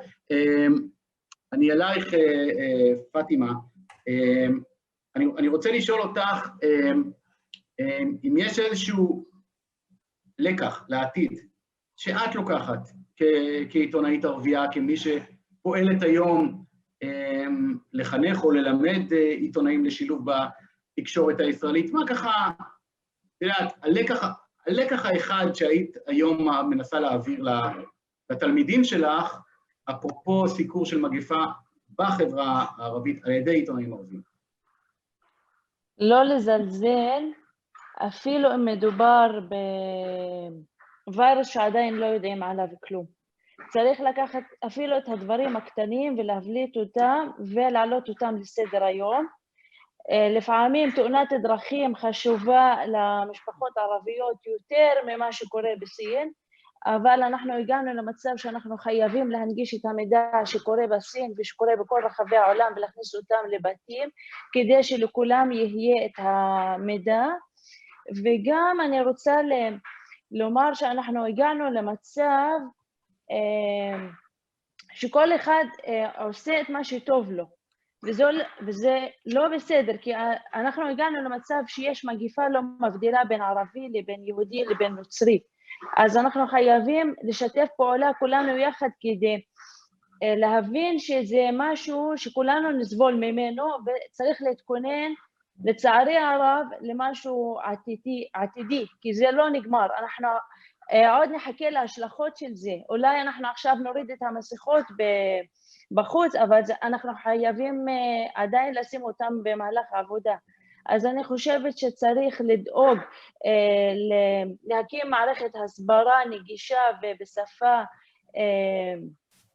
שיותר פשוטה ויותר נגישה לאוכלוסייה שמהווה יותר מ20% בחברה, ולא להתעלם ממנה ותמיד להדגיש את כל העניין הסטריאוטייפ, ובאמת להסתכל ולקחת את כל הדברים שאנחנו נוטים להתעלם מהם. ואני חושבת שהתקשורת במהלך הסיקור של המגיפה אימצה את הנרטיב של הממשלה, של משרד הבריאות, ואני ככה תמיד חושבת האם היינו חייבים להטיל ספק, לשאול, לעורר את השיח, או שהיינו חייבים להתנהג בצורה אחראית ולהיות ממושמעים, ובאמת להעביר את המידע שאנחנו מקבלים ומנגישים אותו לצופים. אז אני פה מעבירה את השאלה אליכם. אנחנו כעיתונאים הגענו למצב בתחילת הסיקור המגיפה שאנחנו פשוט מעבירים מידע שאנחנו מקבלים ממשרד הבריאות, מארחים מדענים שכפי שאמרתם חלקיהם לא מומחים בתחום, ופשוט דנים בזה אבל לא מערערים. כל אחד שהיה מביא את נקודת המבט המנוגדת היה במטרה להגביר את הרייטינג, וגם היו מתוארים כאנשים שבאים ומביעים תיאוריית קונספירציה, לא כאנשים שיש להם דעה אחרת, ואנחנו דואגים להביא במה בעלת גיוון של דעות. אז אני שואלת את עצמי, האם היה לעיתונאים את המרחב לדון, לשאול, להגיד רגע, אבל אנחנו קיבלנו, אוקיי, החיסון של פייזר, אנחנו מתגאים, ואנחנו עכשיו הפכנו למודל שכל המדינות משוות אותנו בו, אבל מבחינה אחרת אף אחד לא אמר שאנחנו הפכנו למעבדה שכל העולם מחכה לתוצאות שלה, אנחנו בעצם העכברים של פייזר, אבל אף אחד לא התייחס לזה. בוודאי היה אינטרסים אחרים, למה אנחנו קיבלנו את החיסונים, למה בבני ברק לא הטילו סגר. אני דווקא חושב שהתייחסו לזה, נתנו מקום לדעות. לא, אבל העניין הוא מואב שזה לא נכון, אנחנו לא עכברים של פייזר. יש הבדל בין ניסוי לבין מחקר, והיו טענות בתקשורת שפייזר עושה על הישראלים ניסוי, משהו לא נכון, אנחנו חלק ממחקר, שזה דבר אחר. אני אומר משהו אחר, שמחיוב. זה במילים אחרות, אתה מנסה... לא, זה לא סמנטיקה. לא, פאטימה, רגע, שנייה. אני חושב קודם כל... זה לא סמנטיקה. זה רק מחקר, אבל גם מחקר משרד הבריאות מכחיש. לא, ניסוי זה משהו שאתה אומר, יש לי פה איזו תרופה, היא יכולה לרפא אותך, היא יכולה להרוג אותך, היא יכולה לעשות לך נכה לכל החיים, לא יודע, בואו ננסה אותם על 9 מיליון ישראלים. זה לא המצב. היה רצון לראות מה שנקרא את התוצאות של האפקט החיסון הזה בתנאי עולם אמיתי, כן? להגיד, אוקיי, בדקנו את זה בקרב 43,000 איש, בואו נראה איך זה מתנהג בקרב כמעט 9 מיליון, לא אם זה הורג או לא הורג, אלא בניואנסים, כן? איפה זה יותר משפיע, מה שזה להגיד, המרחב ולמנות וכן הלאה, זה נראה לי יותר במרחב. אני רוצה להגיד, אפרופו שמחיוף, אני רוצה להגיד, אלעד, שאני חושב שהעניין הוא, אני חושב שאנחנו לפעמים, אנחנו קצת כאילו, אני חושב שאנחנו עושים שגיאה כפולה.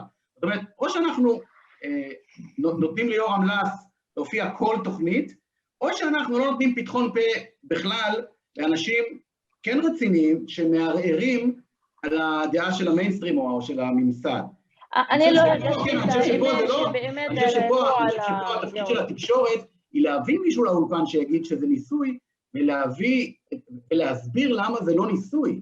זאת אומרת, אחרת הקונספירציות ממשיכות להדהד ברשתות החברתיות גם בלעדינו. הקונספירציות המשיכו להדהד.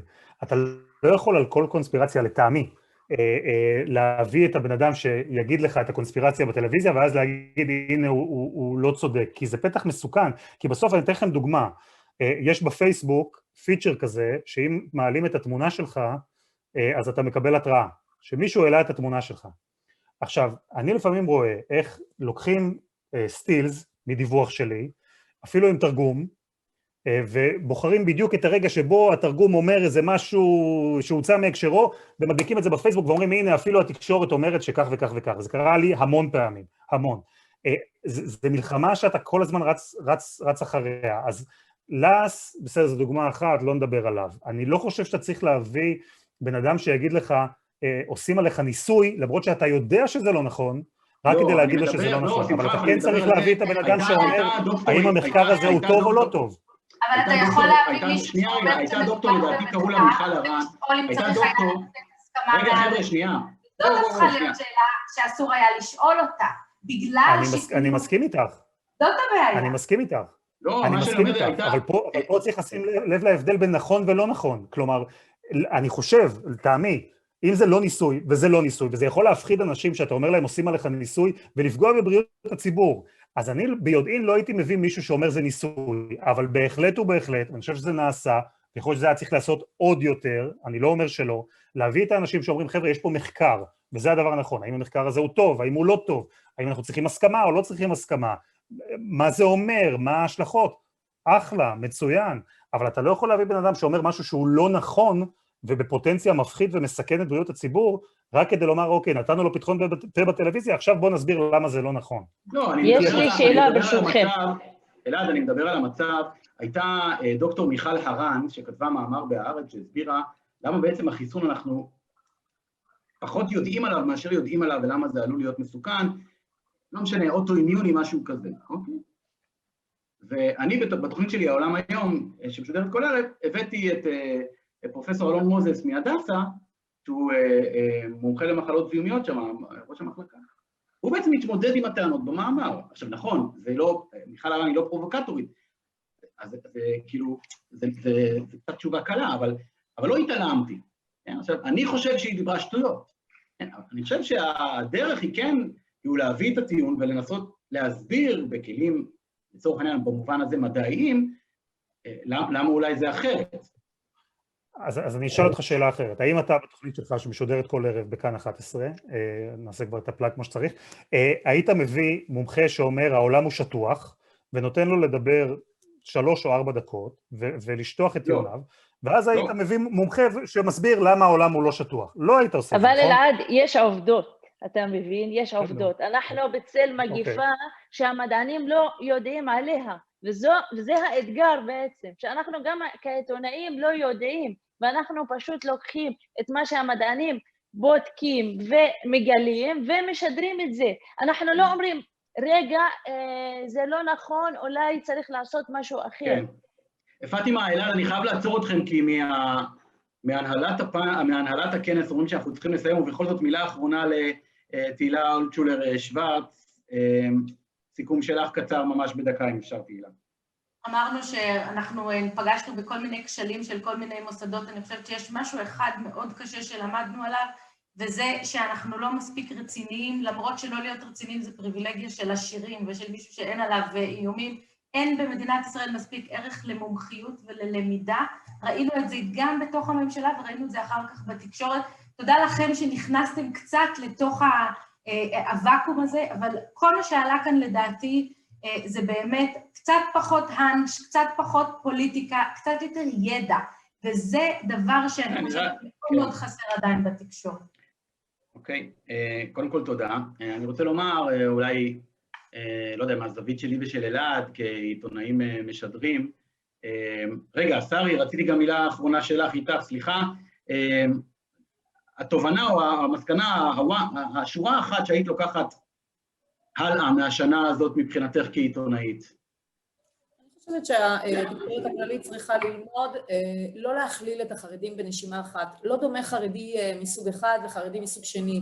ראינו את זה השבוע כשהשר אמיר אוחנה הגיע לרכסים, לנחם משפחה חרדית הארדקור, והתקבל שם בזרועות פתוחות ולצורה מאוד מאוד יפה. אני לא בטוחה שזה מה שהיה קורה אם הוא היה מגיע למאה שערים לנחם משפחה, ובאמת אני חושבת שכל עיתונאי, גם אם הוא לא עוסק בסיקור פנים חרדי, עיתונאי שהוא לא חרדי, הגיע הזמן שהוא יעשה לעצמו איזה קורס קטן בסוגי החרדים, איפה גר כל סוג, מה מבדיל ביניהם, ולא להגיד בנשימה אחת חרדים כן שומרים הנחיות או חרדים לא שומרים הנחיות, אלא באמת לדעת להבדיל מי כן, מי לא, מי מיינסטרים, מי פחות מיינסטרים, איזה קבוצות יש באוכלוסייה, ואני חושבת שזה יעשה טוב לכל הצדדים, והרבה פחות נזק לא צודק לחברה החרדית שלפעמים נשפטה על לא העוול בכפה. תודה רבה, אני רוצה, אנחנו ממש כבר חורגים בזמן, אז אני רוצה לסיים. להגיד, קודם כל תודה לכם שהשתתפתם ולכל מי שצופה בנו. אני חושב, אני אתן את שמחיוף כדוגמה, למישהו שהפך להיות פשוט אוטוריטה בתחום הקורונה, והוא לא מדען, והוא לא רופא, מלמידה ונבירה בפרטים, וקריאת מאמרים, וקריאת מחקרים, מתוך ההבנה שלנו כתפקיד לא סתם לצאת בכותרת של היום ומחר לסתור את עצמנו כי יש איזו כותרת סנסציונית אחרת. אני מביא את שמחיוף לדוגמה, כי בעיניי הוא היה מאוד בולט בזה, אבל הוא משקף משהו יותר מאשר רק את עצמו, בגוונים כאלה ואחרים. אנחנו לא חפים מטעויות, מיליון טעויות. שדווקא הקורונה כן המחישה, גם חשפה מאוד את הבעיות והפערים, שהם מבניים לדעתי, הם לא מעצלנות והם לא מאיזה רדיפת פרסום או סנסציה, היא מכך שאתה צריך למלא המון שעות שידור, כי הצופים יושבים מול המסך, אתה צריך לדווח כל ערב במהדורה וברדיו ובאינטרנט, והיכולת שלך באמת לרדת לפרטים היא קיימת, אבל היא לא בלתי מוגבלת. אני חושב שתחת האילוצים האלה, התקשורת עשתה עבודה לא רעה, ותמיד אנחנו נעים, כן, כן, כשיוצאים למלחמה להגיד, לתופף בתופי המלחמה, ושנייה אחרי שהיא נגרמת, לדרוש לערוף את הראש של הגנרל או ראש הממשלה שיצא אליה. בסדר, זה שני הכתבים שאנחנו תמיד נמצאים בהם, ותמיד מתח קיים. אבל ללא ספק, הקורונה בהחלט נתנה לכולנו שיעור, וגם הרבה נקודות למחשבה, שאני מקווה שלפחות על בחלקן, הצלחנו לגעת בפאנל הזה, אז אני רוצה להודות מאוד לכל האנשים שטרחו והקדישו את הזמן אלינו, לדבלותן, אלעד שמחיוף, לפטימה חמאיסי, לשר ירות ולתהילה אלטשולר שוורץ, ולמועדון העיתונאים שאירח אותנו. תודה על ההקשבה ושיהיה ערב טוב לכולם. Thank you, Moav, and also thank you to our partners, the IDC Herzliya and the Union of Journalists in Israel for co-hosting this event. With that, we close our second day of the 4th International Conference on the Freedom of Press. Please join us tomorrow for the third day of the 2021 Conference on Freedom of Press at 4 p.m. Israel time, that is GMT +3, during which we will learn about data journalism, storytelling, reporting, hear panels on fake news and the future of traditional journalism, as well as a one-on-one discussion with the bureau chief of the Associated Press during the Capitol riots earlier this year. Good night for now.